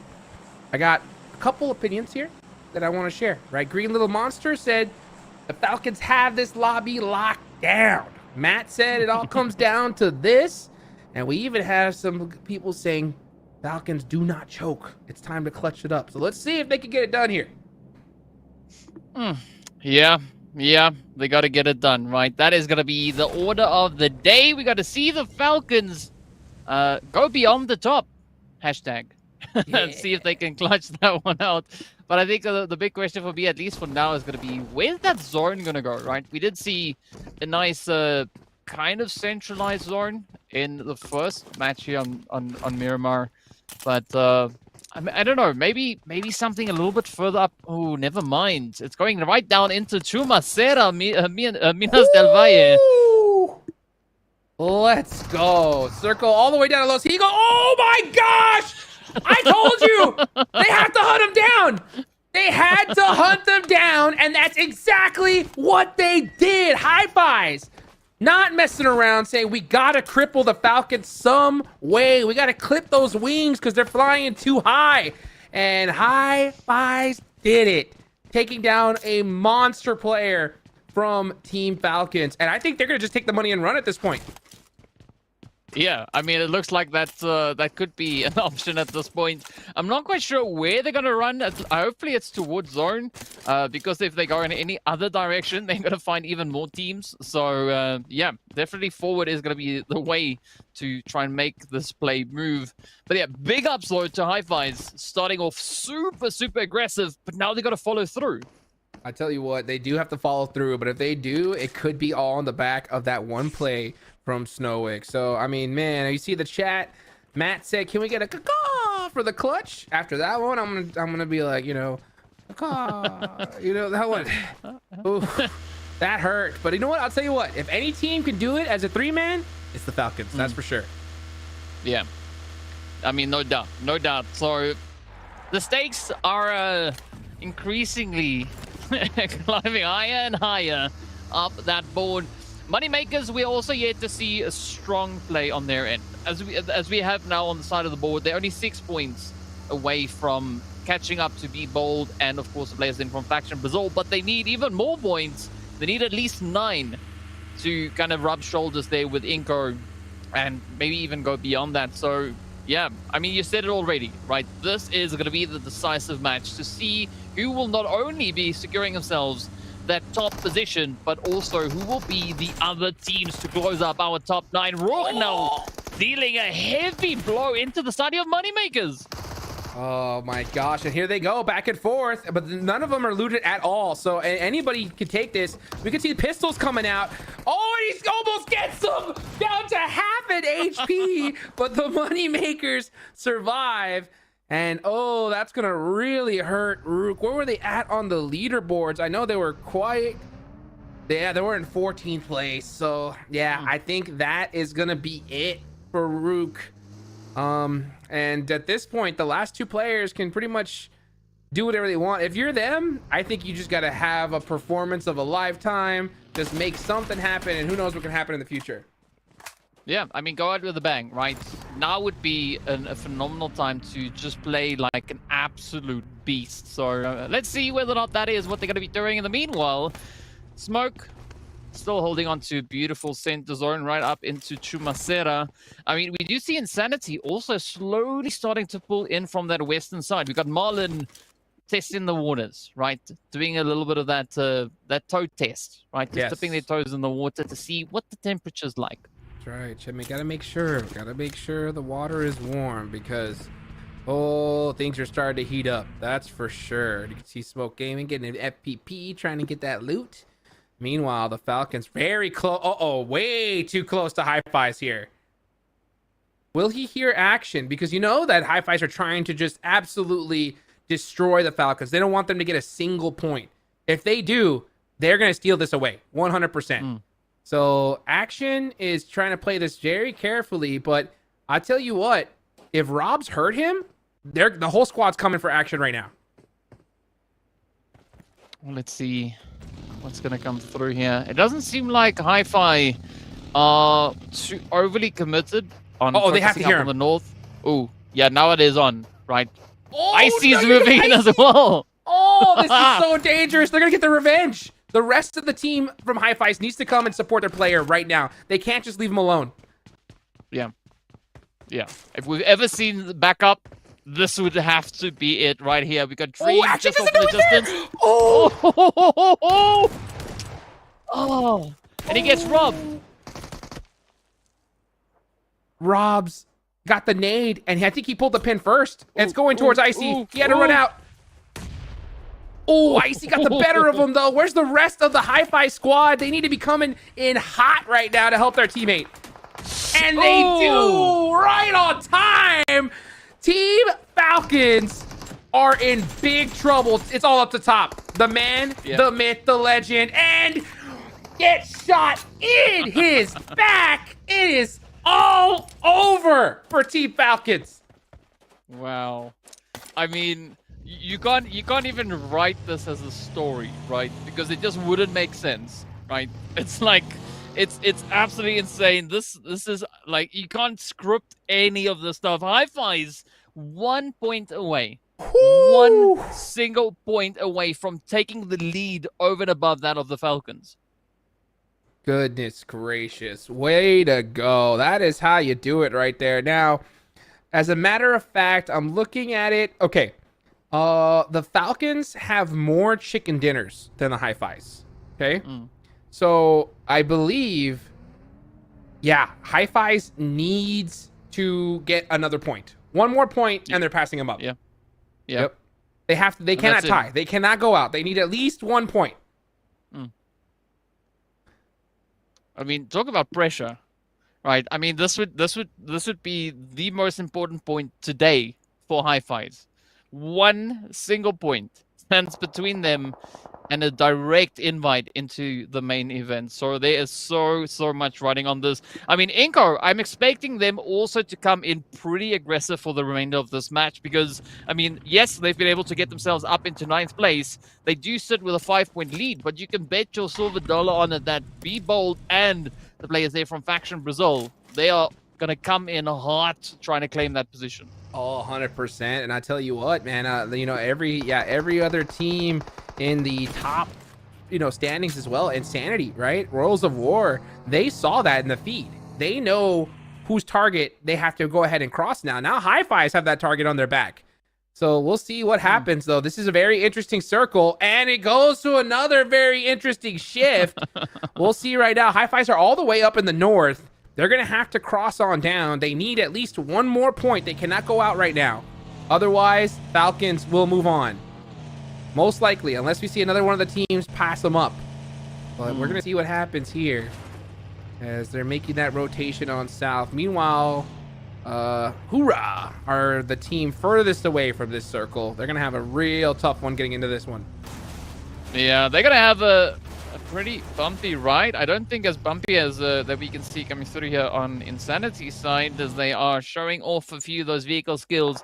But I mean, there's so much opportunity, especially moving in towards that southern side of the zone, right? Yes, we got Inco, we got Intense Gaming also situated up in towards the center, but I mean, looking south, looking north, I think it's still very much up for grabs, right? First come, first serve. The quicker you can get yourself situated, the more opportunity you have to defend and lock in those much needed points. 100%. We just saw right there, anything can happen. It's not out until the last second of the last blue zone tick. And we're going to see right now as Gizmo trying to keep their tournament alive here. They're in second to last. They need a chicken dinner and crazy elimination. So we need to see them really press Royals of War here. And Royals of War are in a position to where if they get a chicken dinner, they could end up going to the finals here. So let's see what they do. I mean, it's a pretty crazy play, right? Insanity can make a play now. I think you gotta for the push ball this if you're position. Rules of War. Yeah, because I mean, yeah, sure, it's 15-point gap, but they can easily close that one up, as you said, right? Getting the winner chicken dinner, that already awards 10 points.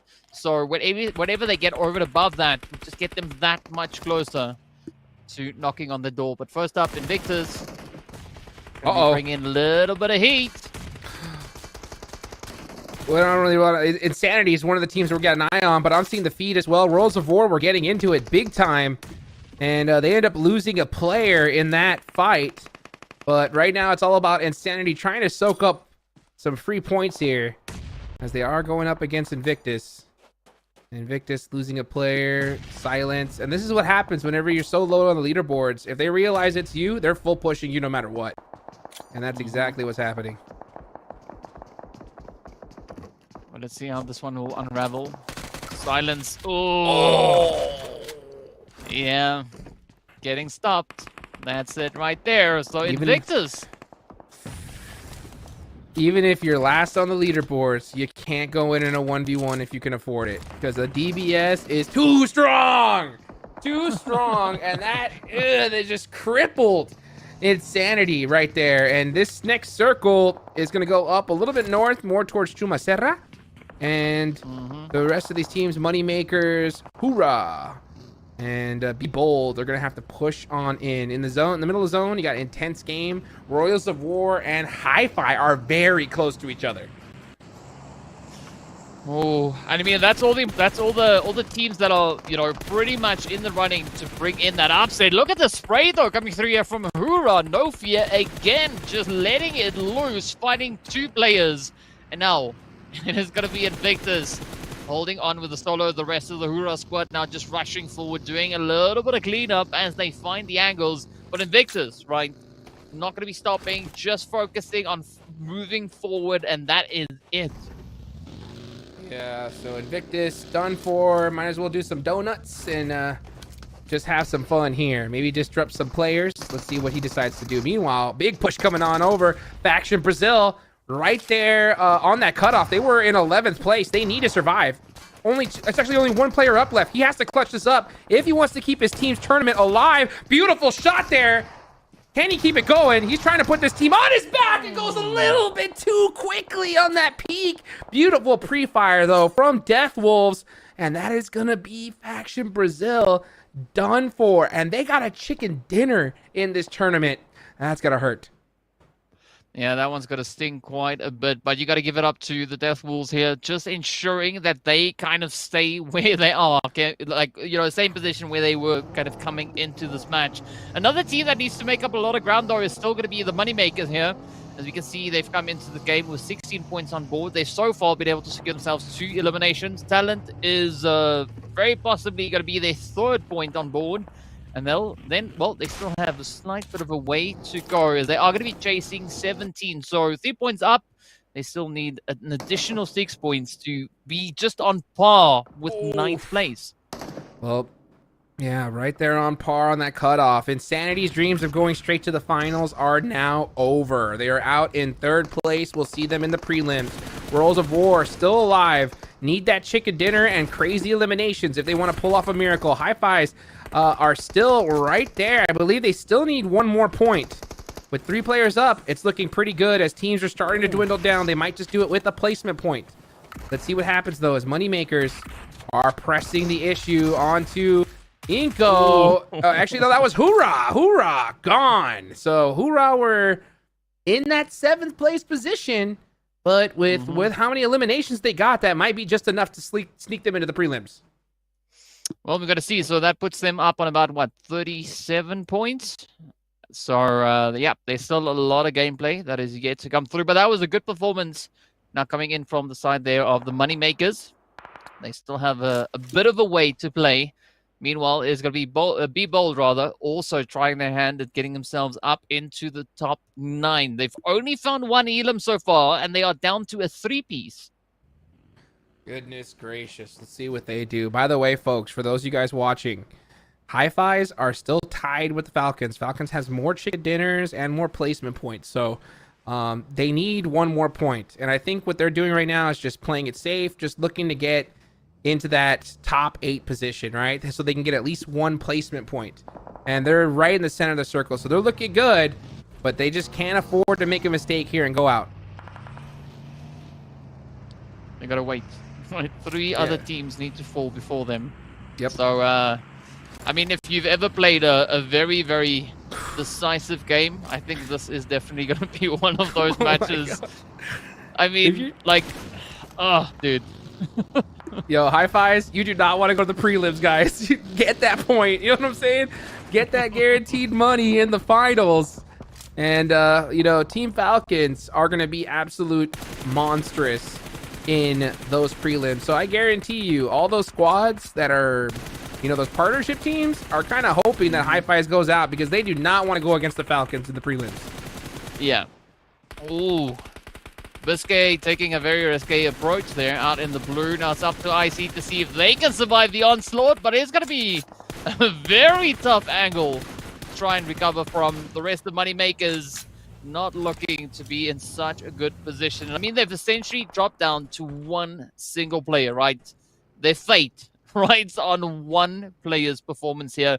The rest is then going to be looking down towards that southern side, or closer to center, rather, where we have the Royals of War up against the squad here from Inco. I mean, if Inco keeps on with the momentum that we've seen in the first 4 games, first 5 matches, ooh, they could definitely play quite a bit of an upset here. Oh, yes, they can. And they're going to continue to try to do that with every little ounce of strength that they have. Even teams like, you know, you see there at the bottom, Intense Game, you know, Gizmo, they're not out of this yet. I mean, if they get a good finish here, they could do it. Moneymakers have 7 eliminations.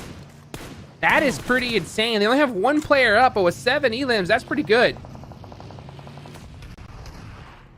They need 2 more points, right, to be on 27. So, well, that's hoping that Inco doesn't score any additional points in the meanwhile. But let's see what's going to happen here. We've got Death Wolves and, of course, Intense Gaming getting ready for a little bit of a showdown here. Who's going to be the one to clutch up? It's going to be Zeus Boy to let loose the first nade. Will it reach? Not quite. It finds smoke, but there's no damage points in smoke. Here they go. So let's see what they ought to do. Tense Game, trying to play this very careful, trying to keep their tournament alive, but they're not going to be doing it just sitting back on their feet. They're going to have to definitely get up, start moving, and getting some eliminations. But with this zone, it can be tricky if they really want it to go to them, because it's going to be a hard shift if they do. Now, they do. It's pretty central. It's not too far away from them, but they're going to have to cross down that little ridge line and try to do it safely into this next circle. They're going to be running up under Worlds of War and Inco. So let's see how they have to play it. Well, here we go. Pressure is on. It's almost the final countdown.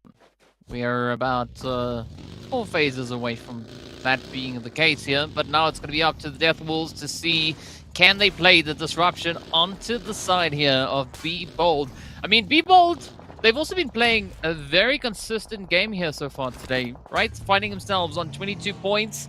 But looking at what the Death Wolves have, right? 7 elims, that's going to be really tough to beat at this point. Oh, yeah. I mean, 37 points. I mean, not to mention, every single team above them has 0. So technically, right now, they're in 4th place.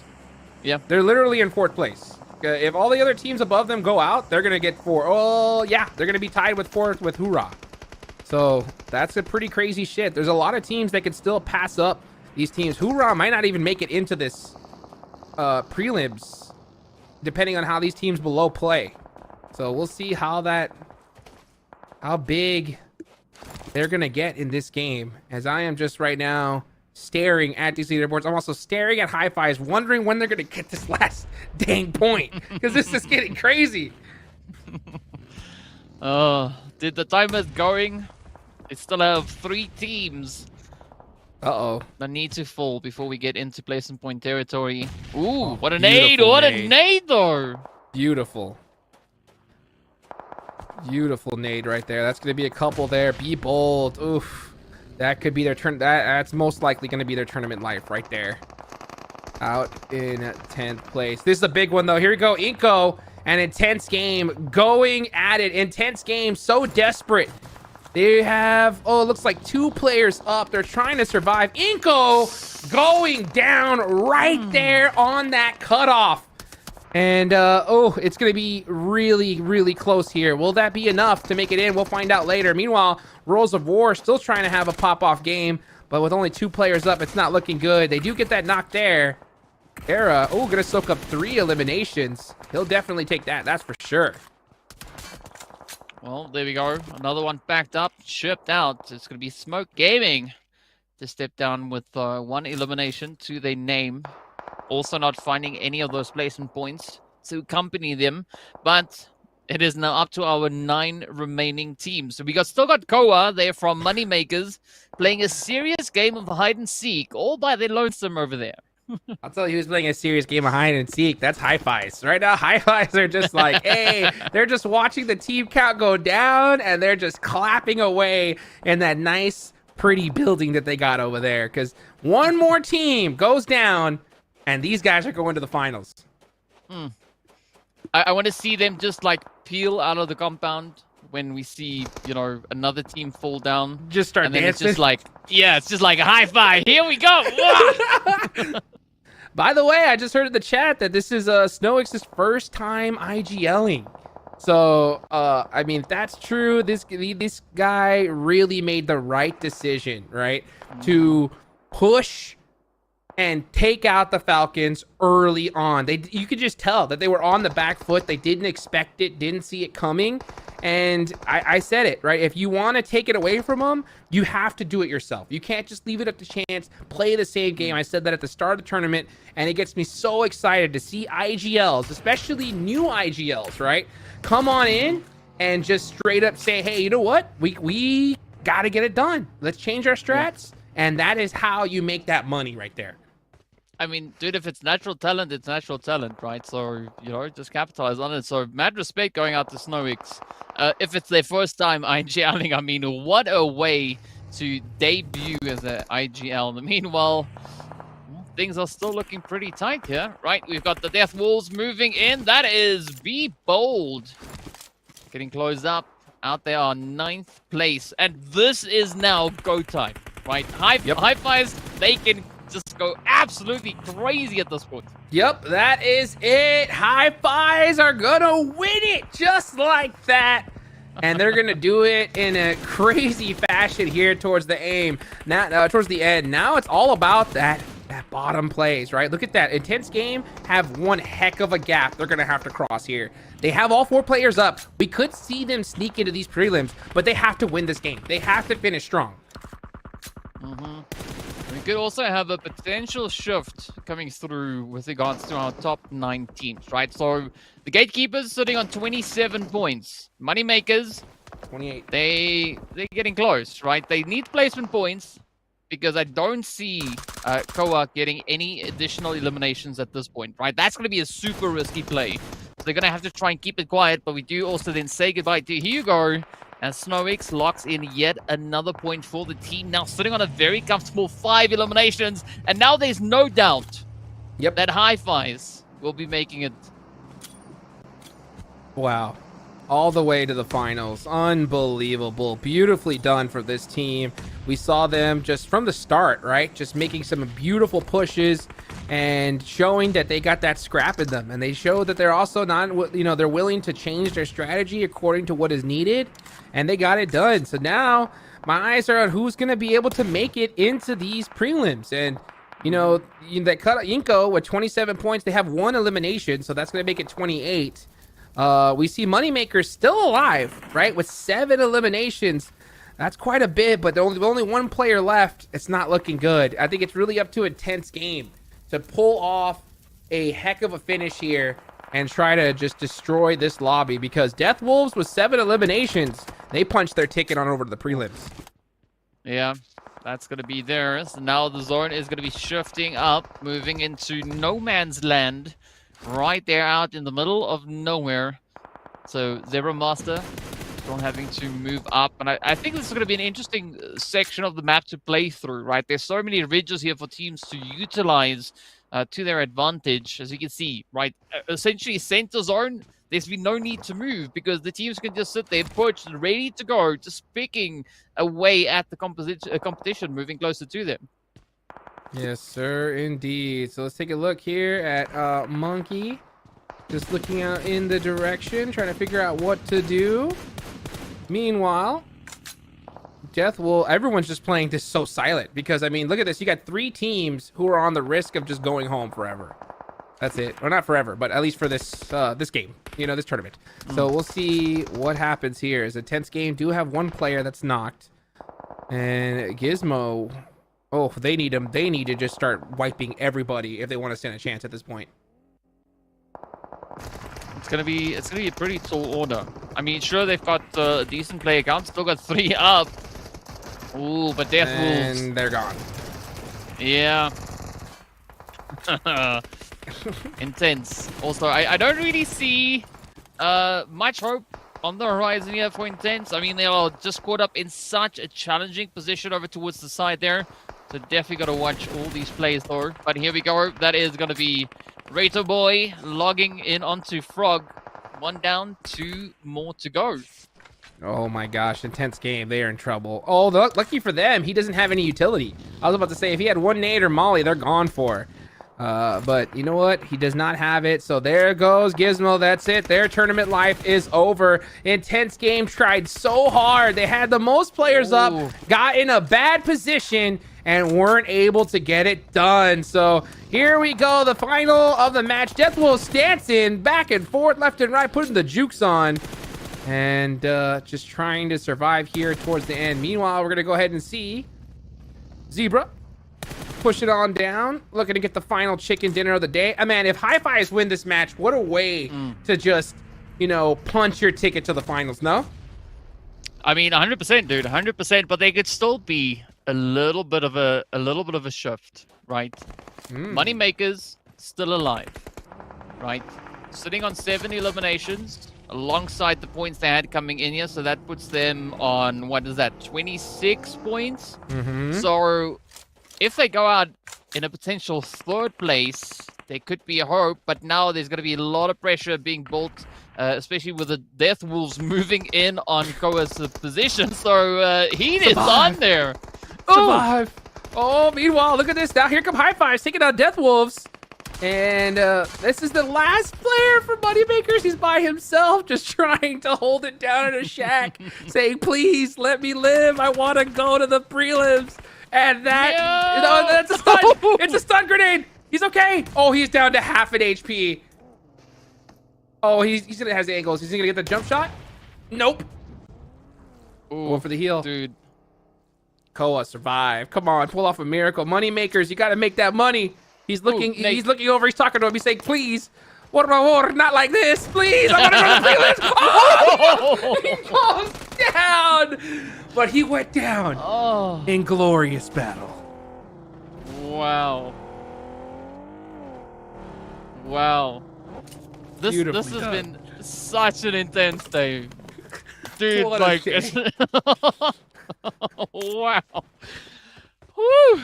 Oh, all right. Man. And now Hi-Fi is just looking Hi-Fi's. good. Yeah. Yeah. They're just showing off now. They're just showing off. It's like, you know what? Even Death Wolves, I mean, they've got double-digit elims. 100%. 100%. I wonder what Death Wolves are going to go at the end. Wait, 13 eliminations? Yeah, 13 eliminations. And this ranking, the Falcons might even get disrupted here. Yeah. Wow, what a way to end this. It really came down to the end, and that's what happens when you have, you know, 6 matches. It doesn't matter how good the teams are, you know, whether they played in PMGC. In 6 matches, anything can happen, you know? And Hi-Fi's, with that heads-up play to disrupt them, just said, you know what, we're going to go ahead and take that finals ticket, buddy.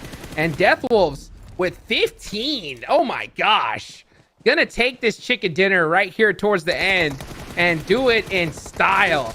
But, oh, Monkey, yeah, try to put up a fight, but that Molly is gonna do it. So look at that. Death Wolves gonna climb the leaderboards after that one. That's 26 points That is more points than I think Intense Game got the whole tournament in just one game. I mean, dude, like, this is absolutely insane, right? So we know that there's been an initial change with the high fives, right? But now, where Deathwolf's gonna sit, right? Because they got 16 points plus the 10 elims that they got. 16 eliminations plus the 10 points, so that's 26. That puts them, you know, like, it's there. It's up there. Oof. And can you imagine too? I can't wait to see where the overall leaderboards is and where it stands. You know, because guys, of course, you know, wait for official results. You know, towards the end, because you never know what could happen. But that is how you do it there, because you can just see. Look at this. Look at shaking. His hands are shaking. Right? He did that hard, but those fingers were shaking. I caught that. These guys are feeling it right now. As we take a look here at the highlights, and this is it right here. This is the main highlight. High fives. Snowix in his first trip as IGL, calling the play, and they clutched it up. Oh, it was phenomenal to see such an insane way. But gotta say though, just this match overall, what a change though. What a performance from these teams in the last game of the day. 100%. 100%, man. We saw some teams who we thought were down and out just go nuts in the last few games of the day. And honestly, one of my teams I'm going to call probably one of my wildcard teams, right? I got to give shout outs to Insanity. I think they did a great job today, you know? Yeah. Especially starting off with only 2 points after 2 matches. To come out as hard as they did for the rest of the day. I mean, yeah, they didn't have that finish they wanted in the last game. But, I mean, still, to really climb that high is impressive for sure. Yeah, dude, that takes a lot of perseverance to pull off a move like that, right? You know, being able to bounce back after having such a tough run, and then they just kept on with the consistency, right? They didn't stop there. They just kept it going, kept it flowing, and I mean, it paid off, right? They made it in. And then Deathwolves just literally staying true to their name. They busted out their fangs right towards the end and had the best game of the entire tournament. We cannot doubt them at all. I mean, that was so many points. Where were they? You can see right here on that replay. They were pretty low on the leaderboards right there, right? But with that, they were eighth place. Yeah. With that many points, with 26 points, that's more than what the Falcons got. That's for sure. Yeah. Now, my question is, was it more than what Hi-Fi's got? That's how crazy. That's how crazy of a performance they got. I didn't even realize that. Yeah, it's up there. That's why I said it's up there. I don't know up where, but it's up there, right? We're gonna find out pretty soon once we get into the match rankings and those overall rankings. But I mean, what a way to close up the day here, right? I mean, this was the craziest match of the day. 16 eliminations, 10 total placement points, the most in this qualifier finals. 26 total points, way to clutch it up. And then Hi-Fi's doing it in style, taking out the Falcons early, crippling them, and, you know, trying to punch that ticket to the finals. But my question is, which teams is going to be one of these two? And then also, who's going to make it, those remaining 8 teams? I mean, a lot of questions here, DK. Yeah. I mean, I can't even process what we just witnessed, right? It was such an insane performance that we had coming in here. Absolute excitement across the board. Unfortunate for Faction Brazil, getting sent back with a bag of donuts. You know, it works, I guess. You know, a full tummy helps if you can't get those points on. But speaking about points, though, it is going to be the MVP coming in from the Deathwolves. Absolutely just obliterating everybody. 6 eliminations and hitting just over 1,000 damage. Wow, with that 1,000 damage is absolutely insane. I mean, that was a pop-off performance, one that you definitely got to put in your highlight reel for sure. To do that at this stage was crazy. You know, I will say, having the Falcons on the lobby helped, I think, get that many eliminations, that's for sure. But to soak up that many points in the last game is ridiculous. Yeah, I mean, it's insane, right? But are we surprised? Because we've been seeing so many upsets come through just in today's 6 matches, right? I mean, well, you can't really count the first match because it was the first match of the day. The Falcons did their thing, came through with a glorious 14 elimination, winner chicken dinner. But the Death Wolves just came out of left field, just ripped it up and went straight in for the finish. 100%. Now it's time to take a look at the standings and see who won this thing. It is the High Fives. Look at that. 62 total points. And Death Wolves did pass up the Falcons as well, moving up 6 rankings all the way up to that second place. So, wow, that High Fives going straight to the finals. Death Wolves are going to meet the Falcons again and all the rest of these teams in the prelims. Now the question is, who made it?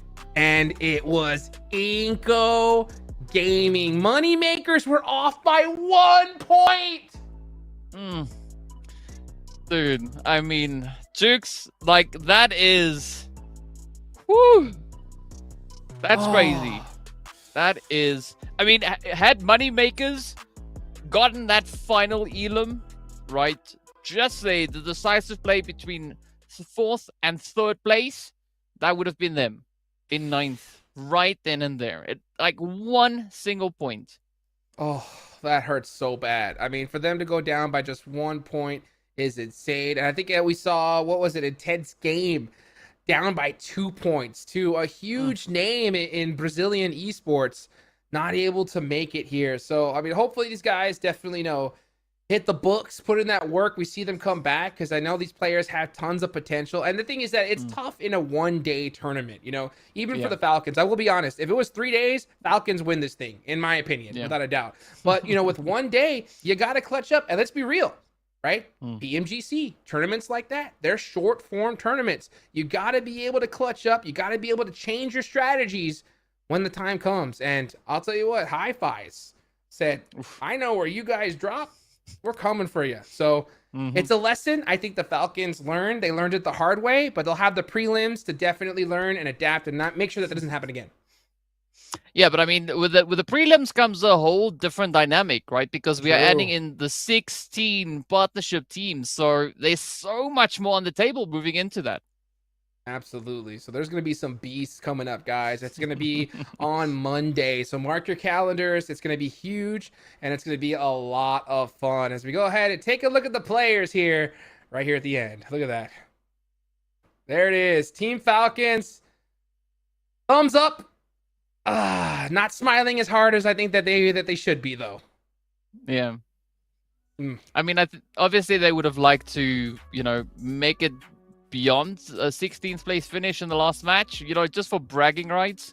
But regardless of that, I still think they had a phenomenal day, finishing strong, 51 points up, and just competing against so many strong teams that we've seen here, right? The High Fives, the Death Wolves, Zebra Masters, all just stepping it up when they needed to. Even Insanity coming in with a really clutch up play here.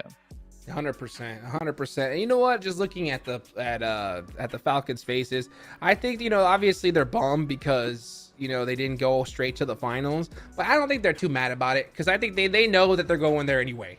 But yeah, the partnerships are coming. This is the 2nd place global championship team here. These guys do not mess around, and they're probably just be like, you know what? I guess we're gonna have to do more practice before we get to the finals.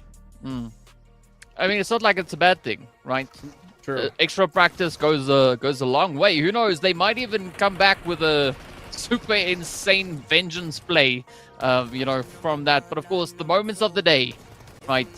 Monkey hitting a beautiful play there, only to get upset by Vitaly on the edge. I mean, what? Oh, beautiful. But hey, those points, right, added to that ending, right? And we're able to get them right where they needed to be. Be bold with that clutch play. Unfortunately, we're not going to be able to see them, but hopefully we see players like that, in the future. We've seen a lot of roster swaps. I think we saw a lot of big plays from some names that, I haven't seen before, and hopefully to see some more action from them in the future. This was a big one, though. Look at that. 3 players and 1 nade. He's going for the thirst, and I for sure thought he was going to finish this out, but 7 from Inco said, no, sir, not today.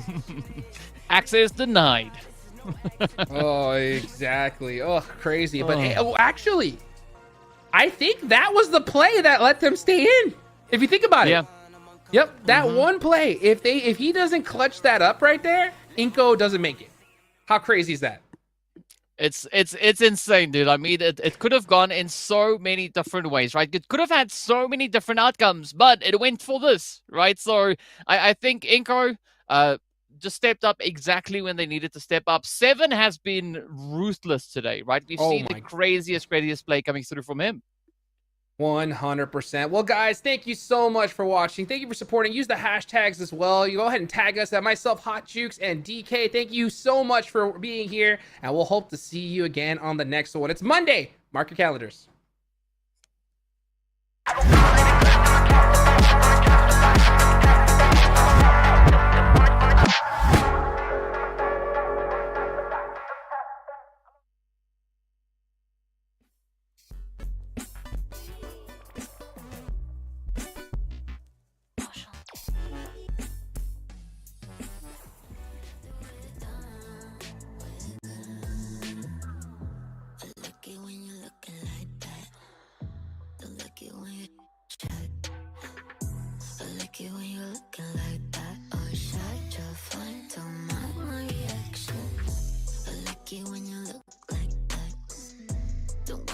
Your bugger with a white mouth. Just lucky when you're looking like no sweets, no rush. Can't my attraction. Don't think twice. I'm here for a moment. No, I like him better. I got a church place somewhere and I'll make it last forever. I've been giving you the worst. Now you wanna stay the night. Pretty how you work hard for me. Why forgetting how to talk? Now I don't like no humble beats. Just go and suss it up. Now it's time to marinate. And right after we're done, I've been giving you the worst of me.